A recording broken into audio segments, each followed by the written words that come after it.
It was something crazy. Like, he averages 3.57 reports a game. They were giving him like NBA statistics. Like, it was crazy. Like 3.57 reports a game. Like he was like the Dennis Rodman of the Tribunal. It was crazy.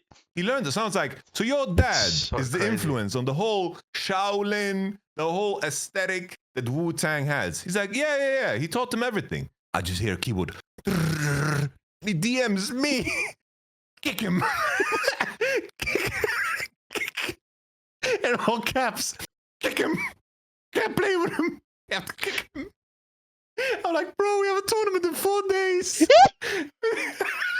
This dude. Whose car? You took him in your car.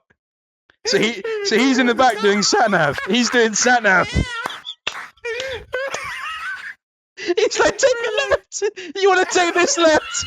Yes. I love that. I love the idea that like everyone's come to this like after party to like drink and like have fun and like similar to it. And him just turns up. He's like, he just comes and did you just talk shit about his support for like 2 hours.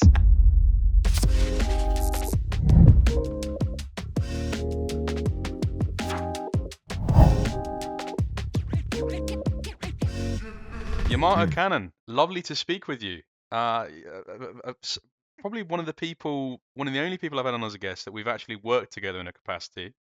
So it's when we come to any sort of discussions of work-life balance or how you are as a coach, I can speak from firsthand. Like I've actually peered behind the scenes. So much of these interviews, I feel, is me just like, at a certain point, I can feel myself saying, I want to believe you, but also I don't know if I'm fully in the position to believe you because I'm some of these players' friends. Like when Mickey tells me that XYZ, there's part of me that only knows him as a friend, and I want to believe him, and I want to support him, but like the leader thing. Yeah, exactly. God bless him. God bless him. I want leader to do well, I want leader to do well, I want to do well. Yeah, so do I. Important news for you just dropped today. I mean, it was speculated in recent, I think a few days ago, but you've been officially confirmed today, so we don't even need to put the allegedly under your title banner today. You are the head coach of Los Ratones. Yes, sir. That's me. You're looking at it, man. And that's quite an amazing, I mean, a bountiful boon, so to speak, because even when you were on Ruddy's sack, I remember feeling a little bit like there was another woman in the picture because you used to watch the Baus on the treadmill. You'd be counting up his deaths on the treadmill, and I used to think, wow, we have a good relationship, but there's a sexy woman out there that you've got your eye on, Yeah. Do you know how it is? Yeah. Well, in this context, not in other contexts. I'm not saying Absolutely. I don't know if my fiance is listening to this. She will think about other contexts, but this analogy and the context of the analogy, yes. You know how it is. Talk to me. It's like... Sorry, go on. No, I just wanted to add, it's like... I was surprised that it kind of happened, That they... Because Kato just reached out to me during Worlds, and you just told me, we think that you're going to be like the best fit. Because I've been fortunate to like know the players to some degree. Like I met them in person too many times, hung out with them. I have watched all of the games, and I like he also told me, it's like you have the experience of working in the LEC, and you're also someone that is like willing to join the project and just work for the winter split, And on my side, the only condition I told them, I was like, okay, it's like I will join if I have the freedom to just let go of everything else that I'm doing, like streaming, YouTube, whatever, and I can only focus on the team. And that the players are also like committed to making the absolute most out of this, And he told me, yep, that's what we plan to do. And then I said, all right, Keru, let's rock and roll, brother. That's pretty much the story, And talk to me about some of the preconceptions, because obviously you said that you know all these players, you've spoken to them before. Some of them will be more obvious than others, like obviously Nemesis and Reckless. I mean, from their time on Fnatic. I don't know if you ever directly worked with them. I'm pretty sure one of them you have, right? No, well, it's like I was planning when I joined Fnatic. Basically, this was the off season where Reckless basically had Europe by the balls, where basically, we had the situation where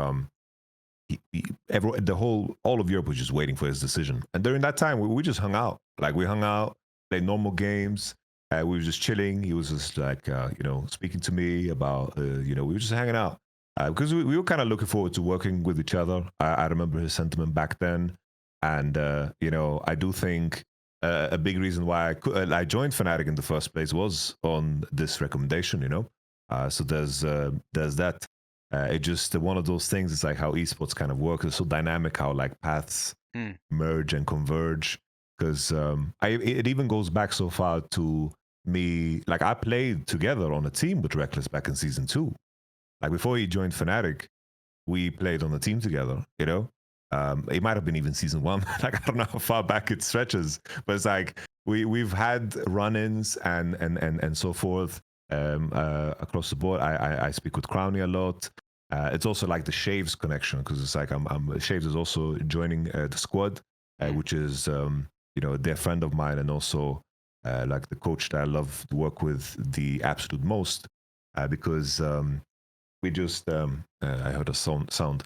We just like complement each other's strengths super well. And he worked in Fnatic with Nemesis and with Reckless, and I think the pre-established relationships are kind of essential because the dynamic is already set in stone because they've worked together for a year, and also it's very short term. It's like with this project, it's 3-4 months, and if you have to like figure out a lot of those details, like you don't really have the courtesy of doing so. So for me, it's just about facilitating the guys and their growth and helping the established dynamic that is already there in place.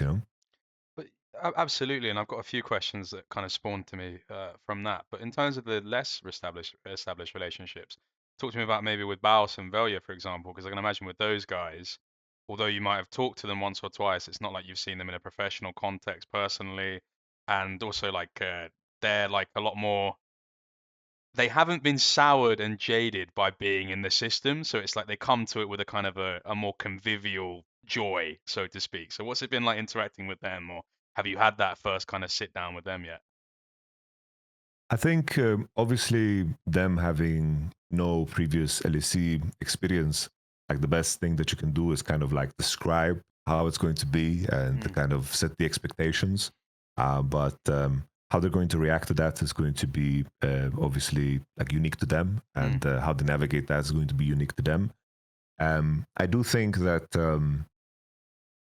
especially with Baus's case, I do think that he brings a certain energy that is sometimes like undervalued, because I think a lot of players, they tend to just focus on like the metric of what they do in the game, but like Baus being like a very, very like strong emotional, center of the team is very, very, valuable, which I think is an attribute that helps the team. And the reaction to the LEC schedule, like I think is always like, I don't know if you've heard the story of how like when Western players go out to play an international for the first time and they scrim the the Eastern teams for the first time. Yeah. And usually for the first week you eat shit, right? It was more so the truth in the past because of the approach to scrims that Korean had. And I think the jump from ERLs to LEC and going into the LEC schedule is somewhat similar. It's kind of like, how do you react to getting punched in the mouth? And then you kind of adapt. And my experience always, when you play against tougher competition, you tend to get better a lot faster as long as you're approaching it with the right mindset. And maintaining that is the most important thing. And I think both in Velya and Baus's case, they have that as an advantage, because as you said yourself, it's like it's easy over time to lose your beginner's mind. So it's just a question of like, I think they swam in like, let's say, shallow waters, but with the weights of streaming at the same time. And now they're going to let go of those weights, but swim in waters where, it goes very deep and there's sharks named like caps and shit, So that the reaction to that is going to be, fun to watch. And I think there's enough experience on the squad from Crowny, Nemesis, and of course Reckless too, Kado as well, for them to prepare as much as possible before they're facing that first match in January. That's a good way of putting it, I think, with the shark analogy. I appreciate that.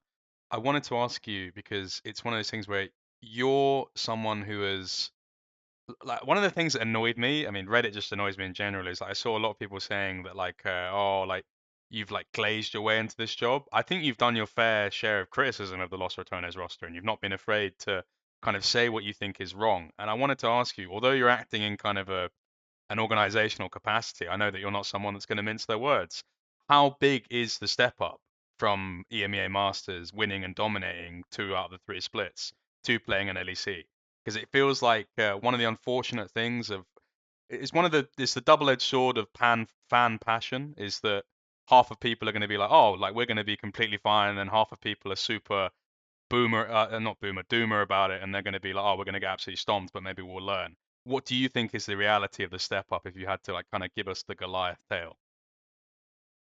I think it will be like difficult for sure. It's like a very difficult task because I do think the how you manage the change from how they used to work to now having like the LEC schedule, like that shift is going to be, that can be like a very, very positive thing in terms of their individual potential. And at the same time, it can also be something that is overwhelming because you're used to doing something for so long. And even though, the likes of like Nemesis is an experienced player, but it's been quite some time since he played, LEC. But knowing from his character, I don't think like he cares. Like he seems to be just very like very pragmatic. Like I don't think he doesn't strike me as a person that will be like overwhelmed by a circumstance. But it's always strange with competition because I always like to say it's like when you compete, you run a race, you don't know the distance and you don't know how fast anyone else is going to be. So you just try to run as fast as possible and hope that you are first because we don't know how other teams are going to react. And I think the main thing is about finding a clear identity. And they have 1 year already of footage and working together of understanding each other's strengths and weaknesses. And then just hitting the ground running in the BO1s. Because the format, as silly as it is, it's like it's fearless, but we play BO1s. Like we play 11 BO1s, and whoever is going to start off good and finds a clear identity of how they want to approach things, we can kind of be repetitive in our approach and lean into our strengths and hide our weaknesses a lot easier. And then the hope is that if we transition that into best of 3s, I think that hopefully we can create enough of a strong foundation to carry that over. Because I do think having a lot of depth in best of 3s, best of 5s, that's where it becomes a lot more challenging. And I hope that the fact that it's BO1s, we can leverage that into really fine tuning a few champions that leans into the strength of the players because it's going to be a lot harder for them to just target ban people and like chip away at people's pools. But the short version of the answer is, yeah, it's going to be a very, very tough task. But I think winter is always a tough task for anybody because you just go into it with so many unknowns. I do think like the KC G2 Koi group of teams is going to be insanely difficult to beat. And if we manage to like take a game of them or like beat them, that would be like one of the most proud things to accomplish. But I think everybody else is like, it's up in the air. It depends on how hard they work and how hard they push. And I hope that we do things right leading up to the first games. I wanted to mention there, you talk about winter. Winter is coming, winter comes for us all. It's this kind of inexorable time in the 3 split format. And it's also a time of kind of great unrest for you in the last year. I mean, winter was a period of time for you that was extremely difficult on KC.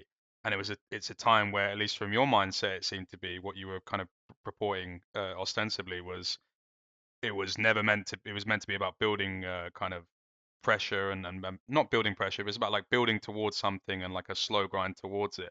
What kind of lessons have you learned from that? Because that short turnaround actually, not to be morbid, but it resulted in like not great results for you. What have you learned from like the short kind of unforgiving nature of winter? The sad part is it's like in terms of how it was managed and done, especially with how I presented things to the KC, that it was the most frustrating part for me is that there weren't like that many lessons. That is the most frustrating aspect of it. I knew heading into that KC winter split that in that off season, you know, retaining Saken, Cabo, Tagamas, I think was 100% the right decision, regardless of how it went down. Like they were with the team for a very long time, and joining the LEC is a very, of course, expensive endeavor.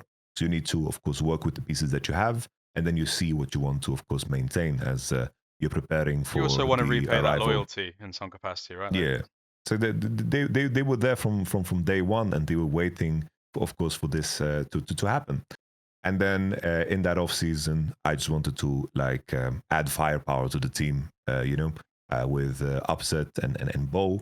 But adding that firepower also came with, of course, a lot of question marks and risks, especially because KC, the previous split, had Synkrov, who isn't like the best mechanical jungler, but he's a decisive player that knows how to like drive the game. And that dynamic had run its course, and they wanted to move on from that.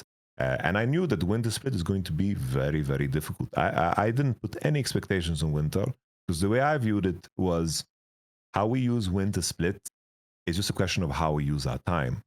And that was like my approach to things, because there was a lot of things to figure out. We had like a big coaching staff. We had player dynamics to figure out, like Targamas and Bo as a jungle and support have things to figure out. And where we landed in winter was that we had very strong early games where we struggled to convert mid to late game. And then when nerves were off, like when we were out, we managed to win two very, very decisive games. And I felt like, oh, now we have 4 weeks of prep time. We're going to like, we can break this down and make sure the spring is really, really good. Because at the end of the year, nobody gives a damn what you do in winter, right? And to tie it all together, why it's hard to extract lessons from there is because the circumstances are so different. We only have winter. There's nothing else. It's like we need to perform, and we need to tighten up very, very early. And we need to make kind of rational decisions on what makes sense to try to improve, and which strengths that come with some weaknesses that we need to lean into. Because my role on this team will be to make sure that I facilitate the right conversations. I make sure that their ideas are, collectively put in a way where, the ceiling of somebody, for example, if Nemesis, as a player, has a lot of depth in his champion pool, and I think that that's something we can tap into. Maybe something as simple as making sure that Velia understands how to set up a mid lane for success. That might be a difficult task, but it also enables a lot of the strengths that are in place. So we need to be, let's say, rational with our time. Like if I try to, like the obvious example would be, Baus, I need you to play Jace. Like Jace could Baus. Like that doesn't make any sense. Like Cannon is good now. Like Doran Shield got nerfed, whatever. Like that doesn't make any sense. We need to be rational about our approach and rational about our time, rather than looking at something in a long-term view. Because if you look at any of my past teams, my result was always stronger in summer, always. Because I believe like the end product is what matters. Splice, we were in relegations in the first split. We made one change with Mickey. We were second place in summer, and we went to the World Championship. Vitality, we went fourth, and then we went third, and we went to the World Championship. Fnatic, we lost against Schalke, which was, of course, a damn disaster. And Gilius, we got like right? 6th, Gilius, yeah. And then, of course, in summer, we made some changes. We took a risk with Bippo Jungle, Adam top lane. A rookie came into the team, and then, of course, we made the finals. Figuring out how to get the most out of people in like a lot of cases, and when you want to really hit a peak that is insanely satisfying, you need to make, take some risks in terms of breaking down the kind of pre-established way of how people play. Because I think sometimes people underestimate when people reach a peak, the reason you're there is because of all the good things you do and all the bad things that you do. So in order for you to reach a new peak, you might have to stop doing some of the things that give you success in order to reach a new peak. And our challenge will be balancing and really, really understanding which things should we hone in on and actually improve, and which things should be tightened up early, you know, because these players have very, very clear strengths.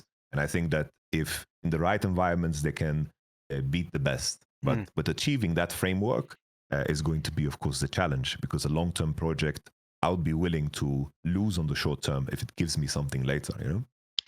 Absolutely. So it's interesting the way that you put it across. It is kind of a race, and you are sort of, in some ways, not to be patronizing, you're attempting to like add rocket fuel to like a ship that isn't like the most expansive in the world, but it's just about how do we get this as far as we can in the brief time, right? Because it's 3 to 4 months. I wanted to ask you about your relationship with Nemesis, because I know that there was a little bit of a back and forth in the past. It's an elephant in the room, obviously. I think some people, if they remember it, I can't remember the exact context, but it was like you said something, and Nemesis was like, "Oh, you must not be a very good coach." Then, presumably, you've had a talk. I think even from speaking to you, we had a little call the other night. You said that you'd gone and spoken to him. So, how did you kind of ice over those cracks, and how was that? How was that talk?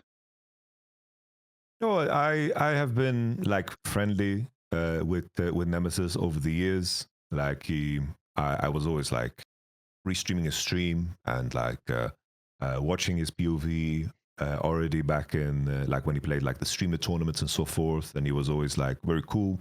If I asked him questions, he would always like answer. I think something that really helped was just the Shaves connection, you know? Because Shaves has always told me that if I work with Nemesis, you would love working with Nemesis. And um, he of course described to me the player that he is and the person that he is. And from the first call that I had with him that was longer with Nemesis was just confirmed everything, you know, like just confirmed everything. I was like, yeah, this is the type of player that I really, really want to work with, you know, 100%. For those who don't know, like the run-in was there was like I understand. I didn't hold any grudges because I understand why it's a very frustrating comment to hear. And in the call, I mentioned this to him too. Basically, it was this series that they played against G2, and they lost the game 5 where Nemesis was playing Akali. And there was, I believe, there was like a fight or two where he could have played better. And then my comment was, if Nemesis played this better, he played Akali better, then they could have won this game. And obviously, that such a comment is really annoying to hear when you're actively competing, because from the inside you can see all the other flaws that happen in the game. You know, it's like why you couldn't do certain things, what you need to pay attention to. It's like the way you've built your house of decisions within the team and how you reach that point is very, let's say, personal, and sometimes something that you can't see. It's often the case in the community where, like, if a player performs poorly in one circumstance, then he's bad, and people can't like extrapolate the details of his surroundings. Absolutely. Like George Pune is a good example. Like I think anyone that is worth their salt knew after C9 is going to be good in the next team. Vladdy is another interesting one, right? It's like KC fans are like they say that he's very tough to work with or whatever, but it's like maybe the circumstance within the team just wasn't good, right? Like maybe he didn't get the support that he needed. The coaching staff was, of course, very, fresh and green in terms of their experience. Maybe didn't give him the right circumstance. And KC's doing that restructuring now, right? So it must reflect on that in some way. And I think Vladdy is a super talent, and I'm sure he's going to do better on, of course, the next team. Humanoid is another one, right? There's so many examples of players where they are in a circumstance and they just get judged on those details. And I say all of this to say that I understand why Nemesis reacted like that, you know, because I'm sure there were things in the team that he was very annoyed with. And then there's this guy who watched the game who blames only him when he was having like a good game. It was just that he was missing like a little bit of clutch dust, you know, if anything. And me making that comment, and then someone like posted the clip, because that was like clip era, you know, post clip, Yeah. clip. I don't feel like we're in that era anymore. Now it's I don't know what era we're in. Now it's a mess. No one knows the era until it's over. Yeah. But you brought it up and it was completely water under the bridge, or to me, like when I interviewed him the Yeah. other day, like he seems a lot. It's like, have you ever watched the Vinland Saga? Like with the Vikings and shit. Yeah. There's like a I watched famous some episodes. there's like a famous quote in that. It's like, oh, that anger in your eyes is gone. And I felt like that when I interviewed him for the first time in 2 years of the day. I was just like, he seems a lot calmer, just his energy. Like, It was good to hear. So, yeah, from what you're saying, it sounds like it was water under the bridge. No, for sure. I think I think that a person and player like Nemesis, it's like you got to prove yourself to him, you know, and I think that's fair. I work with a lot of players that are like that because it's like you know, in terms of how you work as coaches, I understand players are very skeptical because a lot of them are trolls, and I don't come into the team having some kind of ego about who I am or what my role is. It's like I will work my ass off to, of course, you know, do my part and to help the guys as much as possible. A player like Nemesis, I'm not gonna step in and say like tell him how to lane or whatever. That's not the purpose that I have. My purpose is going to be to make his you know, life easier around him, because obviously he's going to be playing against tougher competition, and the more he has the freedom to focus on himself, and I help the others see his vision, the easier, of course, his role will be. And sometimes in coaching, that's what you got to do. You know, you got to be very dynamic in league, because players just require things, very different things. Some people require, you know, full attention and full help. Some players you know, need to be, you know, allowed to focus on themselves and so forth. It just depends on the dynamic in the person. Yeah. Do you feel? I mean, you said there that you don't have any sort of ego coming into it, and you understand the nature of like not having to prove yourself, but like having to maintain a stand with these players to like maintain trust. But I'm sure there is an element of you that do you feel disrespected in regards to what you've achieved in your career? Because often I'll go on Twitter and I'll see things that are like, you know, like express lol between like, oh, he's gotten this role via nepotism, or people will be like, oh, he knows nothing about the game.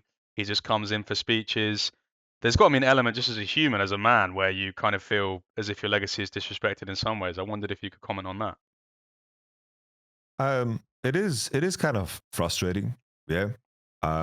Like I take solace in the fact that within the scene, like other coaches, the players I've worked with, I'm pretty proud of my track record. I think my track record is pretty damn good. And often in the discourse around me, it's very based on recent things, right?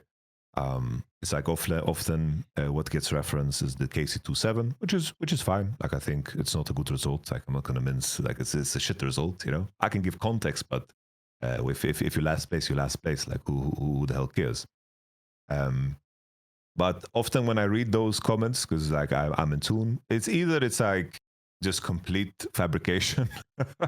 It's like sometimes it's like, oh, he went 0-9 in winter and spring. I'm like, I was not even there in spring. Like I don't even know what the conversation is about. It's completely like neglecting my whole career. Like I just read before this, it's like people were talking about like my time on Fnatic and that I ruined Fnatic, which was strange to me because like as the story goes, it's like back then, me and Reckless wanted to work with one another. He chose a different decision, joined G2, right, which is, you know, fair and square. G2 was the team, right, after 2019 and 2018, and you know, we had the rough first split, but that was like I joined the team and the off season was already done. Like I had no decision around Nemesis. I had no decision around like Reckless or the players that we get or not get. So we inherited a lot of the baggage of the previous year, you know? And then at the end of that same year, we were the ones to beat G2 and make the finals, which I, in that context, I'm proud of.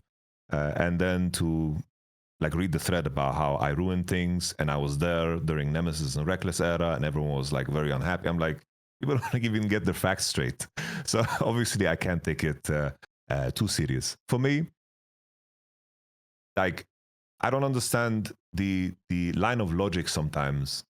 Do people think that I have just like I think almost my career, it would be more impressive if I managed to fool everybody. I just managed to fool everybody. My entire career for 15 years, I fooled everybody. I think that would be more impressive than my actual coaching career and the results I've achieved. It's like I fooled everyone. I fooled my way into the World Championship. Like I tricked players into thinking they are good when they are not. And I've tricked myself into these positions. It's like how little do they think of you know, some of these people in power, you know? I think to some degree there are GMs that are absolutely silly. I get that, but often that discourse is so centered around either things that didn't happen or like the most recent thing. Like the funniest one is like, oh, he had perks and yankos on Ruddy and they didn't do shit. You could see how much of a joke he was. It's like if I speak, I'm in big trouble, and I don't want to be in trouble. Yeah, and the final thing I would add is just that I think how people consume TikTok and Shorts and that content, I think it's also how fast just a news cycle goes. It's like the most recent thing that you do is what defines you, and people are going to just paint their own narrative. It doesn't only happen to me. It's like I see people disrespecting Hilly all the time. That's one of the greatest Western players. Fine to say that he underperformed at the latter part of his career, but he has one of the most impressive careers and was at times the best support in the world even. You have people like Humanoid being completely disrespected. It's like, oh, this guy doesn't give a damn. People would maybe consider that a hot take. When do you think he was the best support in the world? I think that during like 2018, like who were the other supports? If you think about it, you know, like he played against Baus Plan in the finals. You know, there was a dry era of supports between 2018, 19, leading into 2020. You know, it's like a lot of the Korean supports that are strong now are like very recent. You know, it's like Keria started his career in 2020, right? When Damon won Worlds, he was a rookie on DRX, I believe. And then like Delight, Duro, a lot of these guys are recent. It's like, Korea was going through a rebuild and the support position was lacking, you know. So obviously the timing of things matters. But sure. I do think like Mickey and Hilly were absolutely insane between 2018, 19, and 20. And I think like players like Ming and Meiko were standing out. But a big hole of power there was the Korean supports. It's like Mata was on the way out, and there was no one to really fill the void before Beryl came in and started, playing Pantheon. Fair enough. I wanted to ask you because I think I cut you off a little bit there. But there's so many directions we can go in, as is the nature of this conversation. Ironically, the other night you called me when I got my YouTube channel back, and we literally did what could have been one of these podcasts. We had like a 3-hour talk about so many different things. I suppose one of the first things I wanted to ask you about is it's very easy to kind of have an idea, and you've kind of touched on it a little bit. Very easy to have an idea of like where you need to help or not get in the way of someone like Crownshot, Reckless, and Nemesis. But obviously, you probably need to put a little bit more attention into into Baus and Velya. With someone like Baus, like what is the kind of the plan? Because what you're talking about is kind of just facilitating and allowing him to do his thing, but then also you kind of got to not help him do the baby steps, but it's his first time in that environment. So I suppose like what's the kind of the goal to achieve with him over the next 3 months? I think for Baus in particular, I think he needs to give being like a full-time pro player like a real shot. You know, I think that the approach of treating him different can backfire. You know, like I just there's certain individual things that need to be put in place, and I do think like on an individual level, it's a lot easier to make progress rather than like the overarching idea of like team identity. And I do think that that's where Velya and Baus can make like the most improvement because of the resistance that they will face, and also I think with the individual attention of like having sessions post scrims, pre scrims, and so forth to make them ready, because there are all things I believe like when you come into scrims, you should do everything that you could to play the scrims as good as possible. Like I believe in the idea of performing in scrims because that's the only way of getting measurement. I think if you don't play your best in scrims, you're wasting time.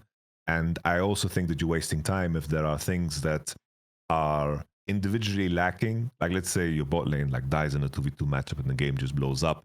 That is something that then extracts time from everybody. So the plan is to, of course, put a lot of extra like individual work to Baus and to, of course, Velya too, together with Shaves, like I mentioned him before, but he's so damn sharp in like seeing people like break rules. Like he's like not this, you know. It's like he notices if you take one more minion than you should, if you don't base, if you do those greedy goblin things, you know, that Baus loves to do. Like I think putting in the individual effort there and really making sure that Baus is ready for the level of commitment, because I do think people underestimate how hard and draining it can be to stream.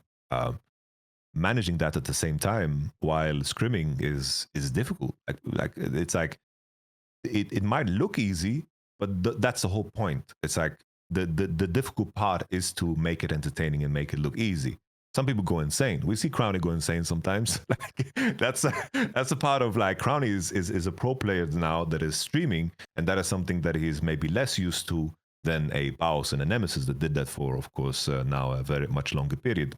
So it's just a question of, like, now you don't have the pressure of needing to stream all the time, and now there's an opportunity for you to pour more time into it, and then it's just a question of how you land. Because I don't think approaching Baus with, like, you know, padded gloves, you know, like oven mitts, and be like, oh, you're just Baus, you know. I want to give him the authentic, like, pro player experience, and really, you know, see where he lands. Because I think that exploration of, like, pushing yourself and seeing what you can get out of yourself if you, like, really put yourself 100% into something, that is going to be now, you know, just an opportunity to give it a full shot. Because now maybe in this circumstance he will stream less and he'll feel less pressure to do so because he's just committed now to this winter split, you know. Yeah, I suppose it's interesting when you talk about that, not the oven mitts, and so much of what you said there reminds me of when you see so many famous clips. Like, immediately, what springs to mind is that clip of where he's, like, swapping between Doran's shield and Doran's ring like 15 times, and then he leaves, and he's like, like, that's, like, for me, like, obviously he's not going to do that in a stage game, but that's, like, very much a microcosm of some of the more, like, stubborn patterns and behaviors he has. How are you hoping to challenge that? Like, what's your strategy? I think it's just you know, I believe, like, if it's over a longer period of time, I think that negotiation would be tougher. But considering it's like one split and knowing what he wants to get out of it, I do think I can use his own ambition against him. And because that's a very essential detail. It's like if you know what the player wants to achieve, you just need to explain why his actions are counterproductive to that goal. You need to make sure that they keep their ambition on their sleeve. And I think in a shorter time frame, that's easier to do, because I do think the genius of Baus as a streamer is that he's, like, the way I view him, he's basically Captain Jack Sparrow. Like, imagine Captain Jack Sparrow in the Pirates of the Caribbean movies. Let's say he just didn't make, like, any mistakes. He was just the best pirate ever. He smurfed, never got caught, never was imprisoned, never needed to do these hijinks and whatever to get out of locations. He didn't need to do the tricks with the bullet and the coins. There would be no movie, right? It wouldn't be fun. It's like, oh, he just got the Black Pearl because he outsmarted these people, and then the movie's over. You know, it wouldn't be fun. In the same way, Baus, I think that he intentionally puts himself in situations that make the game super interesting. I think he is the Captain Jack Sparrow of League of Legends. And he needs to put that on the side, partially, for the winter split, because I know that he's talked about it publicly too. It's like, I don't look forward to sitting under the tower for really, really long. But I do think that he is ready to do so for one split. But I'm not saying that that's going to be what we want him to do, because I do think that his level of skill on certain champions is insanely high. Like, he's going to do shit on Sion and Gragas and Volibear that nobody else does. And I think that you can weaponize that. We just need to, like, add some additional pieces. And I know that they've tried the entire year. I know I can blindly say that, you know, he's going to become the best top laner right away. But I do think that the circumstance allows you to shift the perspective and demand just more, you know. It's a really great analogy with the with the Captain Jack Sparrow. I suppose, what does that make you in this scenario? I haven't watched the films in a while. Are you like Davy Jones, or? I don't know. Like the thing is that I think Captain Jack Sparrow in the movies couldn't be tamed. You know, he couldn't be told what to do. He couldn't be coached. So I think it's just yeah. That is sort of the problem, isn't it? That he sort of was. It's a really good analogy, but unfortunately, the kind of the summation of it is that he was kind of not really movable by anyone.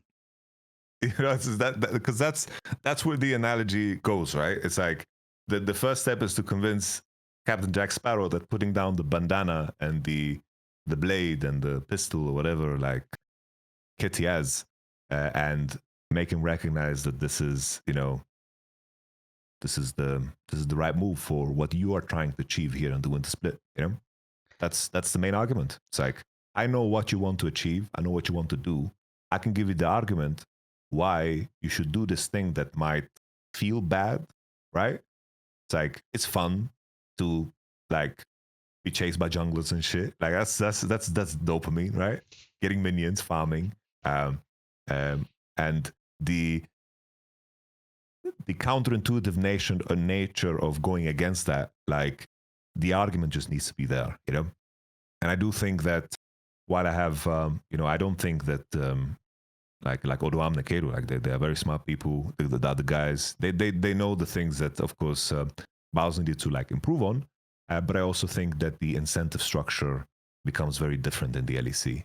So you just have a little bit more leverage to push, because at the same time, it's like they boot camped. I do think that when they boot camp, they got better because they work with one another. They can see the face expressions, and the socialization process becomes a lot better. And the fact that we're going to be in the same office for like 12, 14 hours a day, it's just about making use of that time. You know, just make use of that time. And I think that a lot of things can improve rapidly. Yeah. Is there any sort of plan to? I mean, you see, like obviously, like BB had Alfari shadow him for like laning stuff and got him up to strength, and I think even Alfari's gone to Koi to help out with Merwin. Is there any sort of idea of a sort of a positional for Baus? Has that been considered, or?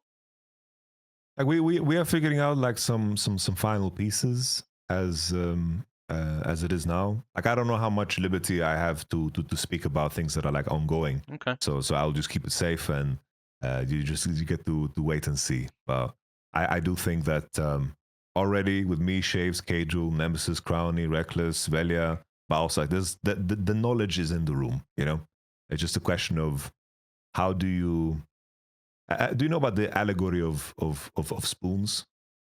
The allegory of the long spoons. Oh Do you know yeah, about this? yeah. Because the task and the challenge is to, if somebody in the room is very smart about something, it is to make sure that everyone is up to speed with that knowledge. Because someone can be super smart in the room and not know how to transfer that, and it's not going to mean shit in a team environment, because you cannot enact your vision. So even though if we're going to expand or not expand, I do think that the knowledge is in the room, you know. For anyone that doesn't know the long spoon thing, it's basically if the spoon is too long, it's impossible to feed yourself, so you have to feed someone else. So it just ends up being a thing. If you've got long spoons at a table, you just end up feeding each other. It's quite a good analogy. Shout out to the guy who came up with that. Yeah, I like that one. I've got to think if I've got any. I think we probably shared a few over the years. We'll remember some. I'll get you back at some point with an analogy. I wanted to bring us next to Ruddy Shack, because I think so much of the discourse, and you know, it's no secret we're friends, and obviously a lot of these interviews are about untangling. They basically act as kind of good faith PR machines for people that I think potentially have PR myths about them that need to be untangled or demystified. And I feel a personal onus for bringing you into the hellscape that was the Ruddy Sack, at least in spring, or winter rather. So I think it'd be good to speak to you about that, and then also kind of from someone who was also involved in it, we could talk a little bit about that, because I mean, even just now, I've read someone in the Twitch chat be like, I wouldn't go near Yamato because of how toxic Ruddy was in winter or whatever. And I suppose it'd be good to have a conversation about that, to like kind of talk about it from our perspective, because we spoke about it at the time, and then there was the whole drama about it with you know, Humzh versus leader, Humzh versus everyone else. So kind of give me some of your perspective, and I suppose we can go back and forth as we go through it. I think the biggest problem was in terms of the just the alignment. I think that everyone came in, like the majority of players came in, expected it to be easy, and then the moment it wasn't, like for example, like Perks didn't like. I understand, like Perks thought it would be fun, right? Some streaming content, would be fun, and that it would pop off and things would just work. And then when there was like this moment of resistance, it's like, yeah, like you have this play now where things are not going well, and I'm gonna sit there and convince him to try hard here in the NLC playing off role. Like that. There's nothing that I can say to convince. Like there's nobody in the world that can convince someone in that moment. It was the same. Like I think Leader had very certain expectations, and in terms of what the content should be and what people are entertained by, it was just smoke and mirrors everywhere. It's like in terms of what was supposed to be done, because in terms of coaching, it's like, yeah, like I was completely useless in the split because there was like nothing really to be done. It's like we could prepare as much as possible for the fearless drafts, and I did think that the way we went out, we did have like decent prep. We lost games in ridiculous ways, and sometimes I genuinely wake up like screaming in the middle of the night thinking about Jankos's brand. Like I actually like that happens. Like I wake up my mum at like 5 a.m. and I'm just screaming like in a cold sweat, and I just say, Jankos, he picked brand. Yeah, it's a traumatic experience for me. But obviously, it's not completely. Like I joke about it, but it was like a thing where you're right. I think it was the buy-in that just ended up being a thing where everyone, I think, and like even one of the things we haven't talked about is like the process of building the team was like so tumultuous and like so winding because it was like we wanted Jack and then Jack wanted Nash, and then because we didn't get Jack and Jack went and casted, which was a good decision for him in retrospect. Then because Jack didn't want to play, then I think I mean, I don't think it's unfair to say Leader wanted to have Hustling instead of Nash, and then that put a lot of pressure on the roster because it was like, for me at least, for me at least, it felt that I was like, well, from my position, I was like, cool, this is an amazing opportunity for everybody. I'm working with two people that I've looked up to for years that were also friends, and it's a chance to really build something that can like really capitalize on the fact that LR's in the league as well. And it felt like, cool. The real pieces that are like amazing here is like Jankos and Perks. Like it's like two former international winners playing at Ruddy. That's crazy. And it was just for me at a certain point, it just ended up being, what can we do to make sure these guys play? And like, at least from our perspective, no shade to them, but it's like they don't watch ERLs. I can't like. It's more than, at least it felt like to me, more than 9 out of 10 times. If I went and got like a decent ERL mid laner, because we probably could have, they would probably still think that like Leader, even if like he wasn't like a quantity at that time, was probably like just considerably better. Like they wouldn't even consider them in the same world because it's like they wanted to prove with like play with like proven quality is what I felt at the time. Probably a different perspective for you and Dom. But then it was like, cool. So we got Leader, and then Leader wanted to play with Hustling because they were friends, and he thought the Hustling was better than Nash. And then it was like, well, from my perspective, I was like, well, I think Nash is probably a lot better because Nash has like played in certain leagues and like gone to EMEA Masters, and he's been competing in the last few years. Hustling's taken a few years off, but it's like, who am I to say that to someone who's played at LEC and is considerably better than me?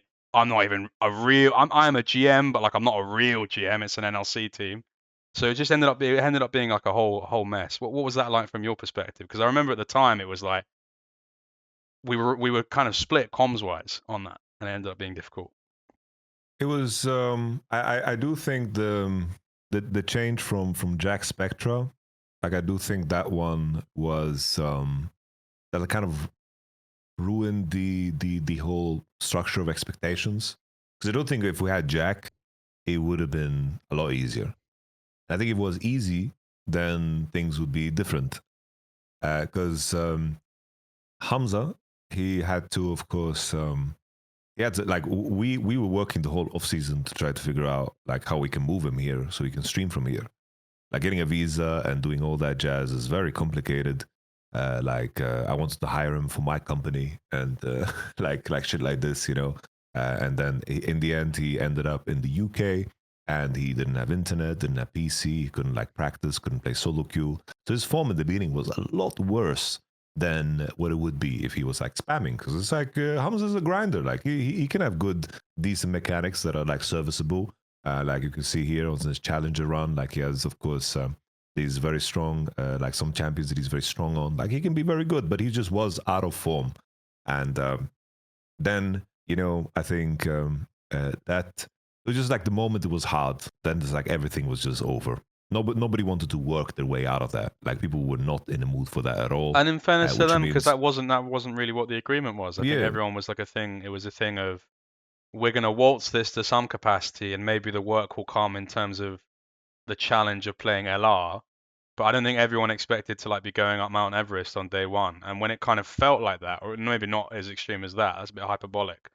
It was more of a thing of, I think at least for me, it felt like from a few people, it was a thing of, well, it's going to be easier to just play it out and just act like we don't care rather than it would, like, the effort is way more than what I signed up for. Do you know what I mean?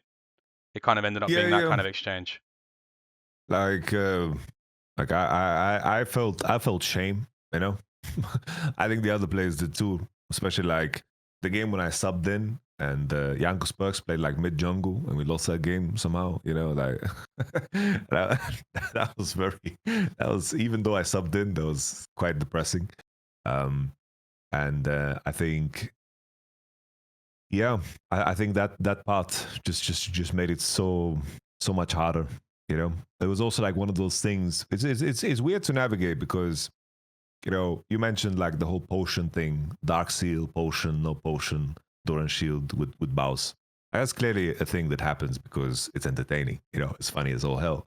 You know, it's like I think everyone knows what they play into there, and you know, it's a fun, frustrating thing that reoccurs, and it's like it's a good moment, right?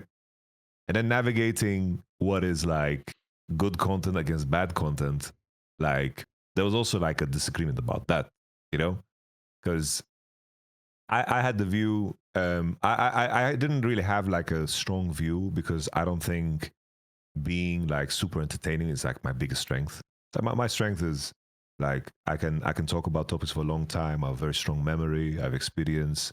Like I know how to like talk to people, and I like to. I usually need like other.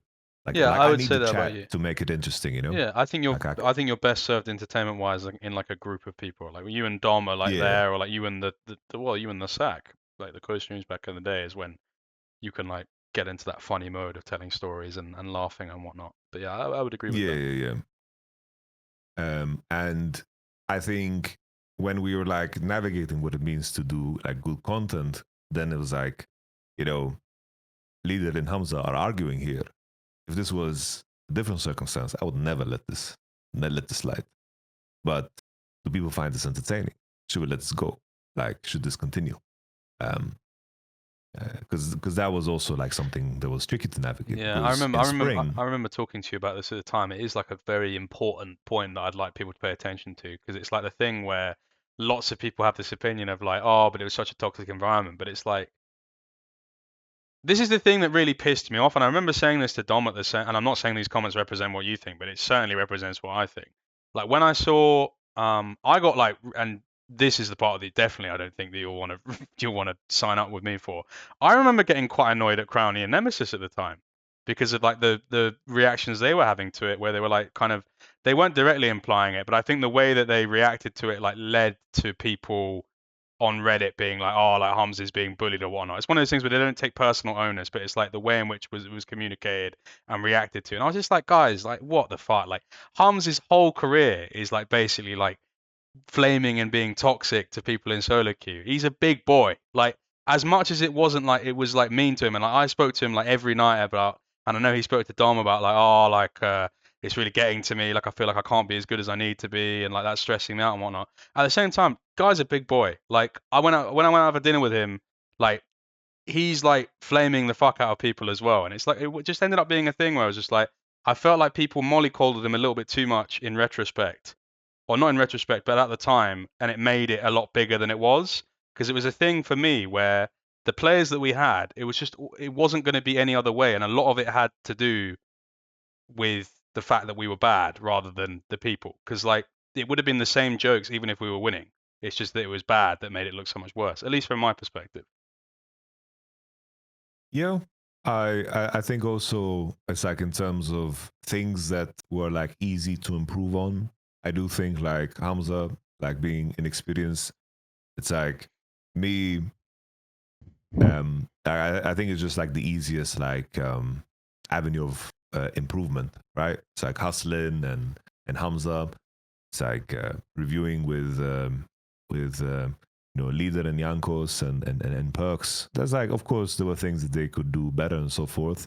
But it's just a question of like where can you find the most amount of improvement?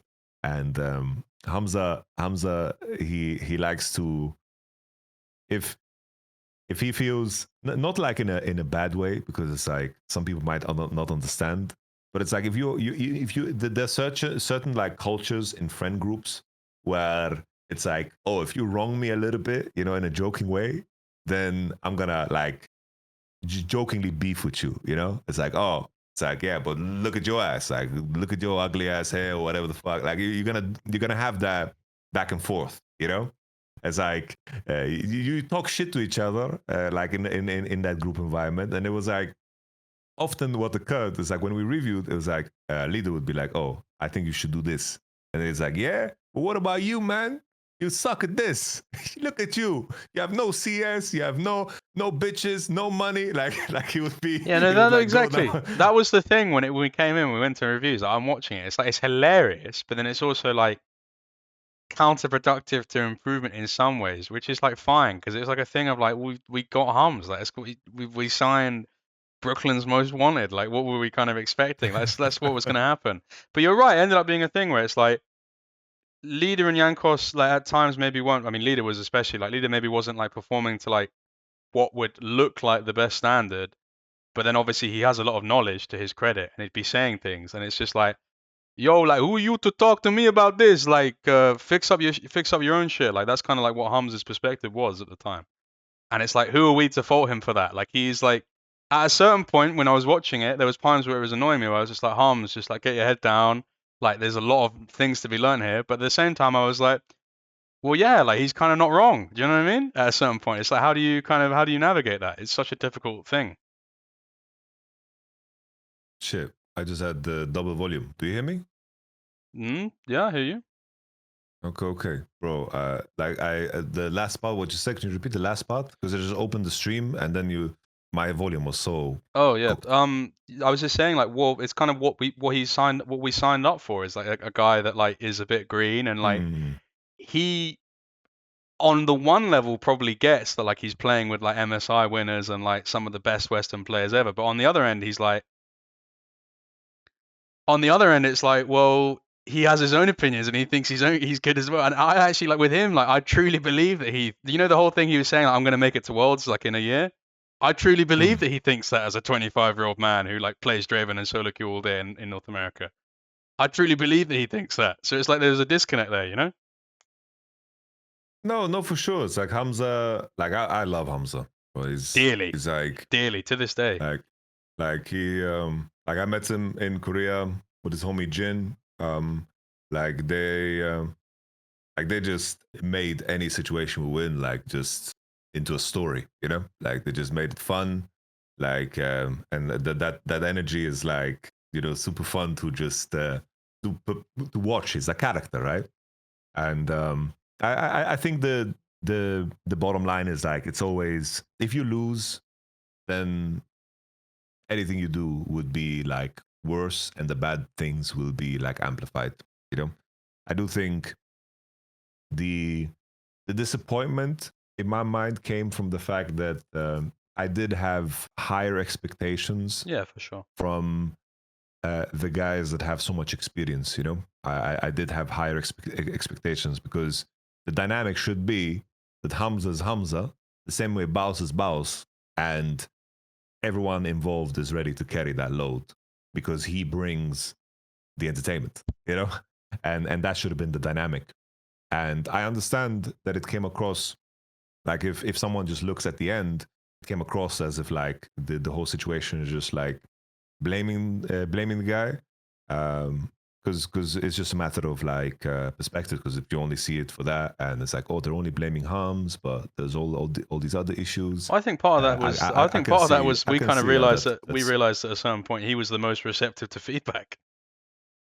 Yeah, I think there was degrees to that too, for sure. Yeah. I think like in the end, even though I was disappointed with, you know, the effort of some of the guys, I also don't like hold it against them, because I do think that we built the project with a specific thing in mind, and then that changed, and then the effort people needed to put in was very different. And you know, if someone role swaps, like if Perks role swaps, it's like, you know, a player like Perks is going to have ego about his play regardless. It's like, this is one of the greatest players in European history for a reason, because he, you know, a big part of that is believing yourself. Like, yeah, he's going to have ego coming into ERLs and thinking that even in top lane he's going to be able to smoke people, and then he got solo killed by a turtle. Yeah. Or Maokai. Turtle Maokai. Yeah. Wow. Yeah. But yeah, I mean, that's the first split. I just kind of wanted to talk about it. Like, I can see people in the chat like being like, "Oh, like, why are we talking about this? It sounds like you guys are trauma dumping." I just think it's an important point to talk about, because it's like, I feel like so many people reference that, and it's good to like give perspective, because comparatively, the next split when we worked together was like absolute vibes factory. Like, we all loved each other, and like in regards to like people are like saying things like the prep was bad. Like, that was like the time where like when we played the Nord series, for example, I think you won draft like every game. Like, and I was like extremely happy with the way things were going then. I always felt like we all loved each other. It was like everyone was bought in. I never felt at any point during that split that people weren't bought in. And if there was ever a dip in that, it was completely explained by an extenuating circumstance, and we all worked together to sort that out. We all like had our, it was like a band of brothers in spring. Like, it was really, really nice. No, that was very, very good. You know, like I enjoyed that a lot. Like, I didn't enjoy winter at all. Like, that was just hell. Like, I don't think anyone enjoyed that. Like, that was just exhausting and tiring, and yeah, like feeling useless is terrible, because yeah, you can't really like. I'm ready to put in the work always, but if in that moment it's not gonna yield anything, that's probably like, I don't know. That just drives people to burnout. You know, like I've noticed if people put in effort into anything and it doesn't mean anything, like that's just so tiring. And then spring we put together the squad. I think you did a great job, right? It's like we had some players in place. Peng was a homie of mine. Gaetan was like such a good pull, you know, and that he wanted to play. And then we had, of course, Natty Nat. Like, all of us wanted to work with him. You worked with him in the past. Like, we all enjoy Natty, and we got Marlon and Nata, of course. It was a really, really good squad, because like we actually like improved, you know, we improved. Things were going better, and you know, there were things that you know, I feel like I'm happy, because I do feel like everyone walked away with you know, with growth after the experience. You know, that to me is a success. Then I think that we achieved as much as we could, because in the end we lost to Los Ratones, right? We didn't just lose.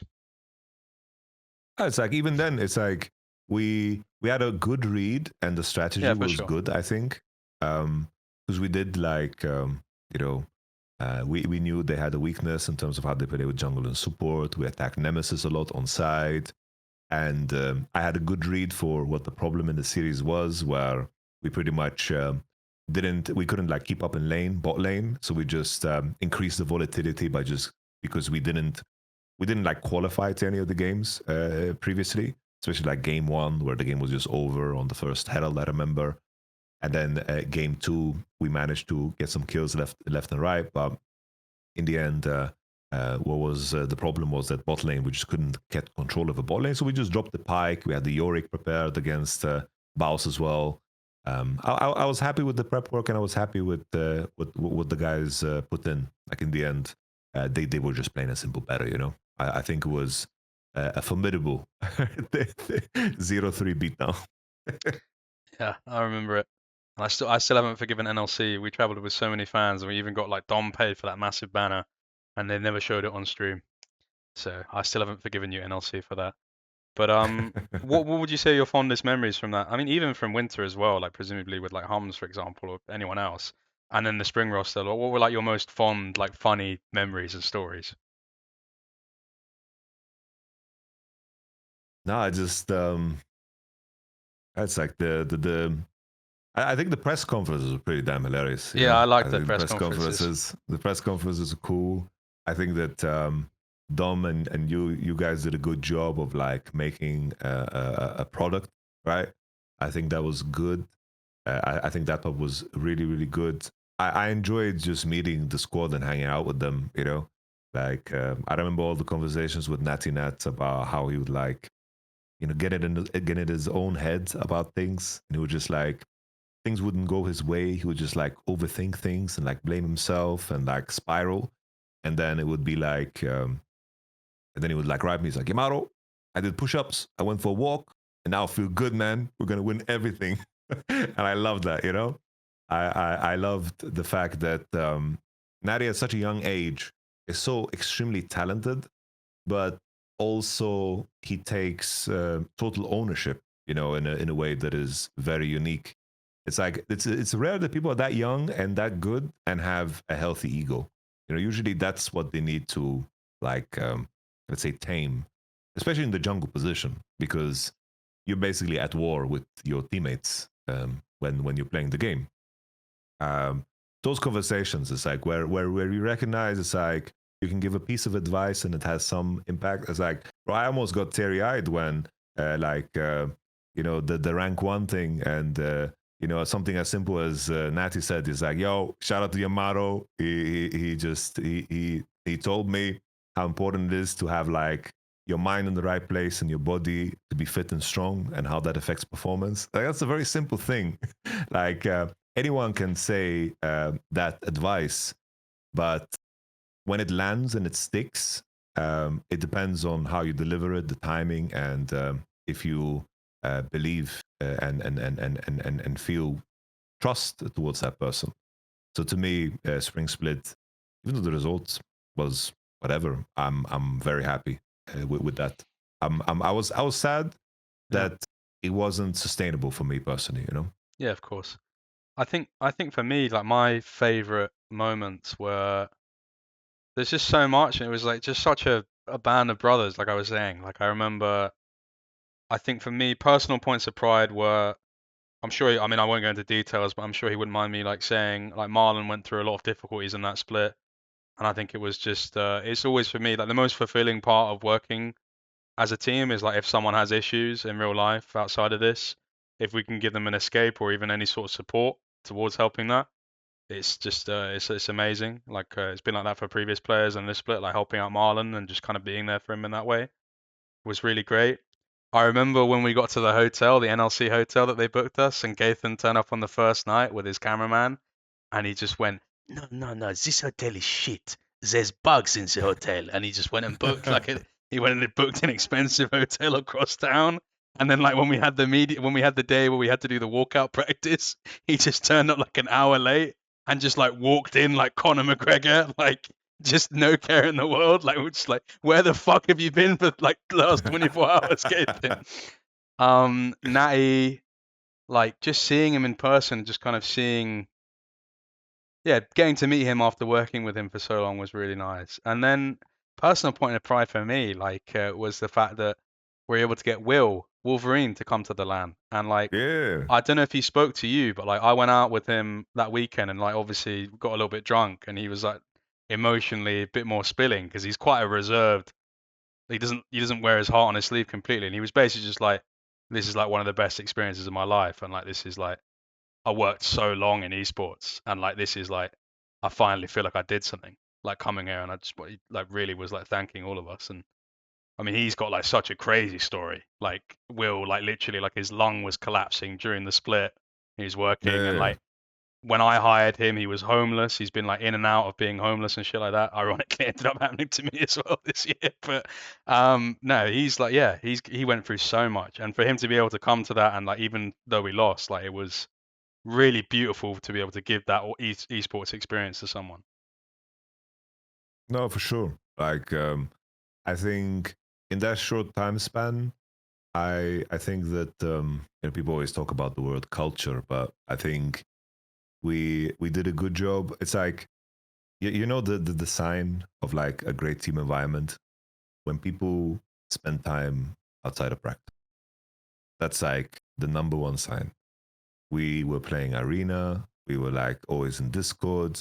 People would come and go. Like there would always be like long nights there. Like that to me meant that we like as a group, like everyone was doing things the right way. Because always like after games, we like always open up and like people were willing to be vulnerable and at the same time take a very healthy amount of ownership. You know, that's the type of squad that you wish like you can work with for a longer time because you know there's a clear like trajectory. You know, in terms of like playing the competitive matches, you see there was like a sense of like some nerves there, some stress there that you can kind of iron out over time. And I did feel like we were improving like quite rapidly, in my opinion. I mean, conversely, that's probably one of the biggest strengths of LR, right? That they all seem to get on so well, and like even though, I mean, like what we talked about there, like it's one of those things where it's like I didn't read too much into like the things about being like, oh, Ruddy when it was too toxic. 'Cause it's like, well, the fans also perceive things like when LR, when it's going badly for them, it's like a thing where like immediately every eye is on them in Europe, and it's like, oh, like maybe they think that Reckless is being a little bit passive aggressive, or that Nemesis is like being a little bit passive aggressive, or that Crowny's too angry and involved, and like, or like Baus seems apathetic, or like Velia is getting picked on too much, or whatever.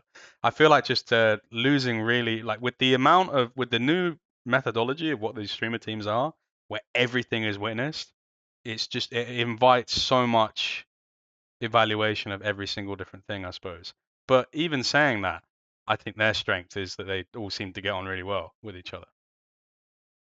Yeah, I do think, like on the first point, discourse is very reactionary. Like people are not like the discourse around things is all in very sharp and small sound bites to paint a whole narrative. Like imagine a player like Chovy getting flamed to shit. Like if that's not telling on what the discourse is. Like this is a player that has been like fantastic. He's been really, really good the entire year. He's been good in past years. And even this year, he made like clear improvements.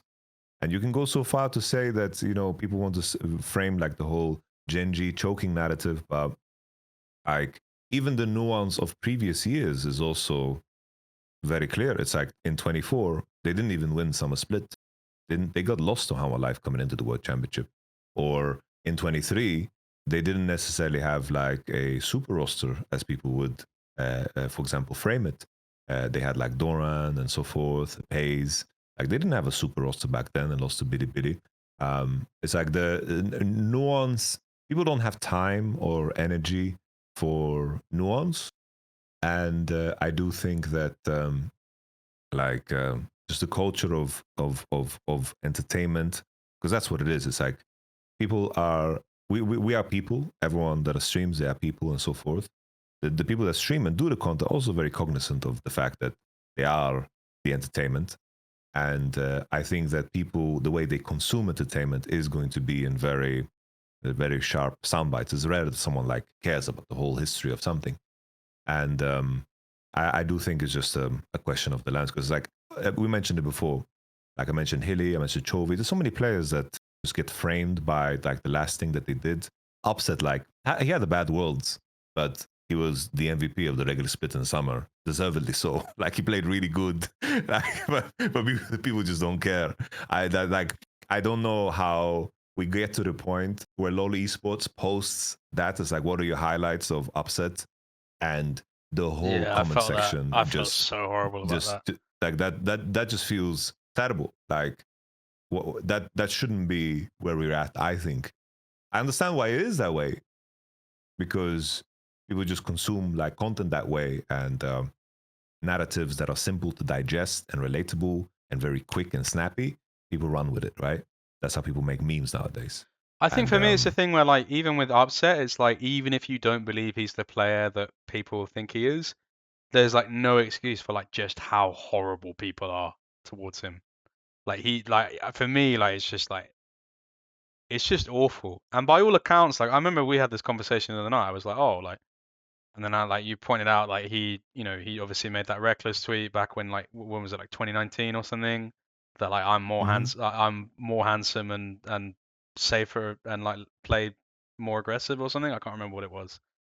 And then, like, you pointed out to me, like, he was really young when he made that. And then I was like, okay, cool. So maybe he used to be like a little bit arrogant, but like by all means, like when I've met him, he's just nice. And like everyone I speak to about him is just like, yeah, he's a decent teammate. And like, yeah, he can be a little bit like stubborn in a team, but he just doesn't strike me as someone that deserves anywhere near the kind of level of harassment that he faces. It's quite strange to me. I wonder what incenses people. Is it that, because I mean, at the crux of the potential man thing is the idea that people are annoyed that they're being told that this is a really good player and they think that he isn't. So therefore, they don't like being fed like what they believe is a false narrative. Maybe that's what annoys people so much. What do you think annoys people so much about Upset? I hmm, I do think I think it depends. Like currently, I do think there's like three major points of the discourse, right? It's like the French community, the Spanish community, and then let's say the Los Ratones community. And I think it's just a question of like, what is the narrative about you in those communities? Because I do think that is what dominates, for example, Twitter or like Reddit in a lot of cases, right? And I think it's like, what is the narrative about you in those scenarios? I think that is what runs, and I think that what was terrible about like the 21 Worlds thing is like that even then in terms of how it was managed, like I don't want to like uproot everything because it's quite a sensitive topic, but even there are things that are lingering from that era, you know. And it's like I'm like Ups as a friend of mine, so obviously I have like biases, but it's like I know that the World Championship wasn't like a good performance from him. But let's say I can give you more examples of players. It's like Broken Blade. I don't know. People just hate Broken Blade. It's like he can perform poorly in one split, and then the community just turns on him completely. Like, oh, he's just picking random shit. Doesn't play any of the real champs. And then like when he performs good, that's his strength. Like he does have like his counter picks, which give him an edge. He kind of becomes a southpaw, and then you have his summer split, for example, where he performs super good. It's like everything is just so reactionary. I think I think Caps that gets disrespected, surprisingly. yeah, Do you remember, like, I was hearing like people when Caps wasn't performing the best, is like just immediately everyone's just like, oh, he's past his prime, like XYZ, like he's just washed up now. Like there was like people saying he was like the third best mid laner at some point. It's just like he's like, at what point, like, bro, this guy like consistently over the course of like when he started playing is like the kingmaker in LEC. Like he makes people win. Like you can put people with him and they will win a league and they will never win a league again. Like he is like the kingmaker of the LEC. He's the most important yeah, like piece in the entire Western Hemisphere. Like, yeah. That's why like I'm personally at peace. Like I understand that there's like in the announcements and so forth, people flame me and have like expectations from me. But the only opinions I really care about is the closer they are to my heart, the more I care. Right? It's like I care about how my fiance perceives me, my family perceives me, like my godsons. This is the most important. Like this goes beyond anything else, right? It's like, oh, I care about how I perceive myself too. And then in terms of my work life, it's about my peers and my former players and the players I'm working with and the coaches. And that I know that my standing there is clear and good. And I don't think always the discourse is rational, because I see it happen to other players too and other situations. But I think that's just where we're at. You know, I think it's okay. Like I don't take offense because nothing is personal. Like nothing is ever personal. There's nothing that is personal. everyone's going through their own shit, and everyone thinks that they are the superhero in their own movie. Nothing is ever personal. So I hope the challenge for me, the pain point for me, is that maybe some people aren't strong enough to see it the same way when they are going through that same vitriol, you know. And I think that's where you lose some great people, you know. And I think there's a danger in that. And I think sometimes as a community, we can do a better job of maybe not, you know, attacking anyone that doesn't like win everything, you know, because I think in that nuance are the cool stories, you know. So that's where I'm at. Yeah, I would agree with you. In terms of I suppose it'd be you're kind of because from what I reached out to you the other day about Hylissang and I was like, oh, can you get him on the show? Like, because I have no way of contacting him, and you were sort of saying, oh, he's out in the woods. You made it sound like he's some sort of retired like nomad now. As someone who probably I would presume is one of the only people that kind of has spoken to him in the scene, I wondered if you could give us an insight into like where he's at, like how does he feel? If you're comfortable sharing at whatever capacity, because I feel like it's a weird thing for me where it's like that's one of the best players ever in Europe. And I know it's a feeling that you share where it's just like, what's he doing? Like, we don't really know what's going on with him. Like, he's not been given that like grand send off, even by Vitality. I think Vitality did actually make a goodbye video the other day, but it's not grandiose to the standard you feel like befits him. So yeah, what's going on with Hilly? I I like I've exchanged some message with him over the years because obviously I reached out after the whole Vitality thing, and I think in terms of how it was managed, it's like how Mac and Pad kind of managed the team. I from outside I didn't really like it, you know, because you have a situation where Hilly is a very known quantity, especially to them because they work with him, right? You know how to make him work, you know the challenges, and you also know the good sides. And for him to be put for them to just put in Niski, um, and I don't blame Niski. Like Niski was put in an impossible situation, and what was that for? What was all of that for? I have no idea, no idea at all.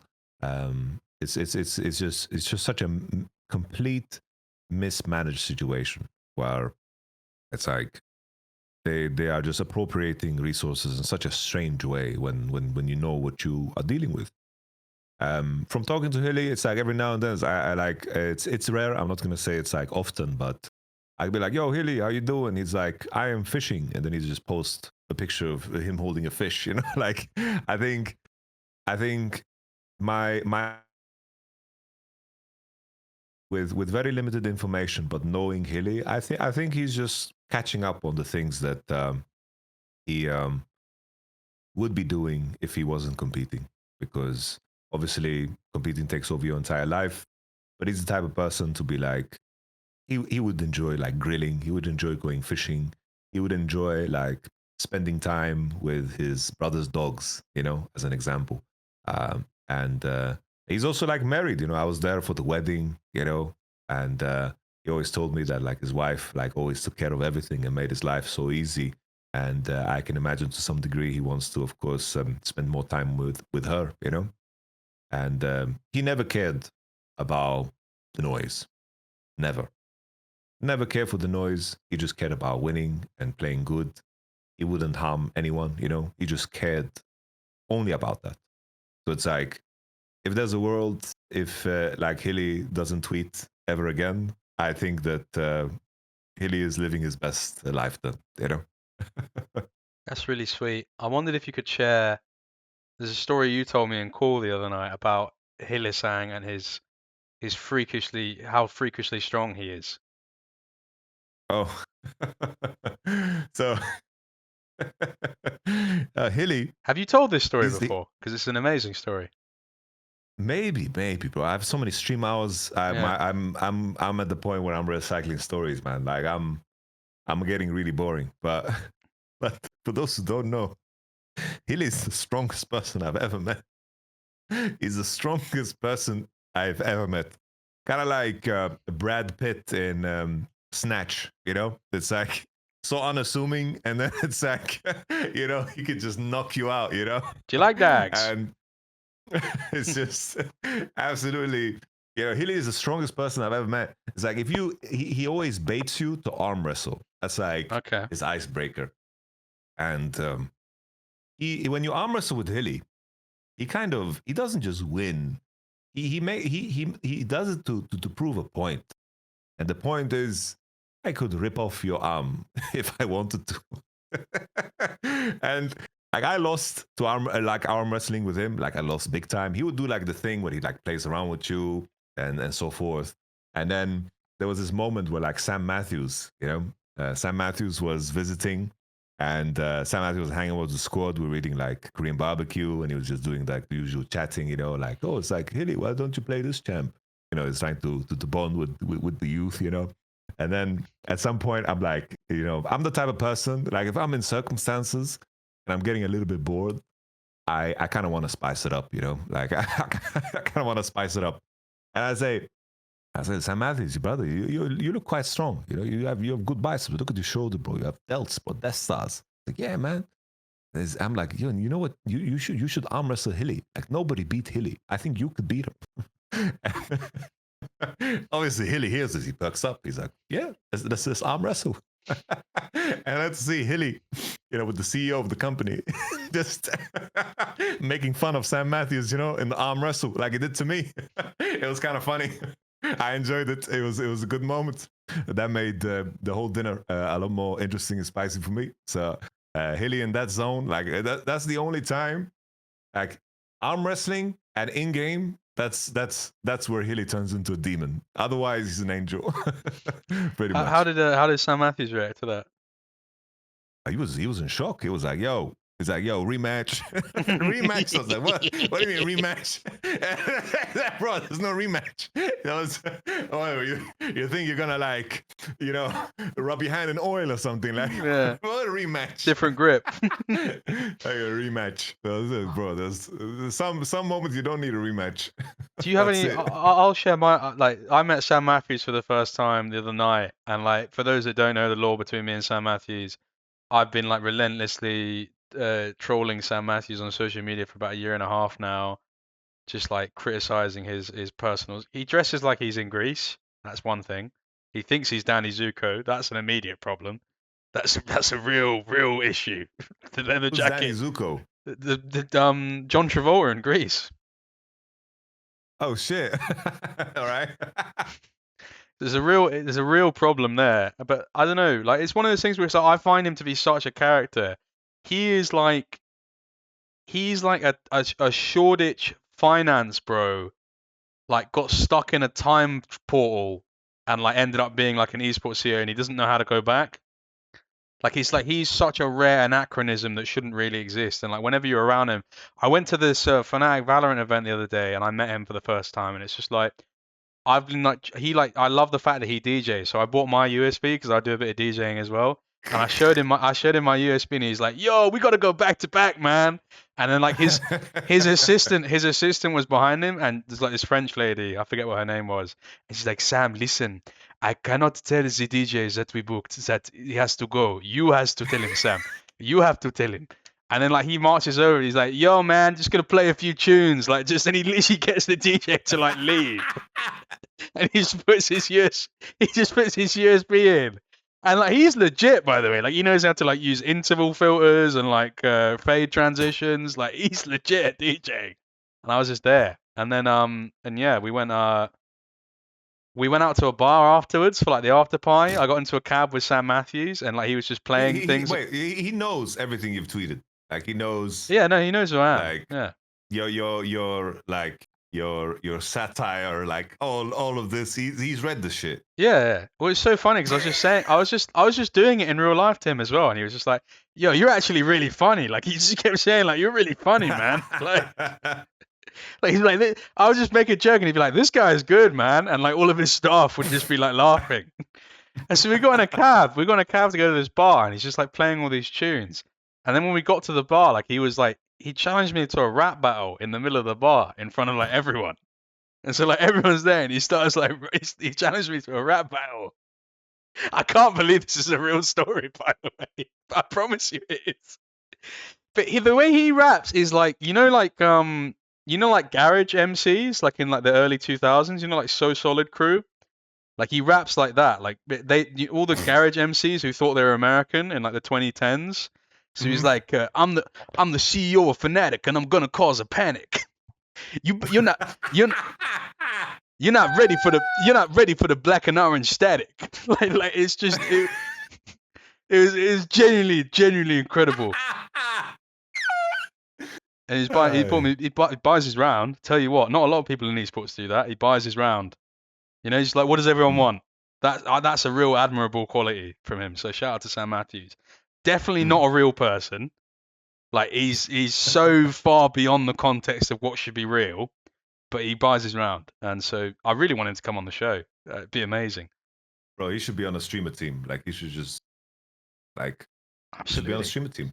But he's starting to get it, because before he would just ignore me, but like now it's like when we went out together, I literally tweeted the picture of us, and I was like, me and Sam Matthews are gonna save this terrible org, and he retweeted it. And like to me that's the craziest thing. Like there's nothing is ever gonna be bigger than that for me as like an esports troll. The fact that he did that.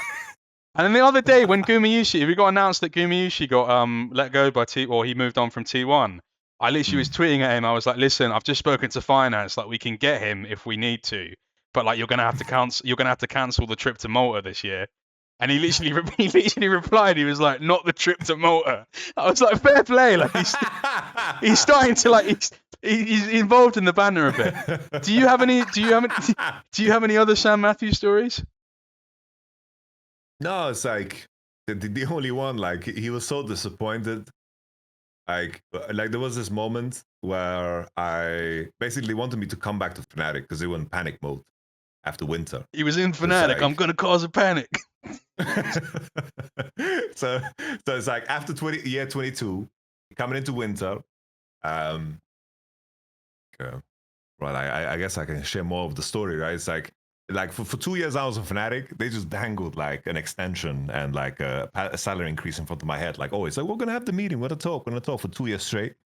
And then it's like, I remember in summer, like after the academy team was out, then Darwin came to me. He's like, yeah, Crusher wants to help the team. Maybe you can use him. And he's like, but don't worry, we don't want him to take your position. So just use. I was like, bro, like, like I was like, bro, like, all right, cool, man, cool. And whatever. Coming into next year, they don't extend me, and then they put in Crusher, which just hilarious. It's like, wow. And then it's like when the split went to shit, you know, it was it went awful. And like they didn't make playoffs. Like it was a disaster, you know. It's like, Fnatic not making playoffs. And then coming into spring, they came to me. It's like, yo, Yamato, you want to come back? And I was like, if I'm gonna come back, I'm gonna need way more money than you can pay, because I had a pay cut for 2 years for a guy that left the team after one split. Like I had a pay cut for a person that wasn't there anymore. And I was mistreated, you know. And then like I talked about it publicly. But one thing that really bothered me, and I am very. This is probably like the only thing like I've ever leaked ever, because and that's like very light, because I do think like team environments things like sometimes to a fault, where sometimes I'm like, oh, if I put this out there, then maybe, you know, this person would have to face consequences earlier or whatever. But I believe in a team environment, like everything's very sacred, because people need to have trust and need to be vulnerable and so forth. Nevertheless, I said publicly that during the World Championship in 22, there was this whole COVID issue, right, around Worlds for us, where Haley couldn't play in the play-ins, and we had to bring in Rocks, and we had been there, and like half the team had COVID. We had 0 practice for Worlds. Half the team had COVID. It was a complete disaster. We managed to piece it together, right? And we went 4-1. And then at the time, management was pushing me, like basically saying, it's like, Rocks is vibing with the team. We should put him in instead of Hilly. And I'm like, are you out of your mind? We are in a group with T1, EDG, and C9. So these are like, out of their respective regions, these are the best bot lanes you can run into. Viper Mako, Kumishi Keria, and I believe it was like Berserker Zen at the time. And I'm like, we have a bot lane that played together for 2 years, and their whole strength is laning, and you want to pull that out. Are you out of your damn mind? And then the next day, they floated that idea again. And I'm like, I swear to God, I will fly home the first flight if this is what you want to do. Like I will, you'll get on one of those seats next to the toilets at the back of the plane. Yeah, like I am leaving. I am protesting, and I don't care what the consequences are. Like I will not stand by here and let this decision like happen, you know? And this was like one thing that I said publicly. I don't remember what context I was like talking about, like me departing Fnatic, whatever. And then like I had a call with Sam Matthews because he was like, because it was like we were talking about me potentially like taking over the Fnatic project because I had like a different vision in terms of what they're doing now, and I wanted to like really change a lot of things if I wanted to come back. And then he called me up. He's like, "Man, I'm so disappointed, man. How could you say that? Like, how could you say this about Hilly, man? You're making it look bad." and he was like so sad. He was so sad. He's like, "How can we work together, man? You put this out there, man. Come on." It's just, he just turns into like a, you know, like the old, like before hip hop, like the kind of like, I said a hip hop, hip to the hip. He turns into like, fuck, what am I thinking of? Sugar Hill Gang? Like he turns into a member of the Sugar Hill Gang, like when he like whenever he like is passionate. And it makes no sense because he's not American. I think he grew up in like, he's like born in Australia and then like came to England at like a young age. But he just puts on like an American accent, like for no reason. He's been like, "You're killing me, baby." Like it's just like, where does it come from? Like, no, man. It's just he's very lovable. Yeah, he's very very lovable, Sam Matthews. Yeah, it's like I have my complaints about how Fnatic is ran, and I do think there was especially like the early years of Fnatic, that was the organization to beat and to be a part of. That was like the goal for any player in Europe. It's like I remember when back in early days, I was talking to like Expecki and so forth, and they were like, "We want a top lane," because I was like, I had like good relationship with like the Fnatic players, and they were like, "Do you want to be a top lane?" I was like, "No, man, like I can't move away from home. I'm 15, like my parents won't allow it." Like this was before like they probably they would take SOAS over me. I'm not saying they wouldn't. I'm just saying like that was something that was like floated, and it's like I just felt like my dream got away from me, with that in mind. And then competing against them, playing against them, that was like the go-to thing. And Fnatic had such a long history of, first and foremost, like they hit the ground running well with the first, like the roster winning the World Championship, retaining the majority of the players. And then they snowballed that into a lot of good decisions. They got the franchise player Reckless, of course, to come in when he was of age, with Puju playing first back in season 3, I believe. And then Reckless came in 2014. And they were always very nimble. They were the organization that had their ear to the ground about the new talent, brought it into the team, and they were always, never like completely like bogged down. Like keep in mind, like this was the org that brought in Daylor, which was like just that was like a genius move. Like bringing in Huni and Rain over. Like that roster is one of the greatest rosters of in history, right? And then it's like Huni Rainova got bought out by Immortals, and then they made another ambitious move in bringing in Spirit and Gamsun. Spirit at the time was one of the best junglers in the world. It didn't work out, but they weren't stuck. They weren't stuck at all. 2017, who did they find? They found Caps, right? And then they brought in Broxa for amazing, and they were very, very flexible. And during that era in Academy, like they had players like, for example, Mickey in Academy before he joined Splice. They had players like Niski in Academy before he joined the LEC. They were very, very in tune with the movements of things. And then 2018, when they hired Hilly and brought back SOAS from the Origin days, and then had Broxa and Caps and then Reckless, like that was like, of course, a masterpiece, right? But finding Caps and keeping him and then nurturing him, it speaks to how in tune they were with everything that was moving. And then 2019, it's like Nemesis is also like a giga find.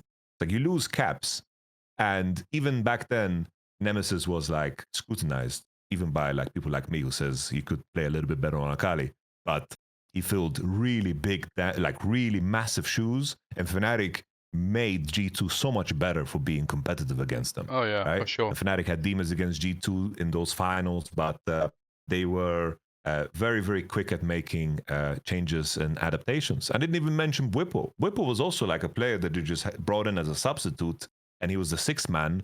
And then Soaz, of course, he broke his hand, right? And then Whipple just came in and he was ready. Well, there's some conspiracies about that. Did he really break his hand, or was he pushed? Jesus. Yeah, bro, the Scarface image is going to, give people ideas. Nevertheless, I'm saying all of this, right? I'm rambling about all of this just to like really frame the history of like Fnatic's like decision making that was really sharp. And then moving from 2020 into 21, I still think things made sense. And into 22 as well. It's like getting Wunder and getting Humanoid from Mad Lions was a very, very big undertaking, right?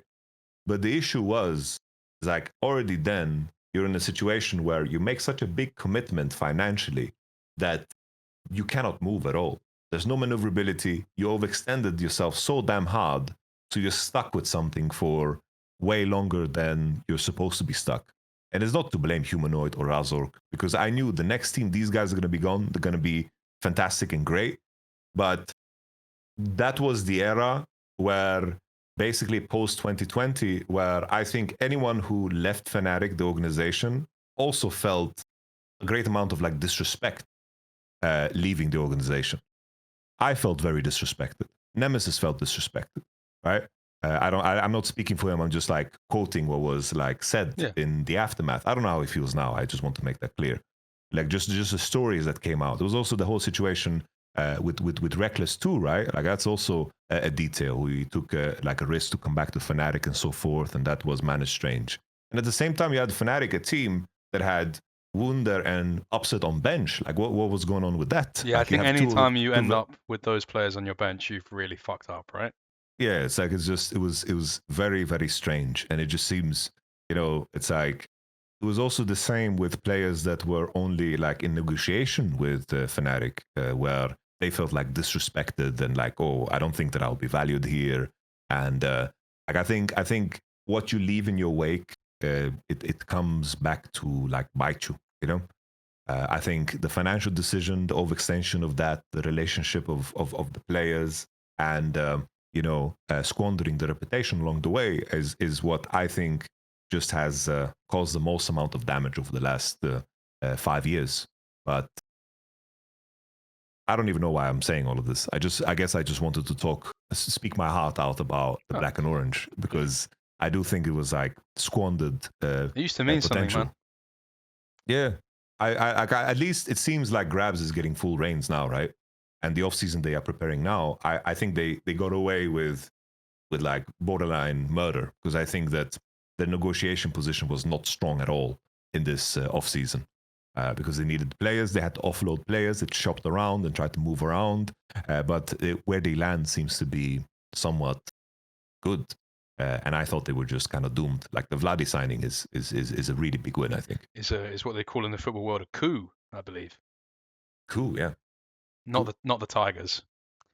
Yeah. I suppose I have to act in a journalistic capacity here, because you've alluded to, and you can tell me to fuck off at whatever capacity you'd like to as well, because we're friends. But when you allude to disrespect at the hands of the organization, and when you talk about some of the decline in standards at this organization, the figure that everyone, I mean, it's a question of, is he scapegoat? What's the reality of it? The figure that everyone always points the finger towards is Dardo, as someone who's caused issues like this. I wondered if you could comment on what the reality of that is, as you sort of seem to be mouth butting your microphone. I was just moving it. Yeah. I don't know. I think that in companies and in structures, what tends to happen is if someone gets hired and they are working in the capacity to maintain that position, I think that if you are just doing the decisions that will keep you the job, I think you're going about it in a way that is philosophically very wrong to me, right? And I think that's something that is reoccurring in any kind of job or work. And I think it happens in any walk of life. It's just like people want to survive and hold on. And during my time in Fnatic, there were moments where I felt like I was thrown under the bus. There was moments where I was strung along and like borderline lied to, and like basically just let's say like I work super well in the team and in the group, and the people that were on the ground, the manager and so forth. Everything was nice. Pete, he's a legend. Love Pete. That group was Great very guy. very nice, but there's often circumstances where you have people above you that want to put their fingerprints on things that are successful, to take the credit and then to frame it in a way that this is what they've done. And then if something goes wrong, it's like, oh, it cannot reflect poorly on me, so I need to point to somebody else. And that kind of approach of surviving and to keep the job, that kind of approach makes for a very, very, let's say, dishonest environment. And that's how it felt for me. Like, no matter what I did, it would always be like, some of the actions would be very reactionary based on results. I don't like it when an organization is like, oh, we work in this capacity, and this is our plan, this is our schedule, this is how we work. And then it's like, oh, you had a 0-2 week, or suddenly like management needs to step in. We have to have individual meetings. We have someone in the office here that needs to do this, and needs to do this. They need to talk with all the players. We need to assess the situation. We need to do. It's like, yeah, but like we worked together now for 10 weeks. You didn't want updates from me. You didn't want to to understand the circumstance. You didn't want to know what's up. And then you coming in here at the final hour without any of the information of how things are going and how things are moving, and you think that you can tell us what to do or what not to do. And that also, for a player, it also, feels very strange and bad, because it's like, yo, we're doing the things we're supposed to be doing, and then now everything needs to change because we had a bad result. And sometimes you could lose a game for a stupid reason, right? It's a BO1. And like that aspect of it was also like very, very exhausting.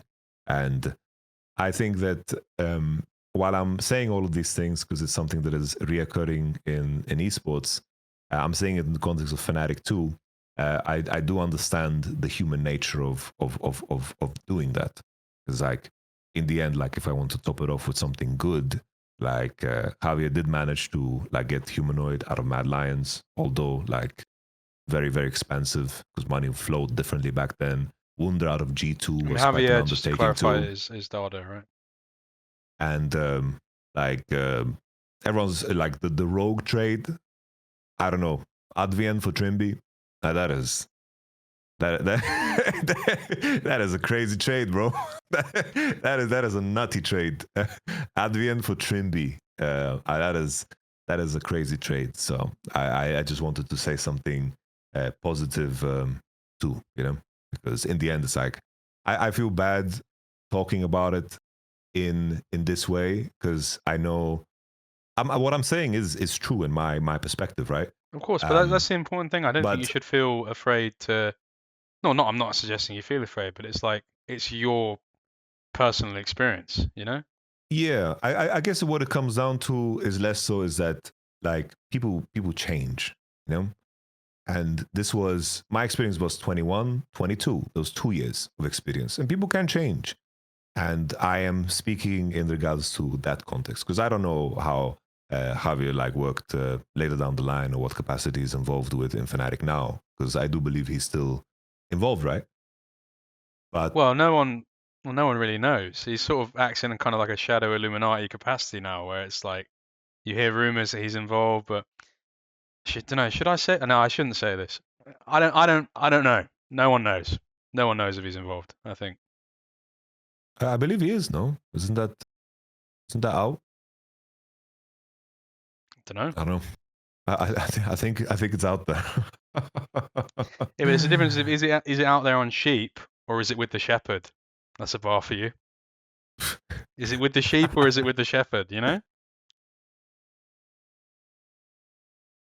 Maybe When you say you were disrespected, are you? I mean, you can tell me you don't want to answer, but when you say you were disrespected, is it Dardo you're having these conversations with, where you feel like you're being disrespected? Yeah, like a mix of that, and also like some of the conversations with like upper management. I have been in teams where upper management find me difficult, and I would frame it in a way that I basically think no stone should be unturned, because I joined a team. Like, it might sound strange because I've been in many different teams, but I joined a team with the intention of staying there for the rest of my life, right? In the case of Los Ratones, that was, I'm speaking from my past experience. It's like when I joined Vitality, I wanted to be there for the rest of my career. I didn't have any other intention. Same with Fnatic.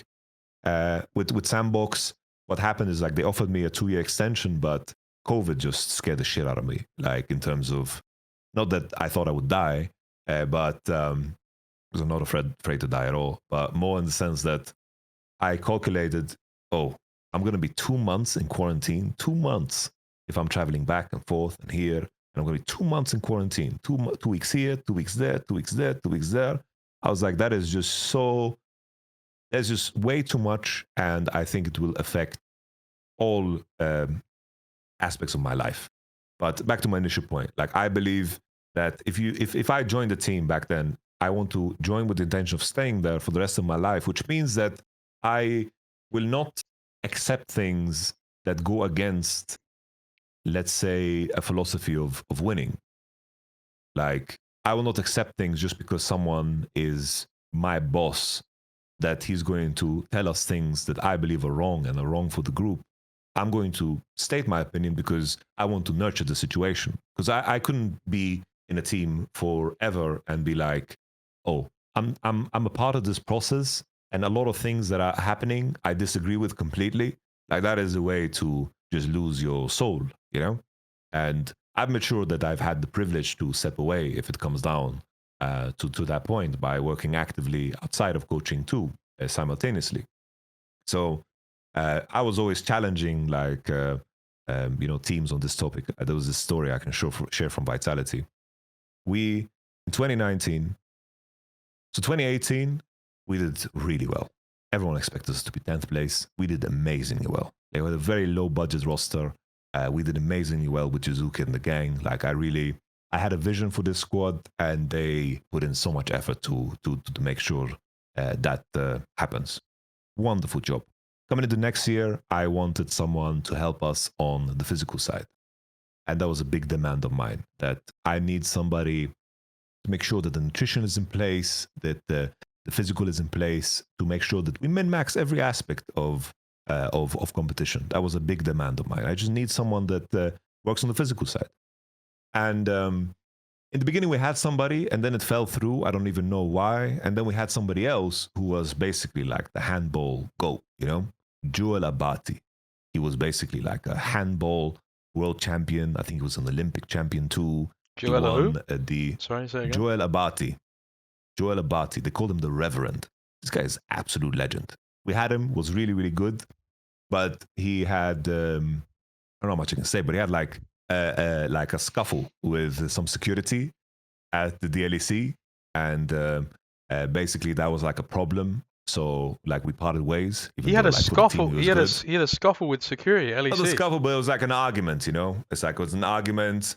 It was like very silly because it's like Jack Drill had no badge, so they didn't want to let him pass. But then it's like, he's our player, he matches our jersey, and it's like, just let him pass. And then they're like, no, he needs a badge. He's not allowed to pass. And he didn't like this. They're like, obviously, it's like, what the hell are we doing? Like, what the hell are we doing? And, yeah, I've had beef with the security at LEC. I don't know if they still got the same guys. It was silly. It was silly. Like, I think everything was too extreme. a little side story. Like Joel Abati taught me, like before I met Joel Abati, I thought that emotions are dangerous and that you should cut them out of the equation completely. Because I was very like emotionally cold, and I said that we're going to remove that from our gameplay. But he made it clear to me that emotion is like the best driving force behind good performance. You just need to weaponize it. And nevertheless, I say all of this to say, like, yeah, we didn't get the backup that we wanted. There was no like additional, help. Like we had like a CrossFit coach, a CrossFit coach that we just went and we just did squats and like deadlifts there like 2 times a week, which was nice. But that's all the support we had, and I wanted to like expand the team. And then when we were underperforming, like the Jizuke basically went through a lot of health problems in 2019. And we went in with doctors and specialists, and we just couldn't figure it out. Like it was extremely, extremely stressful. And I felt bad because this was exactly the thing that I wanted help with. Because Jizuke, basically the year prior, we had such an extensive schedule. We bootcamped twice in Korea. We were extremely busy. We went to the World Championship. And then after the World Championship, he bootcamped in Korea again. Because he said, if we play against Rookie, I will not feel ready. So I will need to practice. So he was just completely overworking himself.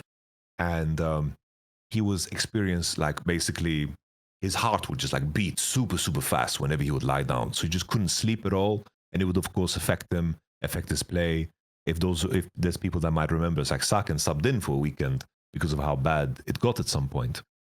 And we were struggling with these issues, right? We had Mowgli on the team who's currently coaching HLE, and we didn't have as good of a performance as the previous year. And then Vitality decided to send in their guy, their fixer.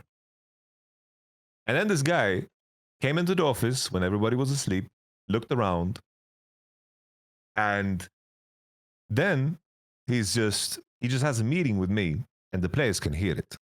And this guy says, the issue is that your training room is not tidy.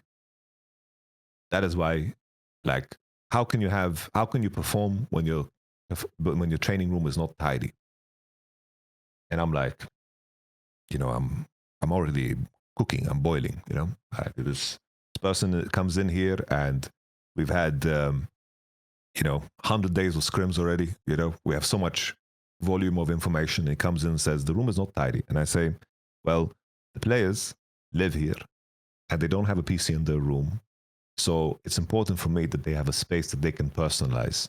And it's impossible for me to demand for them to have it completely clean when they have no other space to be in, right? That was my rationalization. Obviously the guy just read Jordan Peterson's 12 Rules for Life. clean your practice room. And then he said, no, this affects performance. Like this reflects on the discipline, and this is no good. And like I just went ballistic.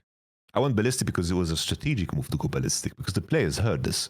If the players didn't hear this, I wouldn't do this. But this was a moment for me to also show that I am on the side of the players and I'm protecting them, right? From the bullshit.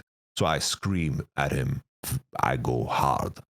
I go very, very hard, to the point where like the players are like scared, because I'm like, you come in here, you don't support me at all, you don't help at all. We are working our fucking ass off here, and you're telling me the issue is, it's like I have been to doctors and I'm trying to fucking figure it out, and we are working super hard, and the team is like, we're trying to figure out so many dynamics at the same time. And he's coming in here and saying that if we clean the room, then suddenly like everything is gonna solve itself. Like that just drove me insane. And that's a common experience in esports and in life in general, I think, in work, where they just send in a person that has no clue, and the connection and the communication is just not there. It's like you need to stay in touch. You have to have meetings. You need to, like I invite contributions and feedback and help from places, but it needs to come from a genuine place of, we understand what you're going through. How can we help you? Like just stay in the loop, stay involved, because I always invited that. But if you're not involved at all, you can't come in and tell me, yo, just clean the room and then you're gonna win. Like that's just like insanity, you know? It sounds like to me a big problem in a lot of these orgs, Fnatic being the biggest example of this, but it being a problem in a lot of different orgs, is what I would describe as bloated bureaucracy. In that there's just too many cooks that are attempting to prove that they deserve the chef's hat, and therefore they put their finger in the stew. And it's like, one of you didn't wash your hands, and now the stew smells like shit. Like, it just feels like constantly this thing of like, there's so many people that work here, and there's such a disconnect between the executive suite, the B suite, the C suite, where it's just like almost like their job demands that they're in the loop, but it's not set up for them to be in the loop, and therefore they intrude themselves, and that just creates discomfort amongst all kind of harmonic orders. Yeah, it's just like if I came into a team and they've worked for 6 months, right? I will come at it with a lot of questions. And then I will give input on what I perceive. Like, let's say someone asks me to consult for a team. I'm going to say, I'm going to watch how you guys work for a week. I'm going to point out like red flags that I see from my perspective. And I'll give you guys a full rundown and you'll see if it's actionable or not. And I will have to ask you questions. I'll have to understand why you're doing certain things and the goal of certain actions. Like I will make a very, very clear and concise inquisition on like what the hell is going on. But that is a far different thing than having someone within the org that has every opportunity to stay involved and to contribute and to be a part in the loop and to help, and then to come in and to just jump over everybody and ignore the feedback of the people that are there, and then to make their own conclusions, right? That's where like the jump is and happens, which is just completely common, you know, completely common. And I say all of this because it's like I wanted to stay in Vitality my whole life, but I also was willing to take that fight because I don't think that's a good way of working on things. Because I was always demanding like clear communication. Let me keep you in the loop. Let me do this. Let me give reports. Let me tell you what's going on. Let's have those meetings. And they just didn't happen in the end. You know. If Sam Matthews is this kind of almost larger than life kind of caricature in some ways, I say that with the most respect I can muster. What is Neo by contrast? Like, how would you describe Neo if you've met him? Well, Neo is, I think he's very, very passionate. I think that he really, really wants to win. Like, I was really hoping for like I was talking to him, and I was hoping, like a part of what I wanted to do was to reunite. I can just say it publicly. It's not like I care too much. It's like I wanted to join Vitality and help them run their 3 League of Legends divisions. Because I think that I think he just needs someone that watches the day-to-day of all the things that are going on and actually give him like an honest rundown of what's happening. Streamline the process as well. Because I don't know how he gets that information or how things are run, because it's like Vitality post my era, honestly, like I don't know what Vitality has achieved. That's my way of like patting myself on the back a little bit, but like, you know, they tried every like route possible, but it's also just in the end, I think it's becomes like almost systemic, you know, what's going on. You're trying to like plug and play pieces. Is it as tactful as you would like it to be? For example, Vitality B seems to be like doing decent. They seem to be like doing okay. I think like Danush is someone that had like a track record. I believe he worked on in VitB, and I think he was also on Big, who like found like good talents and so forth. It's like what are the people in play that make like decisions around like your roster and your decisions and in terms of how things are working? It's like, is your money working for you? Are you getting what's promised, or are people just taking advantage of you? You know, like I think it's like one of those things. Because like in other esports, they are smurfing, as far as I know. Like I don't know if it's like Rocket League, like CS. Obviously, they have one of the best teams in the whole world, right? Like they seem to be doing super well in other esports. But I do think that they, like, my vision for it is that they're just lacking a person that understands what's going on and can like actually filter out the bullshit in their divisions. And when I think back, it's like post 2019. So it's like 2018 we went Worlds, 2019 we went playoffs twice. We went sixth place, sixth, fifth. The following 2 years they didn't make playoffs until they finally made playoffs, and then they faced me and they lost. And then the next year they made the super team where they bought out Perks. Once again they faced me and they lost and didn't make playoffs. If you guys remember, like the whole tiebreaker scenario. And it's like Vitality bogged themselves down in like deep financial decisions. They were paying like off contracts, like so many vacation contracts were on Vitality. That's rough. And I think that the acquisition of the Mac and Pad project was smart, but I also think that what these two guys were like, now in hindsight, I feel like what they were lacking is the guy who built their rosters. Because Peter Dunn, I think he's a goofy guy, but I do think that he has an eye for building teams and rosters and an eye for talent. Like, I don't think he should be like coaching in the room, but in terms of finding talent and building rosters, he has a fucking insane track record. And now Mac and Pad try to do that outside of Mad Lions and outside of the snowball of what they did. But looking back at their track record, it's like they brought in like rookies and then burnt them, and then they moved on, and then they went back to something that they knew, and then they always go back to something that they knew. It's like bringing back Humanoid. I like the move a lot. I think Humanoid is insane, but it's also like we're just gonna go back to what we know once again. They did it with Hilly. They burned Hilly. I don't know how many junglers they have swapped in and out. Like they brought in Linsas and Fleshy, and they disrupted the Vitality B. Like they've been given everything. You know, they've been given everything. Something's got to give. Right? Douglas, you mean, not Linsas? Yeah, Douglas got sniped, right? So for sure. God, I'm trying to think what I want to ask next. It's a thing of you talked so much about the Vitality project there. And I suppose it's, would you say this is like the biggest diagnosable problem in Europe? Because everyone kind of, it's one of those things where it's like such a question of like, who has the solution to like fix the ailments of Europe? Because like we've managed to get on top of NA once again, like we've readdressed that power balance, but there's still so many problems it feels domestically, and so many people. I saw a tweet from LS today where he talked about, oh, everyone criticizes the GMs, but like say where you want the moves to be. Like it's just cringe to like criticize GMs and whatnot. But what would you say is what's the open heart surgery that can be performed on this region?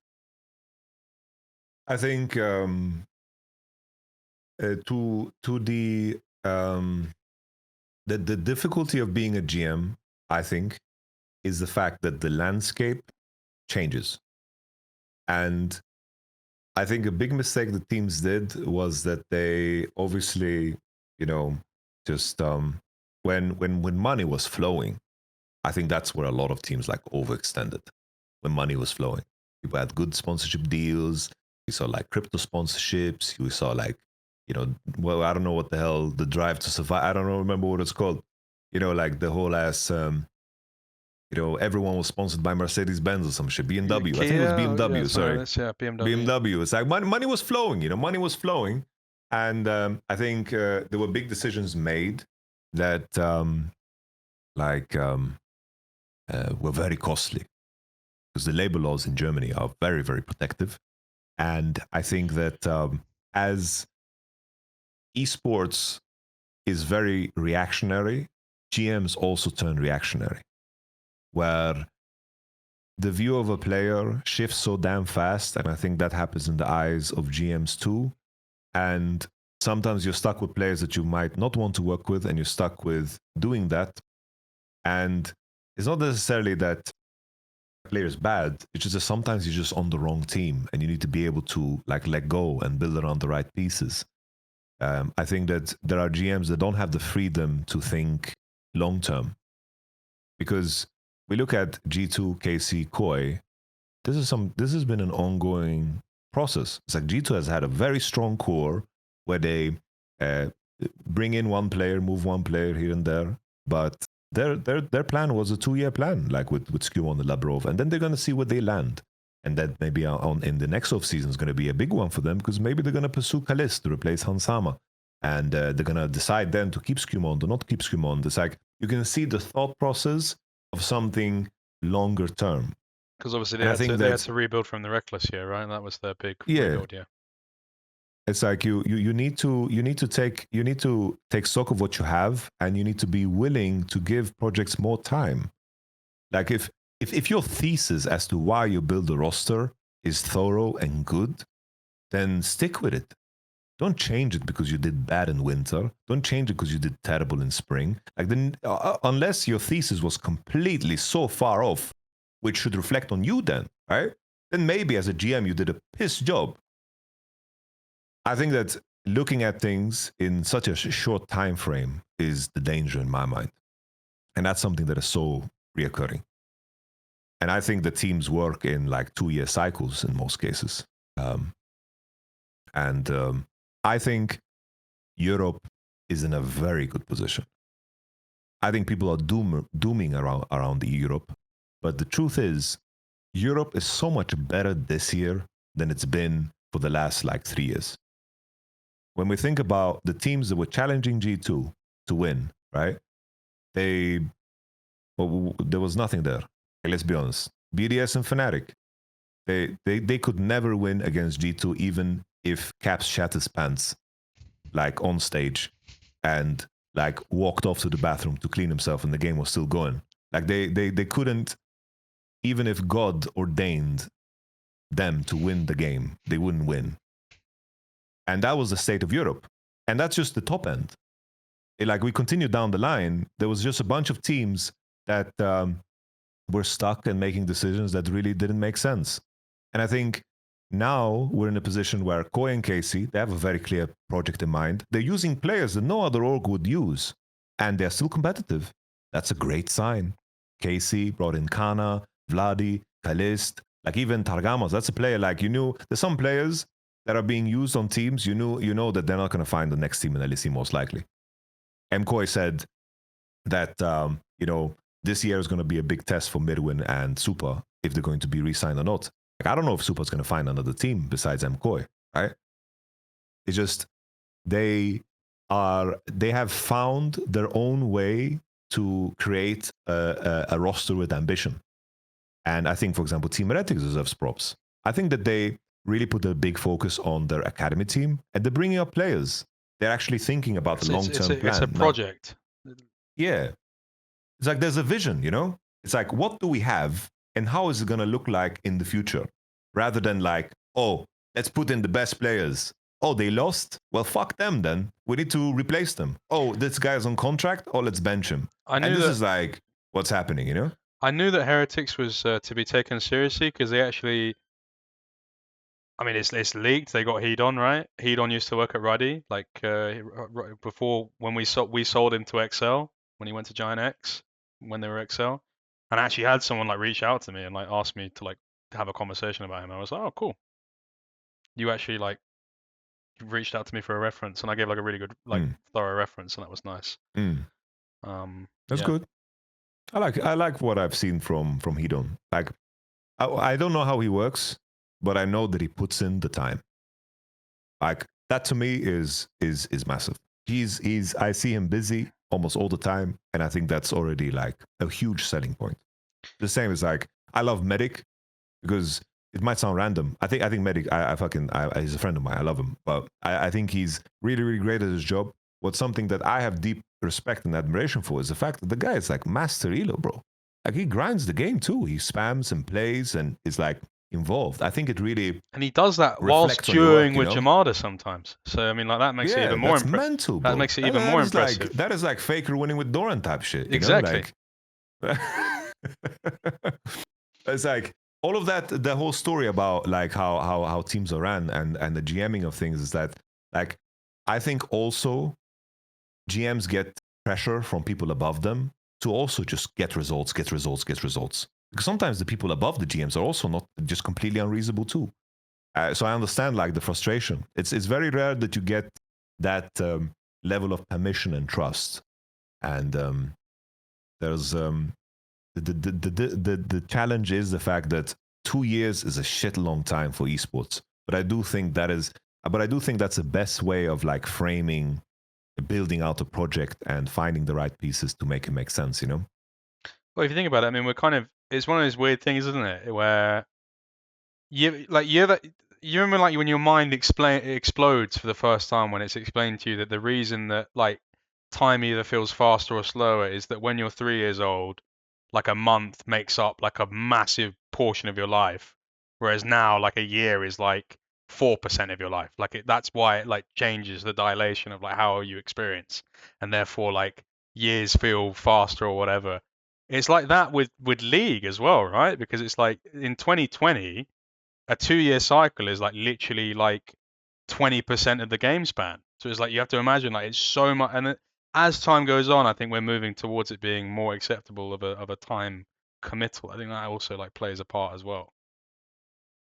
No, no, for sure, and I think it's a central part of building collective experience. Collective experience, for example, now G2, they maintain the same core, the same coaching staff.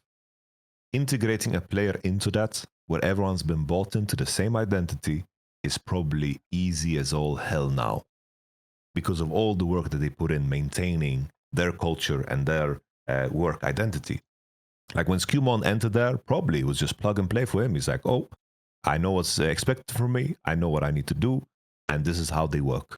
And I have deep respect for these guys, and I'm just going to rock and roll. And I think that's very, very powerful. Koi has had a core now. Casey's building out their core of what they want their players to be, right? Which is good. It's like they're on a good path. And now, like I mentioned, Team Heretics, and I mentioned, of course, a team like Na'Vi. Like they're trying to carve out like who their franchise players are and who is going to be their, of course, their identity of how they do damage in the league.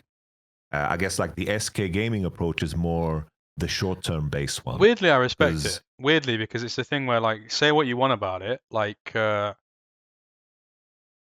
God, I don't know what I can say because I've obviously had a lot of conversations about it like behind the scenes. I don't know if you know, I'm actually secretly simultaneously the GM of Fnatic and SK at the same time, kind of like what I do in my spare time. But let's just put it this way: you've signed, even in SK's position in recent years, you're just signing shit rosters every year, and it's like you might not be paying them much. So they're probably operating around 9 or 10th budget every year, and I think they're still operating very low budget with potential major upside, and even at the very least, you have brand power. And even if people don't like the players in your team, everyone is going to be watching SK this split, either hate watching or just waiting to see what happens. And at the very best, maybe they flip their way upside into a top 5, top 4. And like at the very worst, it's going to be like a barn. It's going to be like a complete house on fire, and people are still going to watch that. Like all publicity at some capacity is good publicity, right? Like I think they've from a GM standpoint and like a project standpoint, they've done way better than they've done in previous years, I would say. And I think you kind of have to be a little bit blind to see that, not see that rather. Yeah, like I think SK Gaming died the moment they gave up Prime League. You know, then I think it's like, bro, you are the German org, and you don't have an academy team. Like the whole advantage the LEC has is the fact that, you know, I understand the challenge of ERLs. Don't get me wrong. Like I think it's really fucking difficult, and it's very, very expensive to run things. And I understand for SK position, like all the decisions they're making are surrounded. Well, they're doing the whole shit about like they're going from Cologne. Cologne, yeah, they're taking trains, bro. Deutsche Bahning to LEC. Good luck, brother. Bro, if they put their entire split in the hands of a god that doesn't believe in them. Like Deutsche Bahn is not even a god. Deutsche Bahn is Satan. Like trains in Germany are like it's like the most evil establishment I've seen in the world. Like it's crazy. Yes, it's nutty. But it's like I think from their position, if you have no money to make an academy, you have no money to do anything, and you don't have like if you don't have the capacity to run your org what I deem properly, then this is the type of roster you should sign. Like Mickey has wanted to build this roster for I don't know how long, bro. Like, yes. He's been wanting to build this roster for the last I don't know, like 5 years. So it's like it's fun to see it in action, because I'm sure that they got this group together for cheap. Mickey wanted to do it, and I can't imagine like Leader, Wunder, like I can't imagine them like, you know, squeezing a lot of money out of SK. I think it's very straightforward. Well, the buy-in is different for them as well, isn't it? Because it's like you're not they don't care. No offense to them, not to suggest that they're not professionals. They are obviously, but I think they care way less about what SK thinks about them than they do about Mickey, right? Like Mickey's a friend to those guys. They've he's put a lot of trust in them, especially leader. They're not going to want to repay that by just completely, like pissing in his face, so to speak, like just not performing. Yeah. So no, for sure. Like this will be obviously the last chance for like leader Wunder, even though I think Wunder is amazing. Mickey as well. Like if this goes bad, like. But when Wunder played in NLC for us in that one series, it was like bringing like Ronaldo Nazario to Sunday League football. It was like it was unreal. Dribbling. It's like you brought Messi to like the park on a Sunday. Like it was crazy. Yeah, like, he was just amazing. I think Wunder is damn insane. Really, really good. I think the team could potentially do damage. I think Leader has a lot of like very strong qualities too. He's very awkward to play against. Very weird to play against. Well, that was kind of the whole point. I wish like because obviously everyone jumped on it and was like, oh, like I think he has the potential to be better than Caps. That was like Mickey's whole argument is he like runs at like a southpaw interruptance to Caps, for example. Yeah. Oh, it's like there's an advantage in being the only one training the way you do. It's like that. What's his name? Ryan Hall. He had like one move. It was I think it's called a Kimaro roll, where basically he just rolls in a way and grabs your leg. Yeah. And that's all he did. No one wanted to fight him, but that's all he did. And he just grabbed your leg and he broke it. Like it was like, it's not that he's like the best fighter in the world, but he won because fucking he's a freak and just did this really weird thing. So how the hell do you practice against that? It's just so it's like leaders have a guy to like Kimaro roll a caps, that could happen. And probably like I wrote to Mickey. I was like, Mickey, like you're doing this project, this is on you. You don't get to be like demotivated. You don't get to lose faith. You don't get to like work less and look in other doors and other directions. Like this is on you. Your teammates play bad, that's on you. You gotta be the biggest man in the room here to make this work. Yeah, that worries me. That worries me. I think he can do it, but it's going to be difficult. And then also, like, the part of that worries me is the fact that I don't think that they got, like... I can't imagine that the AD carry in jungle was, like, first choice. I think, like, Skeens was still on contract, and then AD carry, like, I think they couldn't get who they wanted. I don't want to reveal too much. I don't know, like, what's been speculated or whatever, but like, obviously they've landed on YamatoCannon, I think, is the player they've gone, and I don't think that's, like, the player that, like, Mickey would have had, like, dreams of playing with. Like, I know that, like, for example, the whole thing with, like... the Vizpers kid who's gone to Vitality B now? They like found him from solo queue. Funny story, Vizpers was meant to be on Ruddy this split, but he was between us and Vitality B, and then obviously I was like to the kid, I'm like, you're going to Vitality B, what are you calling me for? He called me up to say, oh, Vitality B is giving me off. I was like, well, fucking go and sign it, lad. What are you doing in the call with me, lad? Well, DonJake started playing Wiz Khalifa, like black and yellow. Yeah, I was just like, well, off you trot, mate. See you later. But yeah, Mickey, like, that's when I knew that they he really wasn't able to find like the option he wanted, because like, no offense to Vizpers, like he thought he was really good. Like he saw he'd gone to Korea, got 1400, 1500 LP.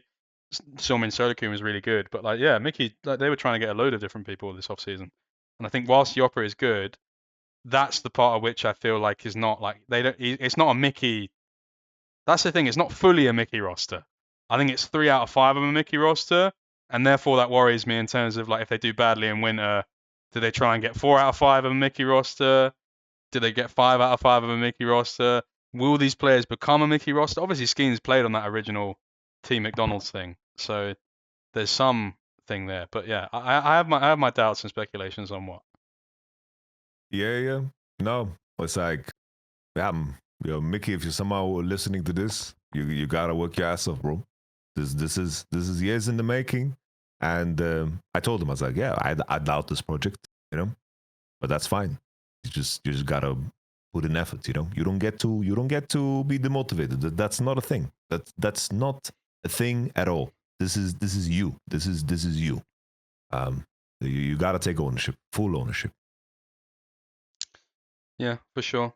I wanted to talk about career because there must be so many going in career. You've spoken about it in interviews before. I've heard you talk about it, but it must have been such a crazy experience because it's like first person to ever do that. Like even to this day, like it's a thing where like we speak about like the idea of like CLGEU playing in like was it season 2 winter LCK? Not it wasn't called LCK back then. It was called like OGN Champions or something like this. Like that's like seen as like a mythical thing of like that never happened, or like even like you see like a Vietnamese playing in the LCK, a Vietnamese player playing in the LCK, and that's like oh my god, that's insane. So the idea that you as like a Palestinian Swedish man who's like coached in the LEC his entire career went to the LCK and was a head coach is like still like quite crazy to me. I wonder if you could like talk about that because I suppose the thing about stories is as time goes on you gain new perspective on them. So I suppose maybe your opinion of that time has changed in some ways. No, it's like when I got the offer, like the strangest part was that I already had a verbal agreement with Team Liquid. I was supposed to join Team Liquid back in 2020. This was when they didn't make playoffs, and Doublelift said like Spring Split doesn't matter. And then we had the whole like debacle when he joined TSM in a really strange way, you know, like suddenly it was look into it. Nevertheless, sorry, that caught me off guard. You said that like Alex Jones. That was some like real Alex Jones Jesus. stuff. Right that's like that situation is a little bit conspiratorial. So I guess yeah, makes sense. You said they're turning the AD carries into KDA players. No, it's like the Team Liquid opportunity was like I wanted to sign there because bro, a roster with CoJJ, Jensen, Impact, Roxa, and Tactical. And Jensen, like, you and Jensen got law. Jensen was on Team Solo Mebdi, wasn't he? Way back in the day. Baby. Team Solo Mebdi, baby. Just as a quick tangent, because it's so interesting to me. What was he like back then? Because the whole thing was like he was like the second coming of Mussolini at that time. Like he was a little toxic. like he was a toxic little shit, and he was banned. He was called Incarnation. Like he was doing all the DDoSing and stuff like that. And then he came back, and he was just like they put him in front of a camera. It's like you ever seen Clockwork Orange? It was like they put him through the Clockwork Orange machine. They had his eyelids peeled back, like he was watching the machine at Riot. He was like, "You will be a good player." How did that transition happen? Like, talk to me about playing with Jensen back then. So basically, it's like me and Nukdak needed to make a roster from scratch, and he wanted us to play with Jensen because he thought Jensen was good, and me and Nukdak played bot lane together. And I swear to God, before I continue on Jensen, like we were the best bot lane in Europe because bot laners sucked ass. They were so ass. This is season 2, right? This is season 2 bleeding into 3. I swear we were so much better than everybody because we would actually like be smart about our rune choices. I would understand as an AD how to farm side, while ADCs would just like walk mid and like throw a Q on Ezreal, you know, like they would play like these lane ADs and they would never bully me because I would play like Kog'Maw with like health quints. Like we would shit on everybody because we just were willing to play so much more because back then the AD meta was like Graves, Ezreal, and we push and have priority. And it's like, yeah, fuck off. I'm going to play Tristana, Kog'Maw. I'm going to scale. I'm going to play like MF, Morgana. We're going to like shit on you, you know? Like bot laners was just not good back then, if I'm going to be honest. They were just not good. And we needed to form a team. And the thing is, Nukta was like, yo, we should get Jensen. He's really good. At the time, it was called like Vagod Eggs or Wizix. It was called Wizix. And basically, I'm like, bro, this guy DDoS is me. He trolls me in solo queue.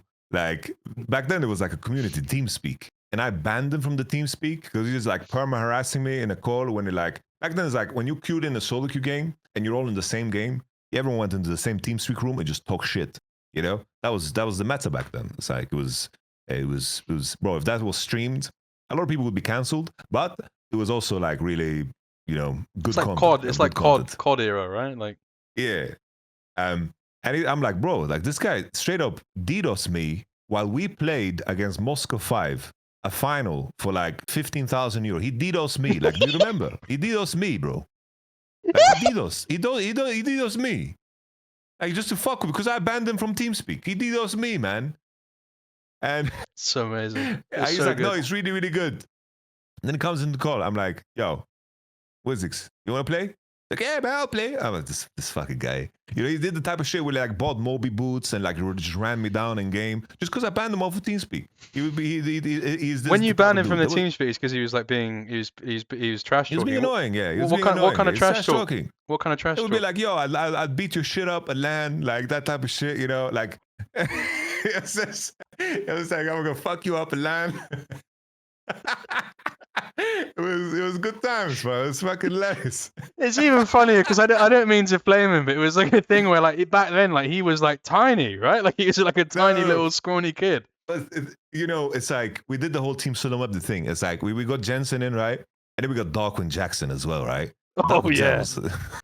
Oh yeah, DarkwinJax. This is like you know on like they talk about like JLFC. Like this is like you ever seen the FIFA video where it's like a commentator where they've edited it and it's like, and in goal we've got Mussolini and at centre back it's Mao Zedong and midfield we've got. It's just this is like the most evil team at the time of all time. I don't know, DarkwinJax. I think DarkwinJax, I believe he just has like ADHD, like very extreme, and also like I also believe that this is what he told me. I believe he has Asperger's too. You know, it's like getting to know him. It's like his family as well. It's like they're the nicest people ever. You know, like DarkwinJax, like Khaled. I know him as Khaled. You know, in person, like it was very fun to be with him, but he would be like very, very, he would never let things go. Like he would just latch onto them, never let go. And it was the same with like solo queue grudges. And if like someone rubbed him the wrong way, he would like punish them. But the thing is, it's like DarkwinJax would still, like if you taunted him the right way, he would get rank 1 just to prove, like just to fucking shit on you. You know, that was how good he was. And navigating like the who he was as a person was tricky, but I got along with him like super well. Well, you're both like. Am I right in saying you're both Palestinian, right? Yeah. Did that help in some ways? I think to some degree it did. Yeah, I think that like I was the only one that could tell him like, bro, like what the fuck are you doing? You know, I think it was the only one that could tell him that. But the thing is, like DarkwinJax, like we would play a scrim against like Dragonborns at the time, you know, and basically his mouse would stop working, and then he would still stay on ramp and never won, and they would come and gank him and kill him. And then he would be like in alt chat during the scrim. He's like, "You motherfuckers, you killed me while my mouse doesn't work." It's like they have no fucking clue. Like he's like, and then he gets like so. And the thing is, I'm using a light insult, but it's like he went, yeah, and it like continued, and then it's like he's playing the scrim with his mouse pad, like the mouse pad on the laptop. He's playing the scrim. He's like, "No, Yamato, I want to play with the mouse." I was just fucking pause, fix your mouse, like plug it in, like it's not that hard. He's like, no, I'm playing with my mouse pad. And then it's like we're winning, and he's just like taunting them the whole time. He's like, I'm fucking you up with my mouse pad. Like I'm fucking up your whole life with my mouse pad. And this would be just like a scrim. This would be a scrim. I remember like there was a scrim set that we played where he threatened Svenskeren. Like, Svenskeren was the jungler. I believe like Copenhagen Wolves. And I'm like DMing the official. It's like, nah, he's just joking. He's just joking. It's just like he would just like never let go of things. It would just sit there. It's so easy to like press his buttons, but he was so damn good because he made like he got rank 1 because Jensen told him he's ass. He's like, you fucking suck. Look at your fucking low elo. In 2 weeks, he just got rank 1, just like that. It's like just to tell him fuck you in the best way possible. So like kind of like. To farm that moment of like, you know, the WWE clip was like, just how good was DarkwinJax? And then like I start crying. Like, what was his potential? Like if he'd like locked in and like not all the emotional stuff removed, like at that time in season 2, like how good was he? I don't know, like when he was dialed in, like he was so good that he could choose to win like most games that he chose to win. The trick was to make him want to win. that was always the challenge, you know. But as I mentioned before, like back then, getting rank 1 was fucking hard. By the way, like that was a different task altogether. These are like +0 LP at Diamond 199 LP like 8 times in a row times, right? Like this was basically rating era. Like this was just like rating MMR, era, like even. yeah. So this was like right before Pharrell and Lord just got you know, the 3K Elo type shit, you know. So it's like his account. The funniest thing was it's like when that guy's a Jin player, but now by the way, I've played against that guy in like Diamond 3 like 4 times. Pharrell and Lord, he's just a Jin player in Diamond. fucking Pharrell and Lord, you know, it's like we put the team together and like in regards to Jensen, it's like when I met him in person for the first time, that shit was also like he laughed because he knew, you know, like he knew, like he talked so much shit in person, like in online, and we all knew like it was just like it was all fun and games, you know, because like the first time I saw Jensen, he came with a tank top. He had a tank top on, and he would like walk wide, you know. And it's like it was that to me is like such a memorable moment. It was fucking hilarious. It was fucking amazing. This was at I believe Gamescom, you know, Gamescom. Saw him in person. Wow. Was good. But it's like that roster, you know, just to put the ribbon on the story. Sorry, was that you know, we were really damn good. We were winning all the scrims and so forth. And, you know, in the end, it's like we basically got banned because Riot NA were like, yo, this is not going to fucking happen. And apparently, like some players in the tournament that we would play against just put together like a manifesto of why we shouldn't be allowed to play, you know, send it to Riot NA. Because Riot EU were very happy with us to play, to give us a chance because... Aborson at the time just believed in like rehabilitation, you know, and the players just didn't like. Jensen, DarkwinJax, they didn't play any solo queue because the basically if they didn't get banned, we would be allowed to play. That's what we were told.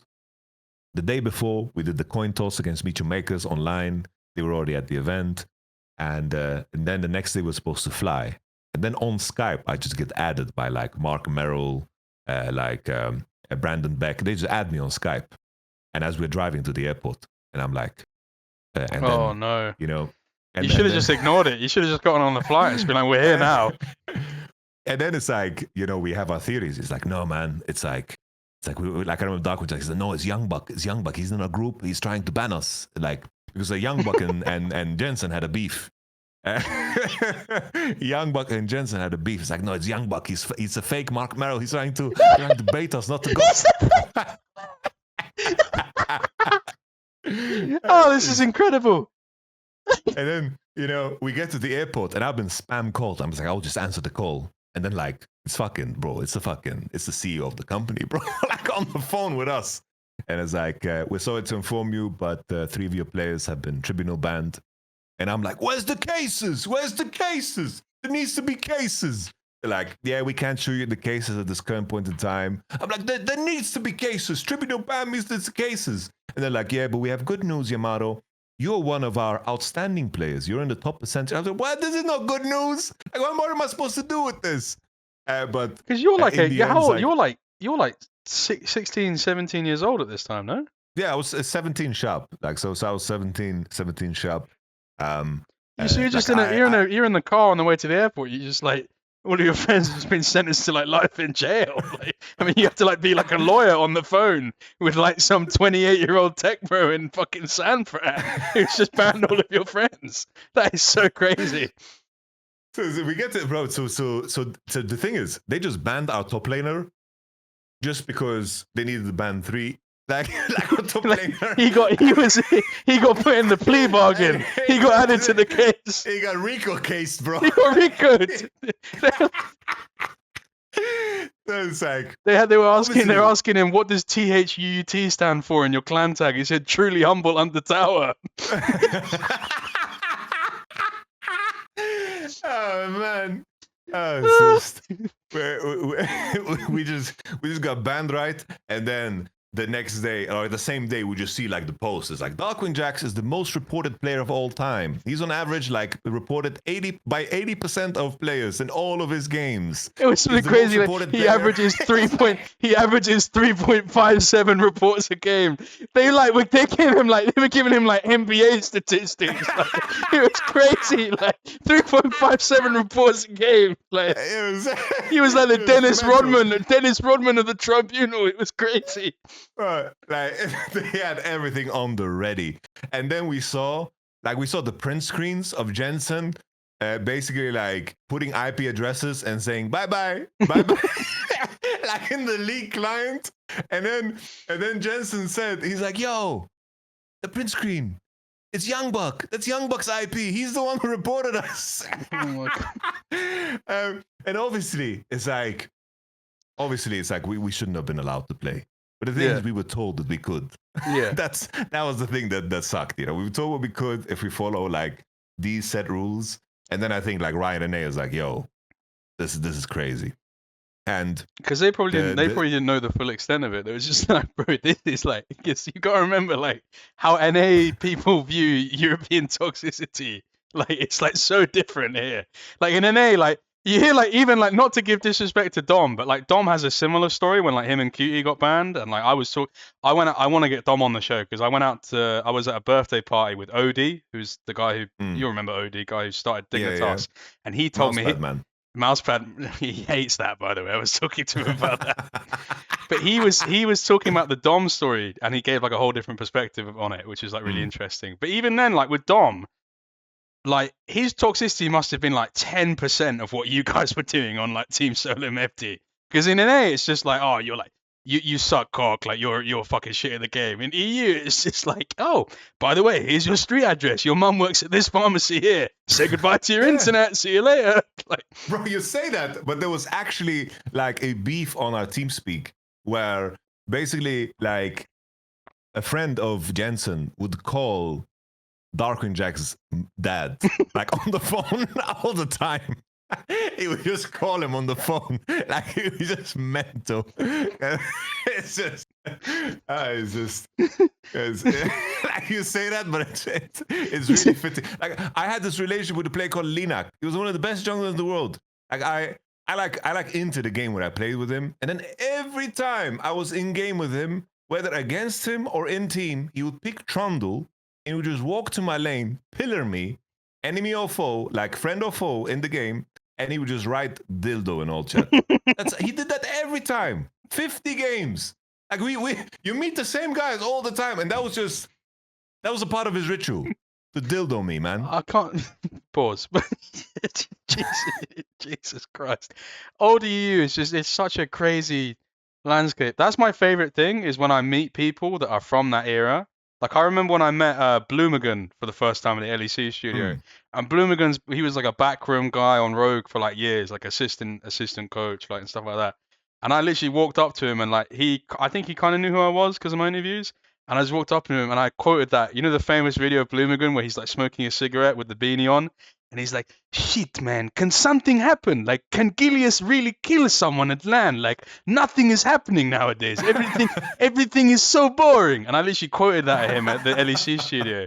And it's like he looked at me and he like looked around because it was like I was like revealing like that he used to work for like the Soviet government or something.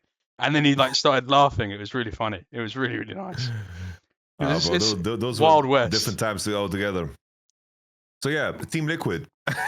Back to Team Liquid. I just want to say that the idea of someone calling up DarkwinJax's parents in game, like he's like the villain of like a villain in Scream, just being like, "Your son Khaled is not very good at Rumble," and they're just hanging up, is one of the best stories I've ever heard. But Jensen, we spoke about him because you mentioned you had an off-season offer from Team Liquid before you went to SANDBOX, yeah. Yeah, so this was between spring and summer, and I thought, bro, this is just free, bro. I'm gonna join this team, and we might even win. Like, I don't know how this team like didn't work out with Code JJ, Impact, Broxide, Jensen, and Tactical. Are you crazy? Like, this is easy peasy. And I had a deal ready, and I talked with everybody and so forth, and ready to go. It was like a very good match, but it was also like peak Corona, and also like Trump was like, "Yo, no more borders. We're closing off the borders. Nobody's coming here. Green cards, no." So there was just too many question marks and risks. And Trump, a big EMEA Becker, guy at that time. yeah, fucking Trump. Nevertheless, we were in a situation then where Becker was basically like reaching out to me, who's currently the GM of T1. He's the one that basically set up the whole Reckless thing with T1. I believe also he's involved in like the Griffin thing. So he's always been like very open-minded about these type of ideas. And SANDBOX at the time, they needed something drastic. Because it's like SANDBOX in spring, nothing was working. They just did like these musical chairs with the players. Everyone felt demotivated. Everyone felt like shit. Like it was very, very terrible. So they just needed to do something drastic, and they thought, let's get this guy who has brought teams to Worlds. Like he has worked with rookies. Let's see how it's gonna work out. Like he laid down everything for me, and I was like, all right, let's do this shit. We need to find like the best translator in the land because I don't understand shit, you know. And we started our interviews. You know, my process for choosing my interview is kind of goated. You're gonna like it because I had like a long list of people that had like interviewing experience in esports. I was like, that's fantastic. Like not interviewing, but like translation experience in esports. I was like, that's really, really good. There was one guy who basically was Korean, and he was a trained chef in Switzerland and France, and worked at a super high-end hotel in LA as a chef. And he had like some kind of an injury where he couldn't work as a chef. And I spoke to this guy. I was like, did you play League? He's like, yeah, growing up, I played League. I was high ranked, like in season 1. Like, I love League. Like, this is super interesting to me. I was like, okay. And like your work hours, like when you worked as a chef, like that must have been intense as fuck. He's like, yeah, it was intense as fuck. I was like, my brother, you're perfect. He speaks both languages perfectly, played the game, and also he's going to be willing to put up with my bullshit for like 12, 14 hours a day because he was with me 24/7. The other homies that were like very serious about, they would need like, you know, work hours. They would need to be like, I would be left alone. But this guy, Jay, who became an analyst later for like D Plus and Genji, like super goat. It wouldn't work without this man. He understood the game, he understood the lingo, he understood everything, and he was with me every step of the way. Bro, like when I was speaking to the players and like flaming them or like hyping them up, like there's not a lot of people that could was he matching the emotion as well? Like yeah, bro. Like he was delivering it, but I was like always like being very expressive in how I emoted it, so the players could like feel my energy, you know, in terms of how it was delivered. But my whole thought process, like my experience in Korea, it was so unique because first and foremost, it was the best esports experience I've ever had. It was everything was prepared, everything was set. It was basically Yamato, focus on the job.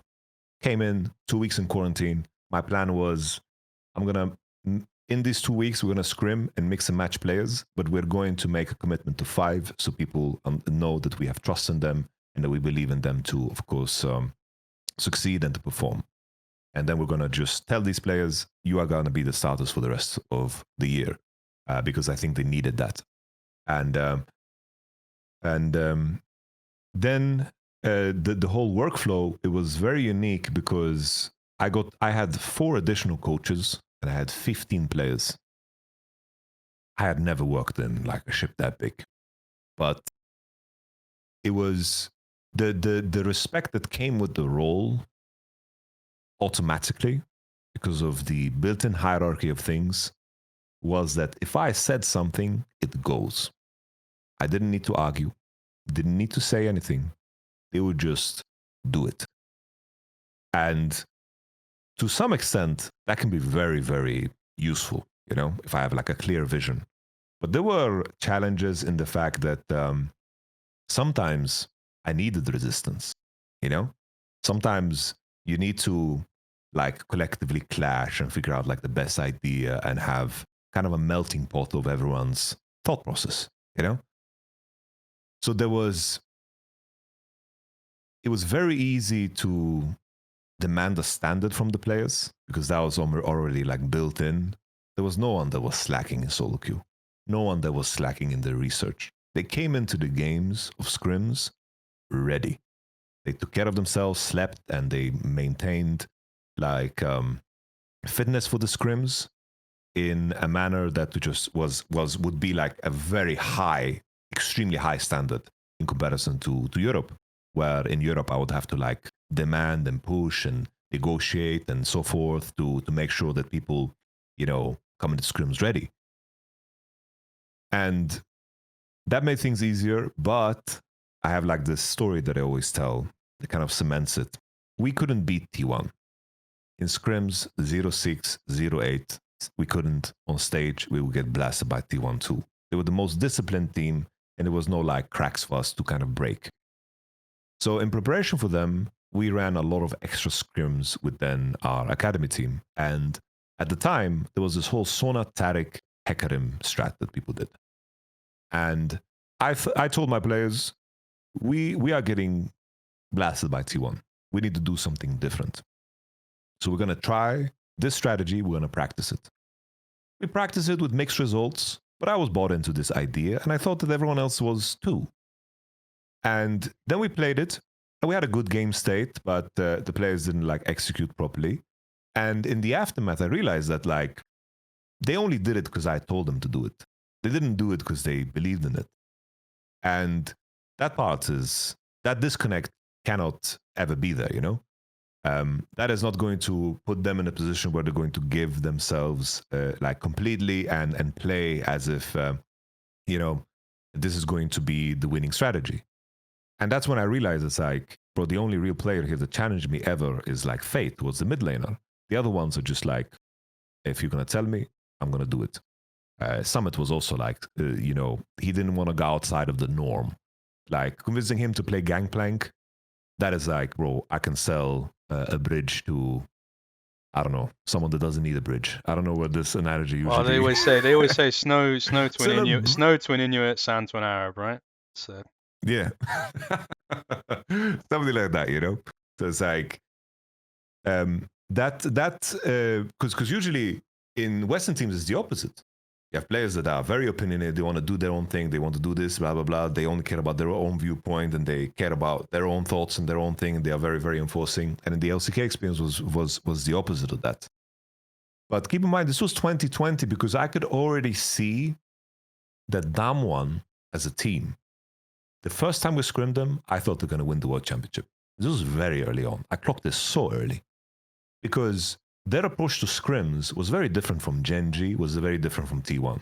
So when we scrim Gen.G and T1, they would draft the same thing every damn game. They cared about the structure of the game, and the players needed to kind of follow a recipe and a ritual to succeed. Because this is like post 2018, 2019, where the LPL won Worlds back-to-back. And something needed to change regionally. And Damwon was the team that had so much looseness to the gameplay. They explored champions. They did so many unique things in terms of you know, just how they managed the time outside of game, how they played in game as well. They were like willing to like risk things and to try things, and they still had that flair. So I speak from 2020, but I know that a lot of things have changed too. Because nowadays people say it's like when Western teams go to internationals, like Eastern teams, we can kind of beat them. But it's because the Eastern teams have also, like the Korean teams have taken a very different approach to actually how they practice, because the game can't be recipe based anymore. It's like you have too little information to actually do that. So you need to play on the edge and to pursue information and judge information real time. Because I do think that was the realization for the region when G2 was beating them, and of course LPL was beating them, because they were just playing so loose, and Korean teams were just so, they were perfect within that recipe. When it would pivot and it demanded, let's say, you know, almost free will, it didn't really work.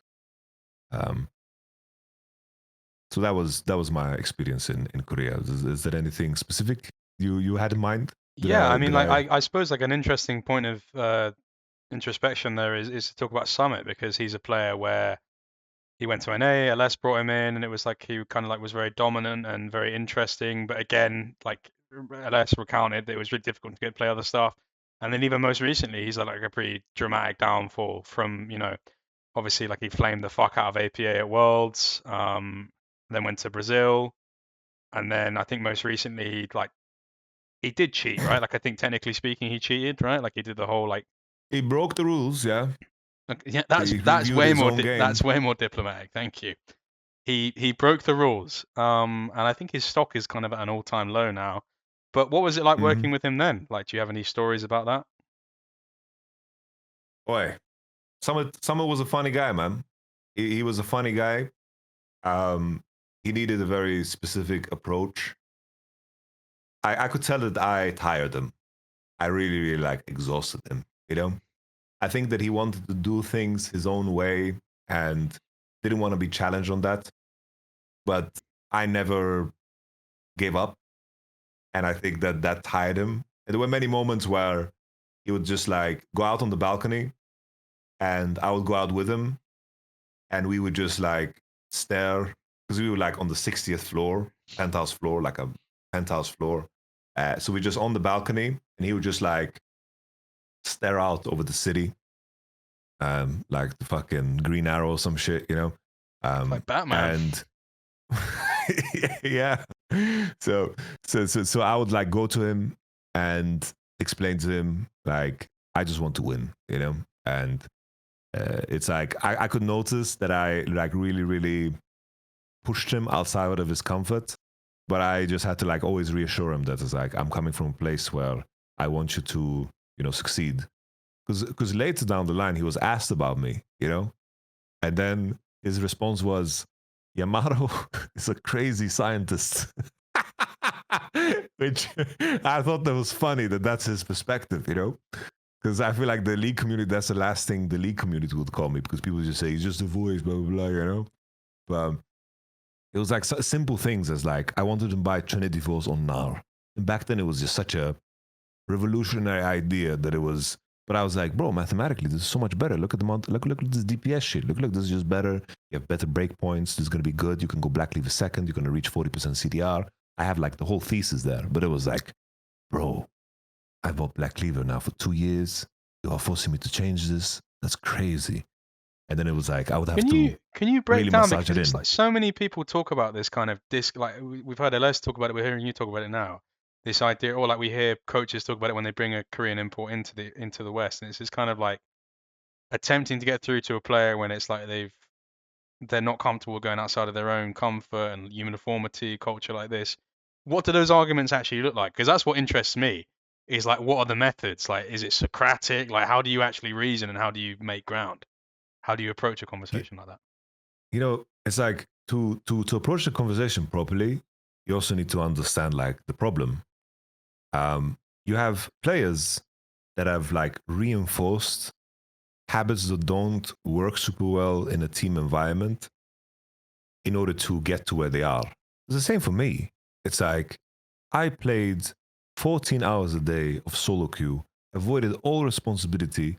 I was like a ninja the way I dodged my dad, you know? Like I've always shared the stories. Like when I played solo queue and I was past bedtime, I burnt my thighs. Like, bro, I'm scared that I'm impotent sometimes because I haven't tried yet, you know, to get kids. But I had my laptop on my thighs. You might have I'm play. I'm fried basically, the swimmers, so to speak. You know, I'm in bed playing like this, bro. And on the laptop is on my thighs, and I'm playing like this on the covers. I'm burning my thighs, you know. But I'm like, I need to grind on this 25 FPS, you know, MacBook that I got from school because I have a dream, you know.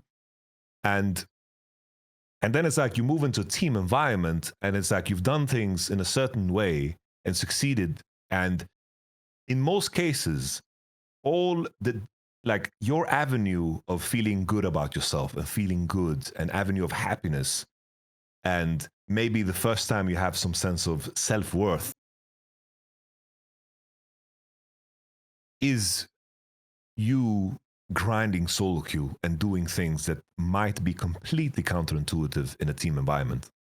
And you get plucked out of that environment, placed into a team, and then someone tells you that you should do things differently. That's the proposition, right? And for some, it's a lot more difficult because people have, obviously, like, especially young guys that are successful in solo queue or get picked up by a team, they have ego, you know? And the process of breaking down those barriers in some cases takes a lot of time, in some cases less. It depends on, of course, the person. And how you approach it always depends on the individual, but you need to keep this in mind, right? For some players, you need to like really, really massage it in. Something that Shaves always says. He always tells me, he's like, I'm planting seeds. I'm planting seeds. I'm like, planting seeds. I get it. You have to plant seeds sometimes. You kind of have to make them think it's their idea at some capacity sometimes, right? In some cases, yeah. Fnatic 2022 is the best example. I have this process of staying very late up at night before match to just go through the draft process. And then the last thing I would do before I would go to sleep is go through the draft process. And then I think about the draft. I want to fall asleep thinking about the draft.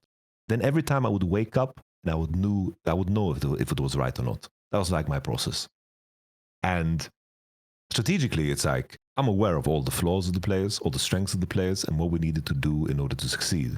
With this Fnatic 2022 roster, at some point I realized I have to present my plan, let them disagree and talk their garbage for 20 minutes, and then say, guys, what about this? And then present my plan again, and then everyone be like, wow, this is really good. Let's do this. And that shit, like, it was mind-blowing because it's ridiculous that was what needed to be done. But the players, I hope I don't come across as like insensitive, but I think it's probably true for me too, but a lot of players that you work with in esports are just neurodivergent, No, it's I like think that's in terms of, it's one of the first things that Grab said is that like success and obsession at this level is just you have to be. I hesitate to use the word abnormal, but like I mean it in like a good faith interpretation of the way. You need to be like unique, like yeah, it needs to be. You need to be an outlier, Yeah, exactly. So it's like the processes that appear are going to be sometimes very strange, very strange. But that worked, And I didn't need to have credit or whatever, but it was just sometimes you would have to like plant seeds to also create trust. There was this moment where I had this plan against Vitality. We're like, we're going to ban GP. We have a plan in place. And then suddenly, players start talking. It's like, the opposite is like, why are we banning GP? Can't you counter GP? Like, you can beat GP, right? And Wound is like, yeah, I have counters into GP. It's like, why are we banning GP? It's like, yeah, but we can just ban this. And then we can just pick this if they pick GP. And then we're going to counter it. And I'm like, it's like, bro, I'm like, guys, the only champion Alphari wins on is Gangplank. It's banned often. Like, this is a very, very good, precise ban against Alphari because he was a very strong laner. If you could lane on GP, it was really good for you. And then you have ult to, of course, impact the map, and he's going to scale into the game, and it's dangerous. And then, like, you have 5 players now that have, like, gotten it into their own head that they shouldn't ban GP based on, like, this chain reaction of, like, pressing the right buttons. It's like, yo, Wonder, but you can beat GP, right? You can counter it. So why do we ban his GP? Like, he's bad. It's kind of like, have you ever played Dungeons and Dragons at all in your life? No, but I know it. Well, it's kind of the idea, like in Dungeons and Dragons, you can be the DM, and you can like make this whole like famously, like I've never been the DM, the dungeon master before, but like I've had like growing you up look my like a dungeon master. Thank you. Sexually or like what do you I've been to Berlin a few times, but I just wanted to say it. I just wanted to say that. You can continue. I'm gonna go clubbing with Grab soon, so I don't know. Like who knows who we'll run into. But my friend's older brother growing up was always the dungeon master, and one of the things he said that was the most annoying is that he used to have like books of like stories and like world building, and he'd be like, oh, I spent 6 hours on this like elaborate plot with all these twists and whatnot. But the annoying thing about in Dungeons and Dragons, it could be like, say there's like a really important NPC to the story that the guy's written, and like they're meant to like really help you, and someone just goes, oh, let's just kill them. And then suddenly you're so far removed from what the initial plan is. All it takes is like one person just to have that moment of thing. And then everyone else is like, oh yeah, that's a good idea. I don't trust them. You're right, actually. Let's just kill this NPC. And then like that 8 hours of writing that the DM has done is just out of the window. It sounds like it's kind of similar to what coaching can be like sometimes. No, it's like that moment was a fucking regular split game. And I'm like, all right, motherfuckers, let's open GP. And we opened GP and we lost to GP. And then after, the players come into the room, they do this thing where, yeah, but like we would have won if like we fought this 2v2 right, and then he wouldn't get fed, and then we would win, and then all that shit. They would like tell me the story of why they lost and why they should have won. And I'm like, guys, I am aware of these things about you and the enemy team. You guys are not perfect. They are not perfect. And we need to lean into that. And in that moment, the next time where I wanted to set up specific bans, there was a little bit less arguing. And I could say, guys, remember the last time? I watched all of their games. I studied all their patterns. I invested 15 hours into watching them, and you guys want to like do a different plan because you had an idea in this moment, motherfuckers? They're like, yeah, okay. You know? Yeah, you had your DM moment. You were like, I'd made this amazing thing, guys. Look how shit life is like when you don't just follow the plan. Yeah, it's like the way information comes across is super important. But I think at the core of everything is trust, because if someone tells you all the right things of what you should do in order to become like successful in whatever, if it comes from a person you don't believe in, it doesn't matter. How you feel about the information is the most important thing. And feelings of comfort, feeling of trust, feeling of this, you have someone that wants to pull you out of your comfort zone. So you need to really, really trust them to go along on that journey, right? So like the relationship between players is so crucial, I think. The most important thing for coaching. Because it's the same, like if someone is experiencing stress, if someone tells you, like if you're experiencing stress and someone says, just take it easy. It's like, in that moment, I know what I should do, but I'm feeling some type of way. So you telling me this is just going to make me feel even worse, you know? So it's like the timing and the relationship and everything that you've built is so important. Yeah. Because the way, like when people ask me, like as a side note, sorry, you know, when people ask, it's like, who controls the draft? Coaches or players? And truth is, everything you've done leading up to the point where you have that final moment and you take the decision if you play something or don't play something, everything gets reflected upon at that moment. Because if I have worked in a certain way with players and I'm like, no, you're playing this no matter what, and that goes against everything that we built up, that's not going to start the game in the right way. Referencing back to, of course, like the Sona Tarek thing we did with the SANDBOX guys. If they go into the game thinking like, oh, this is all wrong, and this is all like, this is like, I don't want to play this, even though it might be like the best draft. If they feel that way, that's my mistake, because I didn't do the right decisions to build the relationship and the repertoire and the back and forth to be in a position to pull that trigger for him. Because in the end, they are the ones that need to act, right? It's all about how you've built up the foundation of your team, because that gets tested when you then play. And in that, you also find this nice detail of how players deliver their calls to play something. Just by tone of voice, you know if they're going to carry the game with the champion or if they feel like less confident in terms of something. The best example is that 2021, we play against G2, went to 5 games. In those 2 games, first game we lost on Pyke. Second game, Hilly says, pick me Pyke again. And I'm like, let's fucking go.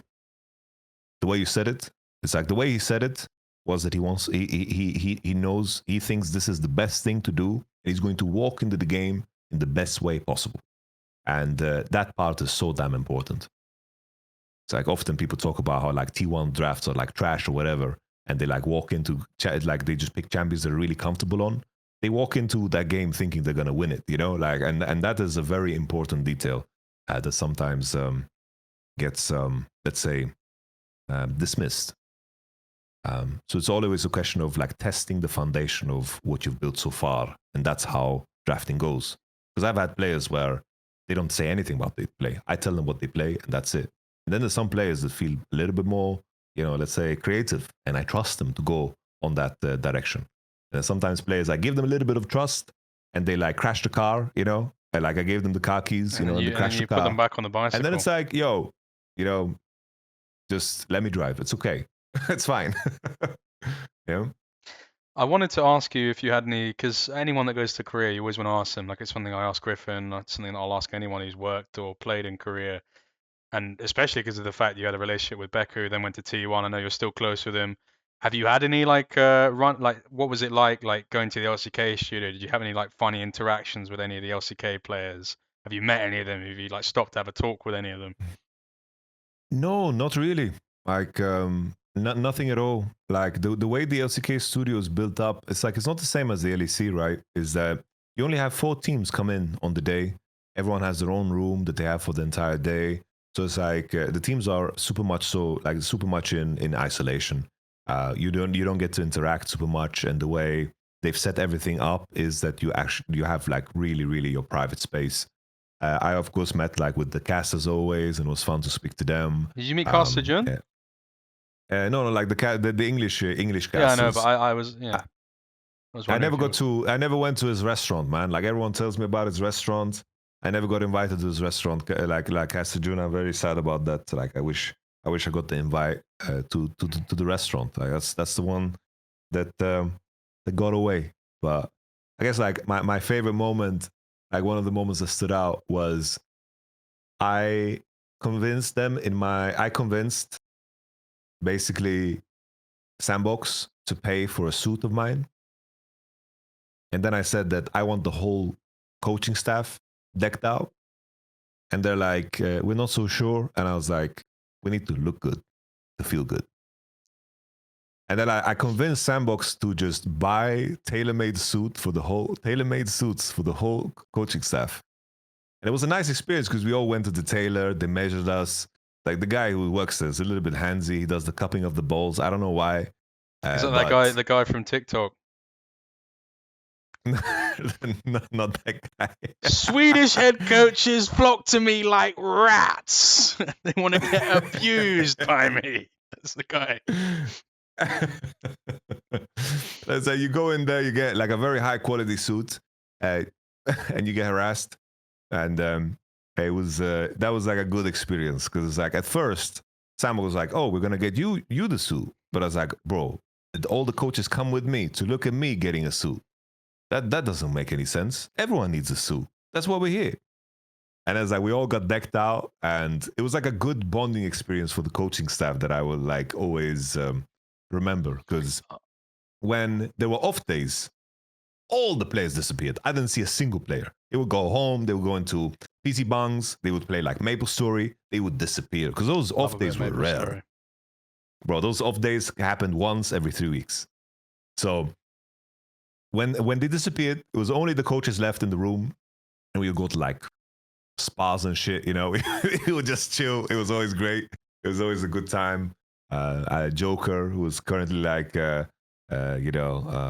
still coaching, I believe, in BFX. He was a really close homie of mine. We'd always like do shit together as a coaching staff. You would go like and do the whole drinking business and so forth. Those were like the fondest memories for sure. What was it like? I have to ask you because I've forgotten. What was it like working with Gorilla? Because this guy's like an unsung legend of the game. Like he's him and Gorilla is like, bro.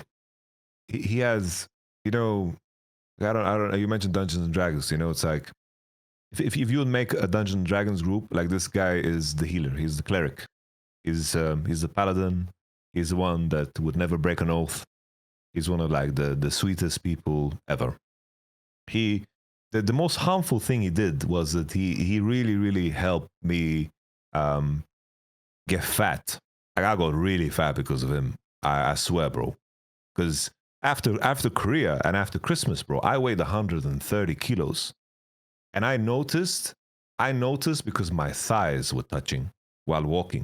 There was like this swooshing sound because I had like these polyester pants And you started having a guy with a trumpet following you down the road as well. Like, I was fat, bro.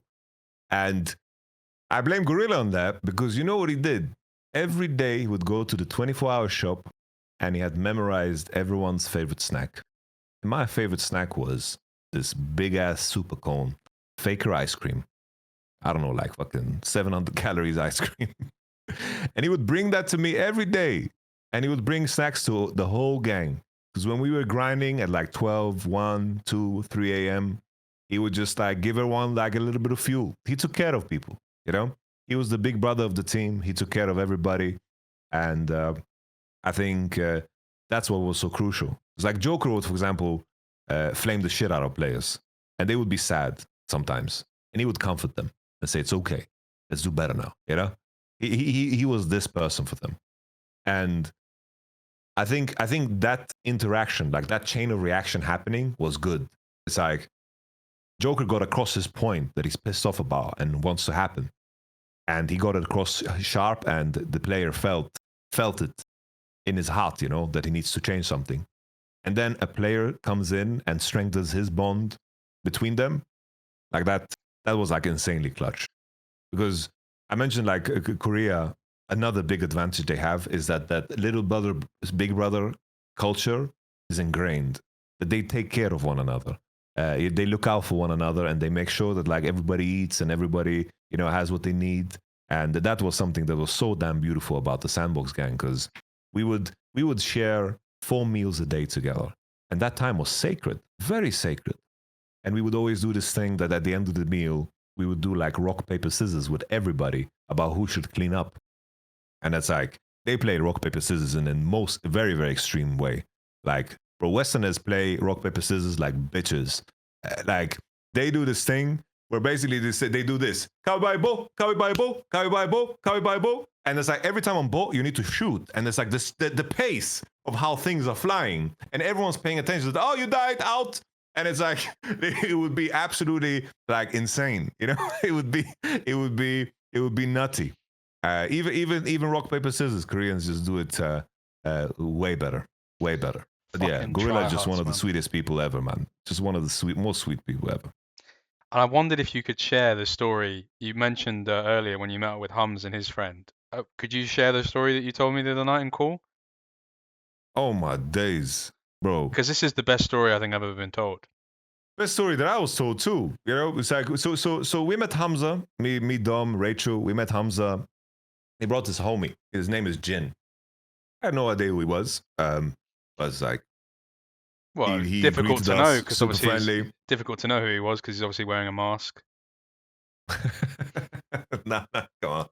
Fuck it up. Sorry, different Jin. Sorry, apologies. It's like apparently, so he's a TikToker, and he's known on TikTok, but his energy was so amazing. Like we were in basically Hongdae Red Street. It's like a very famous like university street. It's the fuckboy area. Yeah, and it was Halloween. So he was interacting with everybody. Like he was interacting with Deadpool, he was interacting with girls, and he was like taking pictures. He's the type of guy that just whatever he does, he creates a story. He would just like interact with like the most random people. And sometimes I thought we were gonna die. he walked up to this buff dude and he's like, "Hey, Puerto Rico," and I'm like, "What the fuck are you saying?" And he's like, "Hey, I'm from Puerto Rico," and it's just found a friend out of nowhere, like this buff dude with like Cuban links. Like, it's just he would just always make a party somehow, and it's like we go through the entire day, and I'm having a blast, bro. I'm having a blast because I love being in like strange, unique situations. I love it. So we go to like. Sounds like I got like the evil experience of this because I got Zeton in Denmark. It's like the bad ending. You got the good ending though in Korea. I had to deal with Zeton like walking up to random people in Denmark, and I won't say what he did. I think anyone who's seen the clip knows. That's mental. I don't know. Bad stuff. It's just, nevertheless, we continue. We continue, and he at some point, like the night, bro, I have to share this story. I forgot. I have not shared the story. Humzh we are at karaoke, and then Humzh says, "I need to shit," I'm like, yeah, go to the bathroom, bro. Why the fuck are you announcing it? He's like, no, I can't shit. I have to shit at home. I'm like, bro, like you live 30 minutes away. Like, what do you mean you're gonna go home and shit? Are you coming back? He's like, nah, man, I need to leave. I need to shit. And then he just said bye and left. Like middle of karaoke. He just announced, I need to shit, and then went home. That's the last time I saw Humzh. I'm like, Humzh, I'm never gonna see you again in my life. And this is how we say bye. He's like, yeah, I need to shit, man. I don't know what to do. So we went home, took a dump, didn't see him. He apologized the next day. He's like, sorry, Yamato, I just really need to take a shit. Fair play. Jin stuck with us. We went to have Korean barbecue. And it's like, we start talking. And then it's like suddenly... Who's in the group at this point? It's you, Jin, and... So it's like me, Jin, Rachel, and Dom. And basically Jin just like starts sharing things. We share things like about our childhood, whatever. And then he mentions like his father is a Shaolin monk. I'm like, oh shit, he's a Shaolin monk, but you're from New York. He's like, yeah. Like he left China and opened a Shaolin monk school in New York. I just like to prepare everyone. This gets crazy, by the way. Like this gets crazy. And he's like, I'm like, all right. I'm like, interesting. It's like, oh, so it's like very is it successful. He's like, yeah. This is like the most successful school like ever. Like I'm really, really well off and so forth. And it's like. And then it's like, I asked him, it's like, so how did you like parents meet or whatever? And he's like, yeah. So basically, my mom is an agent for hip hop artists, rap artists in New York at the time. I'm like, what the fuck are we going with this? And then he's like, basically they met together because there were some rappers that she represented that wanted to like join the Shaolin school and to learn like the monk ways. And I'm like, no, because when you told me this, I started thinking. I was like, no, surely not. No, I'm like, no. Nah, come on. Because he's young as well. No, he's like my age. He's like 25 or something. No, but I think he's like 20. He's very, very young. Very young. Yeah. And I'm like, no. This can't be it. So I was like, so wait, what artists are we talking about? It's like, yeah, maybe you know about him. It's like. Basically, they're called Wu-Tang Clan. I'm like, what? Wu-Tang Clan? Are you asking me if I know Wu-Tang Clan? He's like, oh yeah, usually when I tell the story, people don't know Wu-Tang Clan. Oh yeah, of course I know Wu-Tang Clan. And he's like, yeah. So basically, the Wu-Tang Clan wanted to learn Kung Fu, and my dad like trained them. He learned it. Sounds like, so your dad is the influence on the whole Shaolin, the whole aesthetic that Wu-Tang has. He's like, yeah. He taught them everything. I'm like, what the hell are you saying? This guy's dad taught like, RZA Kung Fu. Like, this is Shaolin Kung. This is fucking insane. Like, I was like, bro, what do you mean? Like, you have to have proof. You need to have pictures. I can't believe you. He's like, yeah. So basically, they did the whole tour in America, and I followed them. And here's a picture of me at the Wu-Tang Clan here in New York, together with them, and Zoran Mamdani just shows me a picture. So he just proved all of it. Because like the thing is, like you'd have to believe he was lying, but he actually showed you pictures of him with all of them, right? He's like shows me a picture with them, a Wu-Tang Clan. He's like, look, I also met Zoran Mamdani. I'm like, what the hell? What's going on? And he's like, yeah. And here's me with RZA's sons, where they're just like playing music. I was like, what the hell, RZA's sons? It's like, yeah, RZA's my godfather. Yeah, cool, man. Like, RZA's your godfather. What are you saying? It's like, yeah. My dad is the godfather of RZA's parents. RZA's kids. And, like, yeah, kids, sorry. Jesus. And I'm like, nah, bro, I can't believe it. It's like, yeah, no problem. It's like, Wu-Tang is doing a tour in Europe, and I'm going to go with them, and you just hit me up when you want to come. And I'll give you the VIP treatment. You come backstage with me. We're going to hang out. You get to meet Wu-Tang Clan. I'm like, yeah. This is like, you're the coolest person I know. Are you kidding me? Immediately. Like he just immediately jumped up like 100 places. Like. Bro, I couldn't believe it. I still to this day can't believe it. He just casually mentions Wu-Tang Clan. And it's like that his dad is the reason why they have the whole Shaolin aesthetic. I was like, what the hell are you saying, man? And then this is one of the coolest people I've ever met, you know? I was like, that's his story, but I feel privileged to have heard that story and knowing him, you know? It's one of those stories that makes you think like, fuck, I need to go and get a story. Like, do you know what I mean? You're just like, I need a story. Like, this is like, how crazy is it? Like, someone in chat's just said it. It's made me think, how the fuck does Humzh know this guy? Like, how the fuck is that Humzh's friend? No, it's just Humzh grew up in New York, so he's just a homie of his. Like they just grew up together. They just connected like that, and that's it. You know, Humzh grew up in New York. Jin grew up in New York. Does Humzh know who Wu-Tang Clan is? Well, I hope so, bro. But I wouldn't be surprised if he didn't. By the way, like maybe not. Yeah, Humzh also thinks that Drake won the beef against Kendrick. So it's like he knows nothing about music. My man Humzh is lost on the map. You know, like he just like goes home to take shits. You know, and interrupts a nice evening like that. You know, fucking hell. You know, the coolest story I have is that I sat 2 seats away from Justin Timberlake and Jessica Biel. You know, that's like the coolest story I have. When was that? I got like Riot invited me to be like the Riot representative together with Froskuren and Lore to be the League of Legends representative at a Louis Vuitton fashion show. And bro, I've never been so out of place, bro. Like that was, I didn't belong there. Like I dress good, I look good, I smell good, but I don't belong there, man. That was a very, very strange experience. But the cool part was I sat in the Louvre. So basically they do the Louis Vuitton fashion show in the Louvre, bro. Like they just rent that whole place out. And I'm like, yo, that's Jessica Biel and Justin Timberlake. Bro, Cry Me a River and Seventh Heaven is right there, bro. That's crazy. You know, it was a pretty cool experience. There was like some other like really, really famous people there. You must have felt like Vladimir Putin being that close to the Crimea River.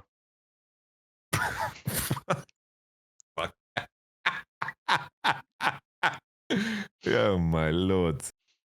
But bro, let me tell you, I shook the hand of like one of the higher ups at Louis Vuitton. Like basically they have like a whole company. It's like $1 billion company, right? And I've never felt in a handshake how much he just doesn't give a fuck about me. Like, I imagine every person who shakes his hand just wants to crawl up his ass like that that episode of what's that show called? The Boys? The Boys. Yeah, The Boys. I think everyone just wants to do that to him. So it's like when he shook my hand, I was like, bro, that's disgusting, bro. Like, I think it was like the CEO or whatever. Yeah, so I think he just never looked at me, you know, even when we shook hands. I was like, ugh, where the fuck am I? There's a bunch of fake people here, you know, like this is not for me. I need to leave. All I did was wear a Louis Vuitton scarf at the World Finals on the analyst desk. That's what I did, you know. Oh, he likes LV, bring him. Well, it was a cool experience. It was a very cool experience. I'm trying to think what my coolest celebrity experience is. Sam Matthews, man. Yeah, Big Sam, man. Uncle Sam. My dad's got a really cool story. My dad apparently, like, I know it's not me, but like, fuck it, it's the first one that comes to mind. My dad apparently went on a night out once and went to a bar and Cillian Murphy was there. Like, damn. Yeah, and they went out and like apparently my dad got on really well with Cillian Murphy, and then they went like bar hopping together to like a few different places. Damn, is that how you say his name? I thought it's Killian. Yeah, Killian, I think actually. Forget. Yeah, probably. In any case, Cillian Murphy is like a chess opening, bro. Come on. Yeah, Cillian Murphy. Yeah, he met him. I think it was before like Oppenheimer, but it was still like Peaky Blinders time. Yeah, I think maybe it was a legend, bro. Yeah, of course. And it's before fuck, what's the film? He was in another film before Oppenheimer with Christopher Nolan, isn't he? In that World War, he's in Dunkirk. Inception. He's in Dunkirk as well, isn't he? I want to say. Yeah. He's the guy who like gets saved, and then he's like, "Why are we turning back?" That's a great fucking. And then film. like he kills the kid in the boat. I love that film, bro. That film, like I went to go see that in IMAX. It's like one of the best films I've ever gone and seen at the cinema. Mm-hmm. It's so fucking good. I went to see it twice because it's like it has the whole weird, you know, you got to watch it twice. Yeah, I don't know why Nolan needs to be such a dickhole about like the audio, because like I saw Tenet in like a regular cinema and I just couldn't hear shit. They should have called it tinnitus. I'm very complete ass, bro. I'm very excited to see his. I'm actually writing an essay about Christopher Nolan at the moment. It's called Drew Levin, Post 9/11 Neoconservatism, and the Batman Christopher Nolan trilogy. Because all of those things interlink for me. But you'll have to read it to see how all those things link together. But back to you, Yamato. And we've talked about every aspect of your career. Before we move on to kind of the LR end, because we're looking toward 2026 winter, I want to give you a chance. Is there any? You feel like there's any crazy stories from the tales of the Wild West or any of these times in Fnatic, Vitality, or career that you might have missed that you want to share?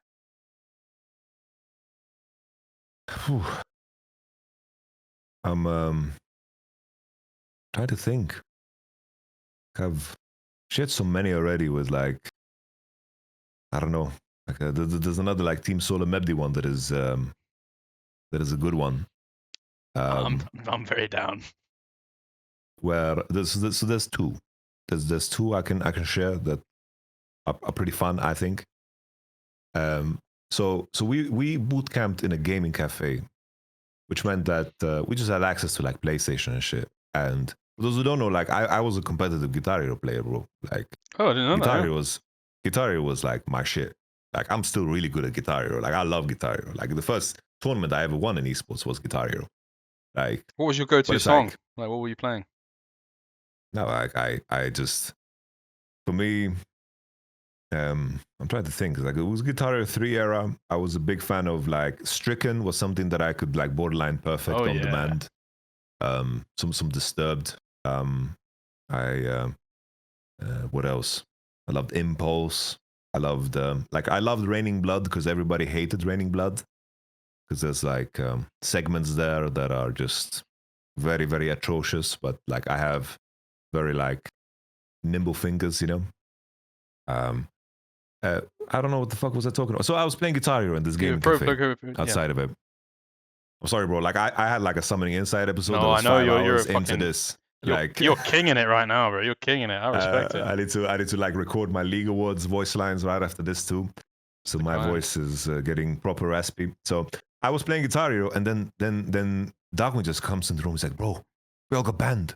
We all got banned." I'm like, "What the fuck are you saying?" I'm getting fucking livid, you know. I'm getting angry. I go into the room.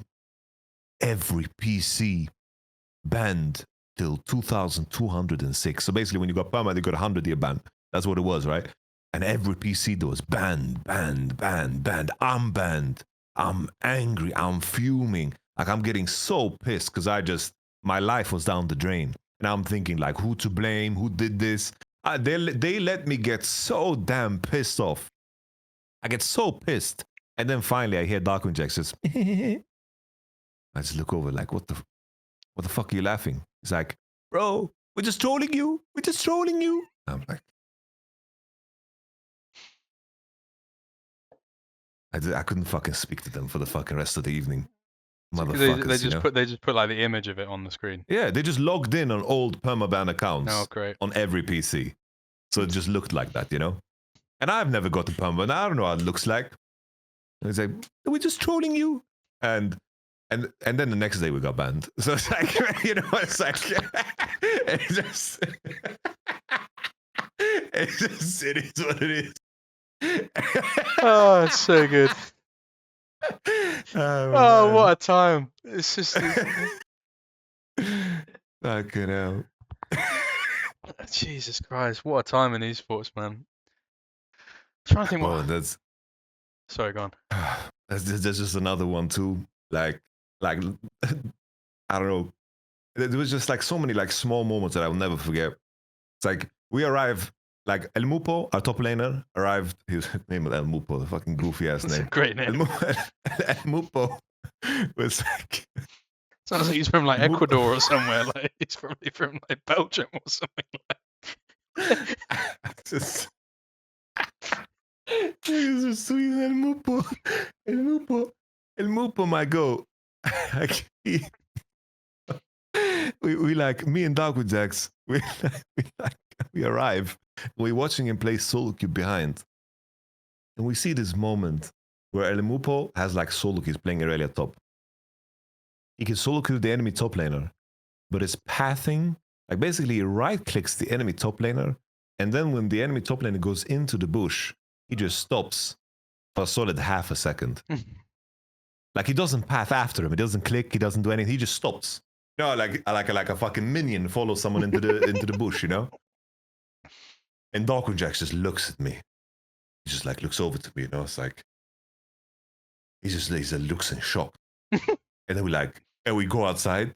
He's like, we need to kick him. He's like, we need to kick him.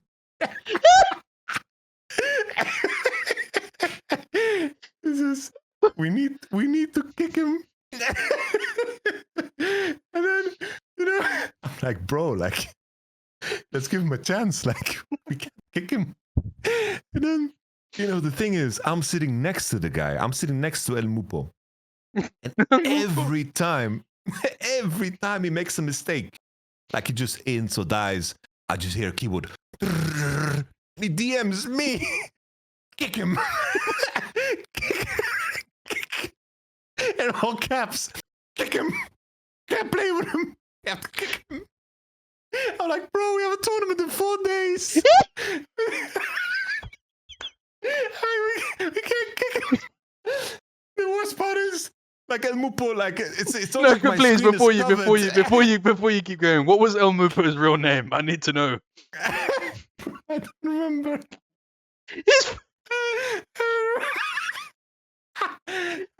Carry on. I'm gonna Simon.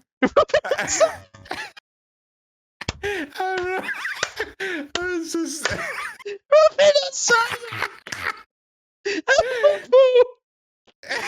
Sorry. You know, I told you, like, El Mupo sat next to me, so he saw all of the messages. You had like you had the original like Neon and Perks moment in 2012. Yeah, and like El Mupo read all those messages all the time. And you know, the day we got banned at the airport, you know, we're on the phone. Yeah. El Mupo doesn't say bye; he just disappears. We're like, where the hell did El Mupo go? He just disappeared. He didn't say bye. I think he just hated the team. He just DarkwinJax was a lot, bro. He was a lot, bro.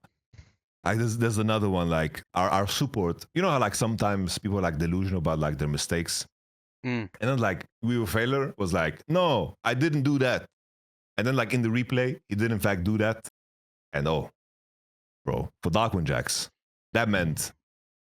That means punishment. That was like punishment. that was the biggest. That was like the biggest sin possible.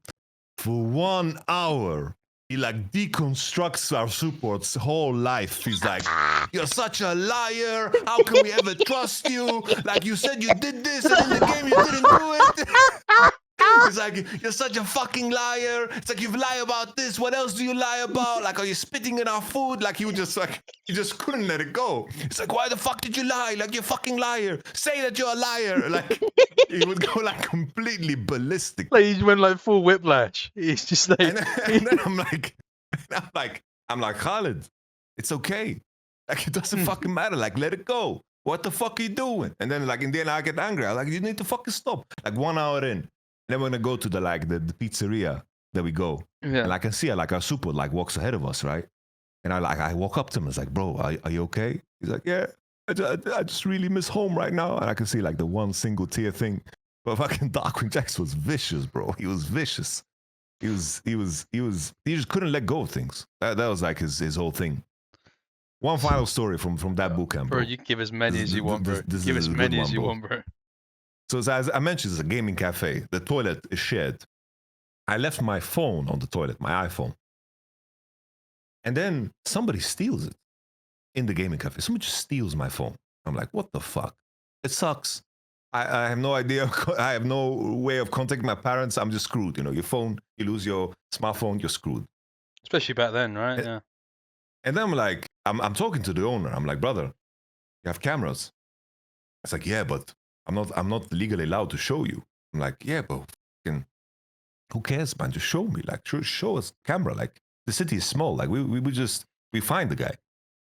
The next day, the owner of the gaming cafe, the guy he's like, guys, the guy who sits in chair 22, he looks like the guy that took your phone.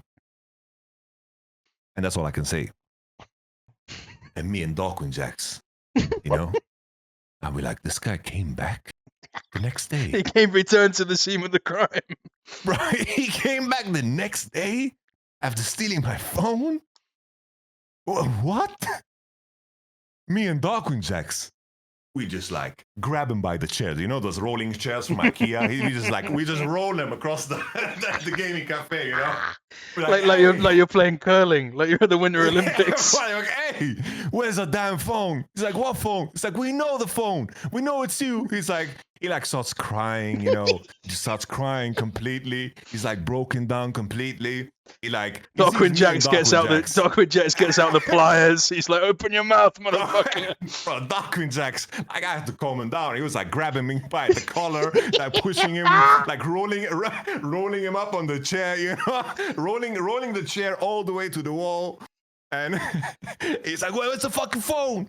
Like, yeah, I live far away from here. It's like, I have to bring it. He's like, we're going there right now. And it's like, we're driving to we're driving home to this dude. Whose car? Him in the car. You took him in your car. So he's in the back doing sat-nav. He's doing sat-nav. He's like, take a left. You want to take this left? Yes. Yes. He's giving us instructions of where to go. And Carl is like, are you sure it's this left? Are you sure? And he would randomly like chime in. He's like, I'm really sorry, guys. Like, yeah, he's like, get your phone back. And now he's like, shut the fuck up. like just stop. We go home. And it's like, I'm thinking like, bro, like we're out in the middle of nowhere. Like he lives in the barracks. It's like, it's just like, it's like these movable buildings that you can just like pick up and move. Like you bring like 12 strong guys, you can like steal the house. It's like a shipping crate container village or something. Yeah. So he lives on the like a second floor of a thing like that. And I'm like thinking, it's like, oh, bro, what if he like just busts us a knife or something like in the fence? Like we're entering like this guy's apartment. And then it's like he brings me the phone. He brings me the phone. And I'm like, bro, you fucking factory reset it, bro. Like, what the fuck are you doing to me? You factory reset it. It's like, yeah, man, I'm sorry. I was like, you need to pay me money. It's like, really? It's like, but you have your phone. It's like, you need to pay me money, bro. I lost contacts. I lost everything. Like, I'm screwed up here. We had to drive you home. And then he's like, okay. Then he pays us €50. I get the phone back. And then we peace out. Because mission success. Bro, he lived 2 hours away, bro. That's the craziest part for me. Is he lives 2 hours away, came to the location, stole my phone. Next day, 2 hours came back to the same location. And he didn't have a car, so he's just got the bus or something. He took the bus. He took the damn bus. Someone described this story as, is this the take this cunt's money story? Is that something that Khaled said to him or something? I don't know why they're describing it like that. Just I guess it's like me demanding money for like him deleting my contacts. Yeah, I guess when I've told the story in the past, people it's are just so wild. It's such a Wild West era. It's so amazing. What an amazing era of League of Legends. But it's like in that moment, DarkwinJax backed me up. You know, that's like, do you still speak to him? About him. Do you still speak to him on occasion? Bro, like the last conversations I've had with him is like the last 6 interactions. I borrowed him money. He would pay me back, but it'd always be like let's say I borrow him €100, like 1,000 Swedish kronor. He's like, bro, I have 220 now that I can give you. It's like, bro, just give me the full back when you're ready. He would always pay back, but it would always be like the most weird situation. And then at some point, it's like, brother, you only reach out to me when you want to borrow €100. Like, I don't know what the hell is going on in your life, but like this can't be the only reason why you reach out to me. You know, like if you want to reach out, you reach out. And that's what it is, but you know, those are the only conversations that I had with the guy. I remember at some point he wanted to like get unbanned, and I was like, not so sure if we can make that happen. I'm not gonna. He's talking to you like you're Condoleezza Rice, like he's like trapped in fucking like a prison in like Syria or something. Like we cannot get you out, Trump bro. wouldn't pardon him, you know. Trump wouldn't pardon him. Like it was. You'd have to make a trade like when they traded Brittany Griner for like the Angel of Death. Do you remember that? Like, Fucking hell. Angel of Death. What was it? It was the Merchant of Death, right? There's the yeah, fucking, Merchant of Death. Yeah, that's the one. Dude, the last time I had an Nasty, bro. interaction with DarkwinJax, I dured with him for a few games, and he's just horrible. He was so horrible. But it was like I knew that I wanted the experience of during with him. So I was just playing with him, and like I would like not gank him, and he would die, and he would just be like, "You're disgusting, you know that? Like you're actually like you're like a despicable human, man." Like he's like, Bro. "What's going on in your life? Like tell me. Like are you happy? Like are you?" And then like there's a thing, he would flame the fuck out of me and like be horrible, and then like when the stream ended, he'd be like, "Jake, do you want to do a water fast with me for 2 weeks?"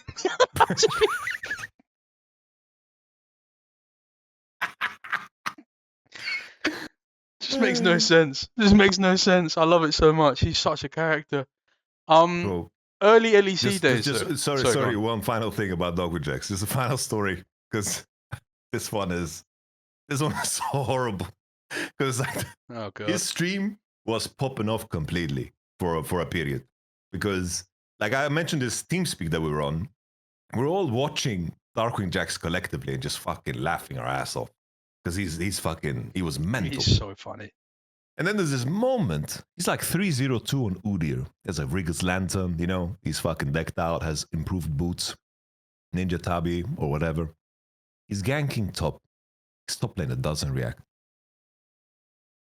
He bases. He sells all of his items, buys full inventory of wards.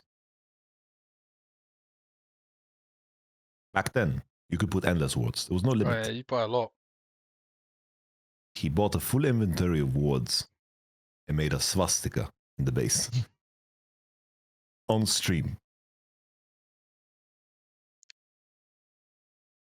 In front of like 2,000 people.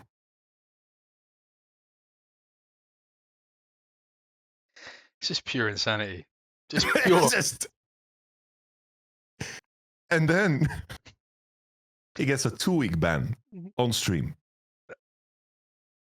And then he proceeds to he just like starts hurling fucked up slurs at just a random rioter that he chose.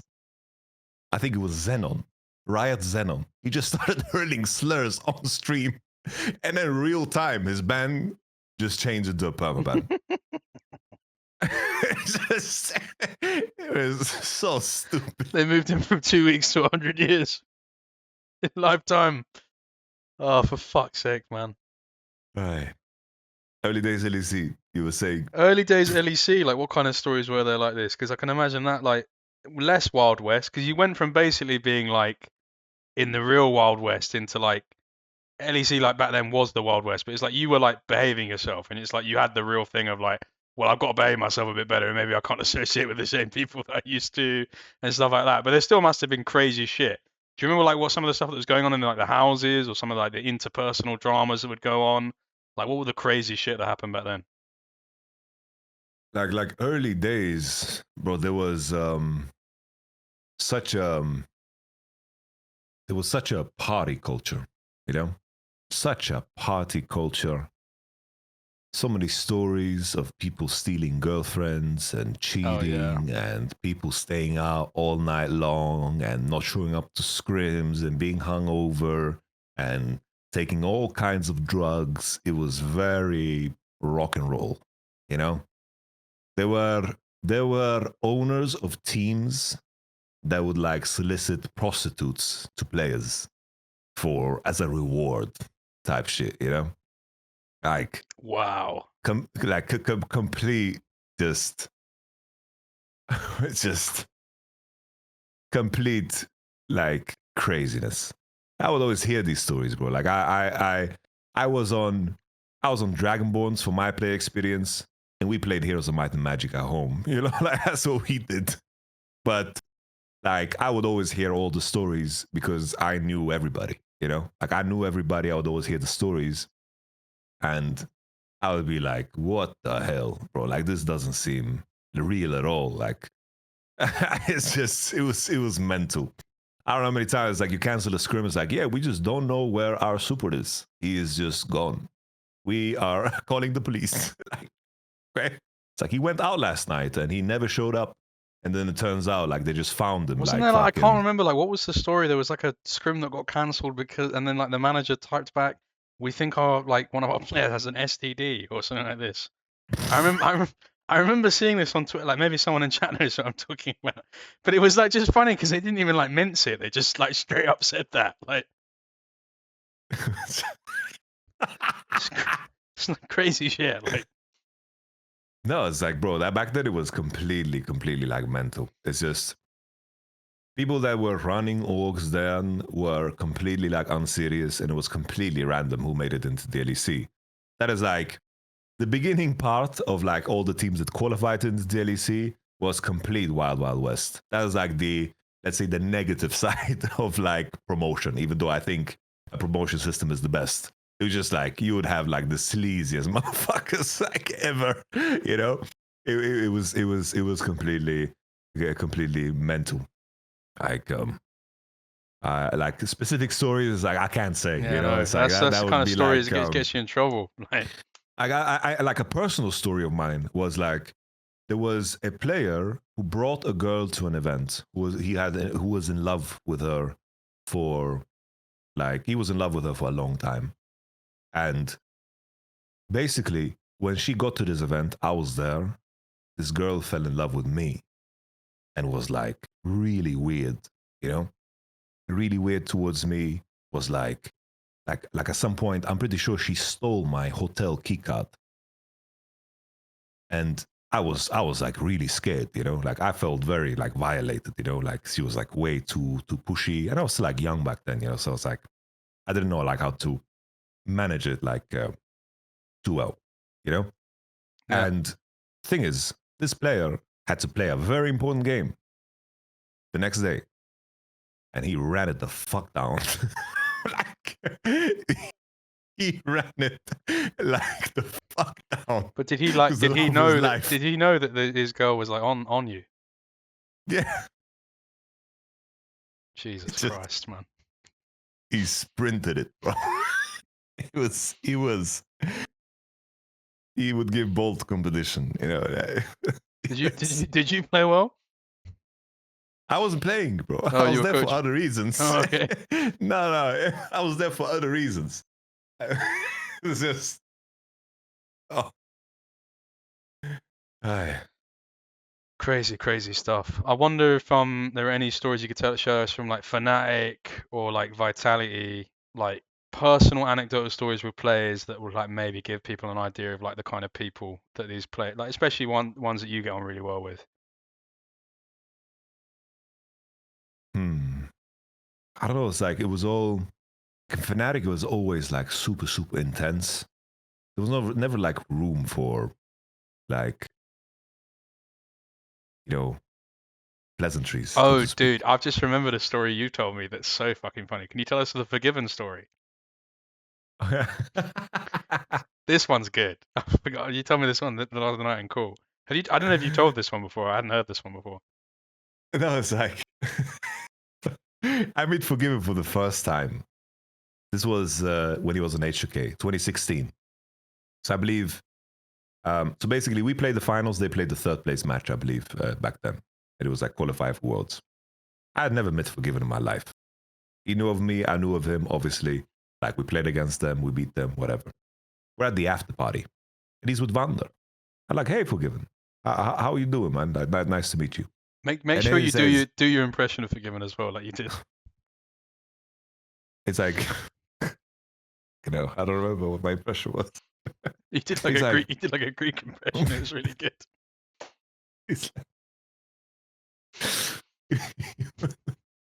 He was like, he didn't even say hello. He's like, Yamato. I don't know how to do the accent, bro. You threw me off. You're doing it. You're doing it. It's like, let me tell you. Let me tell you. Let me tell you about the problems that I have with Vander. And I'm like, bro, I didn't even say hello. It's like, Vander, like, you know, the second wave, he doesn't attack, doesn't auto attack, doesn't hit the minion. He knows he's inting. He throw his spell, waste his spell.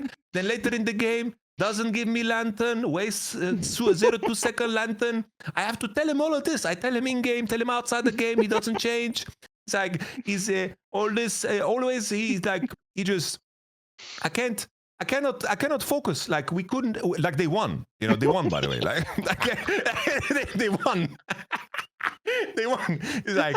Vander needs to work on this. He needs really, like, I don't get a word in, by the way. I was like, brother, it's like, it's good. That's fine. And it's like, he continues. The thing is, it's like, Vander is right there. He's a part of the conversation. Like, Vander is right there. Vander is right there. He's a part of the conversation. It's like when you meet, like, you know, when you meet in like in those like 1940s like or 1920s dramas where it's like the wife has been lobotomized and she just nods at everything the husband says. Like she's just there, like just a complete like abuse victim, like just like nodding to everything that he says. Like sounds horrible. Vander was, bro. He went to the same school as Wu-Tang, bro. He was zen. He was like, yeah, forgiven is right. Forgiven is right. He just realized the compromises he needed to make for the team just to fucking succeed. I love that. I love the idea that like everyone's come to this like after party to like drink and like have fun and like similar to and Forgiven just turns up. He's like he just comes and just talk shit about his support for like 2 hours. Fucking incredible. But I suppose because we've been going for so long, I want to talk about 2026 to round out because lots of people. I mean, we spoke about LR at the beginning, but if you want to reiterate, what can people expect for all the naysayers, for the believers? Give your mission statement for 2026. Treat it like a press conference. On my side, like obviously, was honored that I have the opportunity. For me, it like fits perfectly, and I believe that I fit perfectly for what they need. Right? It's like a lot of the people that complain, like I guess they wanted to see a vision of Cadle head coaching and Odoamne, which I understand completely. It's like this is like how they imagined the project to end, and I know and understand the Los Ratones story, and I have followed it deeply, and I will always pay full respect to that. And I want to, of course, you know, honor that, you know, what they've built. And I understand that I come into a dynamic that has, you know, already its strengths and weaknesses, and I come in to facilitate and to help them in their transition into the LEC. It's like I bring experience, and I don't. I'm not gonna say that I'm gonna come in and change everything, because that's not what the job is. The job is to come in and to help them be them at an LEC level, and that's my ambition. It's like I want to make that transition into the LEC schedule as easy as possible. Maintain, of course, the discipline and the structure, and to try to push them as hard as they can go, because I do think this is so like I find my motivation from how important this is to them. That's the best way for me to work. It's like I know how important it is for them as individuals, and that for me is the biggest motivator. And I think that the group is skilled enough for us to be able to do some damage, and I will give myself fully. I don't want to make any prediction because I think it doesn't make sense. There's just too many unknowns. But I do think that you know, a high end, like if we manage to break into like top 4, then I think it's like, damn, we managed to do incredible things here. Incredible things. Reaching playoffs for me personally probably be like a minimum. I think that we can do more than that. Okay. And I think that it's all about just channeling the strengths of these guys. Because like as a group, as individuals, they have so many strengths. And I think that as we just use that to sharpen one collective spear and just throw it, I think that we can beat out some of these other teams that need to figure out a lot of things about themselves. And we have the advantage that we can go all out and, you know, really make, let's say, the decisions for the short term, while the other teams need to think about, you know, a much bigger picture in terms of how much effort they put in and where they land and so forth. So hopefully we can use that to our advantage, and The goal would be to raise the level of each individual to be very competitive in the LEC. And I think they have the capacity to do so. I believe in this group. Well, Jose Mourinho got Manchester United to second. He says that's one of his crowning achievements. You getting Cathedral to playoffs might be a similar level of achievement. Talk to me about your relationship like that in terms of the coaching philosophy, because speaking to Nemesis earlier, it was a thing where one of the contrasts I found is that Cathedral, in his like vast, remunerated kind of consumption of all the global leagues, he obviously has like quite an appeal to the status quo. Like he knows what's good based on his opinion of that. Whereas Nemesis seems to be a bit more free, willing, and like Nemesis believes that if he was in a position to define the meta, he would be able to do so. Whereas it's like kind of in contrast. It's like creativity versus uniformity somewhat. Where do you land in kind of diametrically? Are you in opposition to his philosophy? Like, do you guys kind of view the game similarly, you think? Because obviously he's going to be working on the staff somewhat as well with you, right? I believe he's the strategic coach or something like this. So Kato will do his co-streams, and then he will be involved as much as he can, which I think will be a lot. Like, I think it will be a lot. And like we will find synergy there for sure. And we have like a lot of smart people in the room. For me, it's very important that everyone gets a chance to speak. But at the same time, it's very important that everyone talks about the same thing and don't wait to get the word in when it comes to, of course, reviews. Because that to me is very sacred. I think reviews and scrims are holy, because that is the period in the day where you have the focus of everybody. And the main thing I want to hammer home, it doesn't have to be my idea that wins. I really don't care about it. I have no, like I have survived in League of Legends for this long because I accept that everything I know today might be wrong tomorrow. I have no, like, I don't care about like which idea turns out to be the best. I just want to make sure that collectively we focus on the same tasks when we actually, have everyone's attention. And as long as that's the case, I think that philosophically, like, all I care about is like what will make the team better. It's like very silly, right? There was this rowing team, like a female rowing team. I don't remember which country, but there was basically like a mountain climber that did like all the top summits all over the world. He held the world record, and he did like this public speaking-esque event for us at Vitality. And he came through and he mentioned that the only thing that this rowing team, this is a very successful rowing team, had as a rule, and what they did, the only rule was this one question: will it make the boat go faster? If the answer is yes, let's do it. If no, then no. Which might be a very simplistic way of seeing things, but I think you need to create an environment where all players are just focused on the same thing. And if you manage to do that and you manage to take away one thing from one scrim, you've already like won. Because it's very common, like even if like in every team that does like reviews or works together, it's so common that all the players, they have points that are burning in their heart about what they want to bring up. That is super important to them. And it's not that they're wrong. They might be completely right. It might be the most important thing. But what happens in reviews is that everyone's just holding on to the main things that bother them and what they want to say and what they want to like push across. And those things are very important to address. But when you pour that out all at the same time and everyone's just waiting to say their point, that's where I think that you lose that valuable time of that collective tension. So I like to make sure that people feel okay with taking these conversations after scrims. Because I think as much as the collective focus in a review is important, how well you go into the next game is equally important.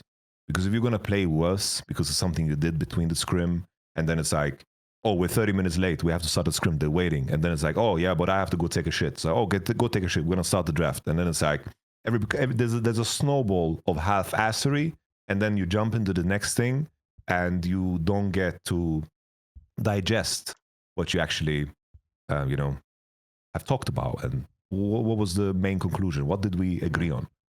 And as long as that's the case, where the ideas are coming from and how everything's flowing, I'm super happy. I'm super happy to have clashing ideas. You just need to be willing to engage and to, of course, reach a conclusion. And sometimes you have to make concessions, sometimes you have to argue a little bit longer, but it means that ideas are flowing and they are clashing about the same topic. And then I think it's important to make sure that you put yourself in a position where the players have room and space to talk about these things that are important to them in conversation when they're walking in the office, when they review S2, review S3, or review after scrims too. And then it doesn't feel as pressure filled. And to tie it back to your original question, it's like I have a lot of respect for Keiju. He has respect for me. It's like we talked about things throughout the entire year about, you know, like draft topics, whatever. Like we have you know, been quite close, I would say. Like I see him as one of my closer friends. But I think that doesn't happen unless there's like a clear mutual respect. So it's like I have an appreciation for Keiju's opinion, and I'm very, very happy to be working with him. I think the group has very, very strong voices, and my skill set is in navigating that and making sure that everyone goes behind the same idea. I have strong ideas too, don't get me wrong, but I'm in no way, shape, or form married to them. What are your strongest ideas? Because I feel like it's what would you say are your strongest, purely game-related philosophies? I think that my understanding, like if I had to pick like a topic that I know like better than most people, it's how jungle and support need to play. Like I understand the distribution of labor within the game, and also the importance of posturing and getting the most amount of information possible while not putting yourself in a position of battle. Because something that is very common is that supports think that if we're not supposed to fight, we're not supposed to posture to fight. But in reality, you need to posture and you need to gain as much information as possible so everyone can breathe. And in terms of boiling down those details, in terms of making yourself as a support as big as possible in the game and making sure that everyone is afraid of you, that is something that I do well. And the incorporation of jungle into that too, those are the details that I am strong at. And, so based on that, give me an idea of what the profile of Velia and Reckless is as players, and do that first. And then if you could then kind of elucidate to me as to how you can improve them as players. Because I think that's something that people will really be interested in. I think when it comes to Velia, I think that throughout the year, I think he got better, definitely. I think the games were easiest for LR when the lanes could fend for themselves. I know that people like to make the contrast of Velia against Owner in the past because of all the Drake steals and so forth, but I think the parallel goes a little bit deeper in the sense that old versions of T1, obviously at a much higher level because like they're world champion, old versions of T1, Owner would always farm. He would never help his laners. Like it was very, very rare that he, like if people remember, for example, MSI, when they lost to BLG with Yagao and so forth, it was because their bot lane got dove on CD by Shun and Elkanon. That was like a big problem for them. Or there was this issue where Zeus and Faker would just die on side because they just didn't get that support and backup like they do. They didn't set up side very well, famously. They just never set up side well, and Zeus and Faker looked like inters, but in reality, like their jungle and support were just not a duo that managed the map. That's why, like at One Worlds, where T1 won, you had, of course, Keria going deep into ranged support champions that drive the information of the game through the power of your tool and put ward around mid lane and then force the enemy support to defend their AD to even farm, and they gain information like that. Or in, for example, 24, where Keria's weaker supports were all the melee supports, but that's because he didn't have that synergy together with Owner in terms of how to dominate the map. He fixed that by playing Rakan, Bard, Pyke even, because these champions would break the game in terms of tempo, and you could ward without any help from your jungler. And then Owner, what he would always do so amazingly well is that he would farm, he'd be 200 CS, he'd walk up to a dragon with 3 items on Vi, which no other jungler would bring, and he would clutch it the fuck out. That was his strength. This year was very different. because they need to like revamp the team, and I think Mata being in the mix is you know, helpful. But I went on this entire tangent to mention like Velia is very, very clutch. I think that in the fights he can do super well, and I think that what I noticed, like especially in the earlier times, is that basically in terms of how much information his laners give him made the game a lot more streamlined. But you could see that Los Ratones were having like a harder time when he was playing like a weaker jungler and they had like weaker lanes. That's where playing a defensive game and giving those concessions looked very like uncomfortable for Velia. But I do think coming into like the summer, even though they didn't win EMEA Masters, I did feel like Velia was slowly like grasping those concepts and realizing how to be a presence on the map. Because the windows of junglers, of when you can act and when you should act, are very, very narrow in pro play. You can ruin your game very quickly. It's like the way early game is structured, it's like level 1 to 2 to 3. There's like a window of how many camps the enemy needs to do in order to catch up and be ahead of you in level. So you need to know the timings of how fast, if I want to pressure invade and play with my priors, what is the timing the enemy can break 3 before I fight him on 2-2.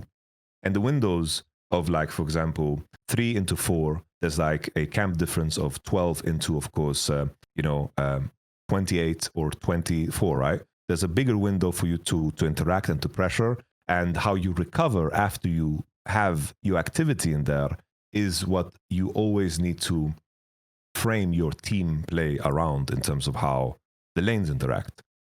Another easy example is the window between, like at 10 camps, you have 40 CS, you reach level 5. The window from 5 to 6 is a big activity window, and that's where Drake is taken, because even though you step into river and the enemy continues farming, it doesn't mean that he is going to then break the power level because you're behind. So you can always take your camps on the exit.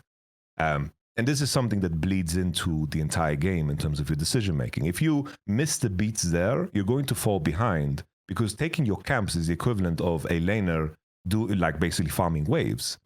If you miss out on your camps, it's going to bleed into the next camps, and you're going to slowly fall behind if you make those wrong decisions. There's catch-up experience and those things in place, but the gold breakpoints are so important to hit because the game of League of Legends is very beat-centric. And I do think those windows when he couldn't like farm super fast and have the opportunity to take all camps and then act, those windows, which are very difficult to navigate, those windows are the ones where if his laners couldn't farm by their own, I think that's where, I think they fell short.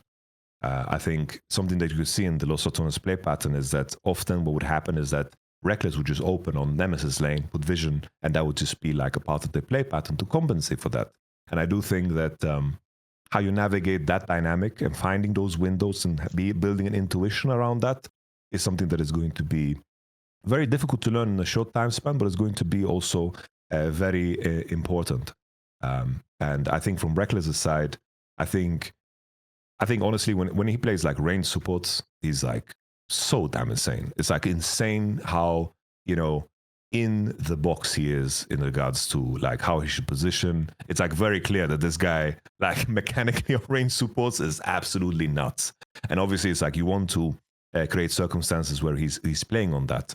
And I think sometimes to compensate for how like Velia plays and so forth, you can also see that he would play like some of those champions I mentioned in regards to carrier too, like the Rakan, the Bard, like in terms of what allows him to take a little bit more risk and to find a little bit more information in the game. And then it's like in similar vein, like the melee support situation becomes tricky because the synergy isn't in place in the in-between for Velia and Reckless. That's something that needs to be figured out. It's like for you to snap and to go, you need to know that you have the backup, of everybody. And that's like a trust test and it's something that you have to build over time, as long as you know that when you lock in the melee champs together with like Xin Zhao and you have Xin Zhao Leona, the idea is that you guys are going to like, step into the river and go on the first guy that you go. And if you don't find those opportunities, then it feels very bad to play. And I think that's where Los Ratones kind of, that position they kind of found themselves in, because sometimes the identity of why you lock a champion in isn't like super clear, and sometimes it can be contradictory to what your strengths are. So it might be a question of finding the balance that will work to really highlight the strengths of all of the guys, to make sure that we have that house where everyone performs in, and then we need to like notice what do we actually need to like make sure that is in place.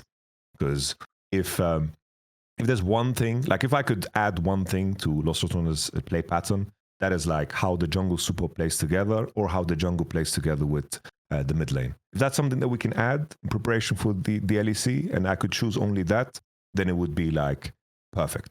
Because it's quite the undertaking. I say it's simple, but I've been talking for a very long time about like nuances, and numbers start flying around my head. But if we can add that, then we've done like a fantastic job, because then we can highlight their strengths even more. Absolutely. I think that brings us to the end of it. I'm very conscious of the fact that I've taken you away from your family for 4 hours now, and you've also done a 5-hour shift before that. Yamato, so well spoken, so impressed to have you basically deliver this kind of speech for 9 hours of a day. Thank you so much for being one of the things I want to give you a thank you, because you're one of the first people that really pushed a lot of my interviews. Used to watch them on stream back in the day. I've obviously been a fan of yours, and I'm happy to call you a friend now, a colleague, and thank you so much for coming on. It's been really nice speaking to you for this amount of time. Yeah, my pleasure, man. Like I appreciate you. Like I like that I can be, I can be honest with you. I think that's good. Like I'm good at my people skills in terms of like perception. I find quite good, and I got a good impression from you from minute one. Like I feel like you're very genuine, and that means a lot. I think that's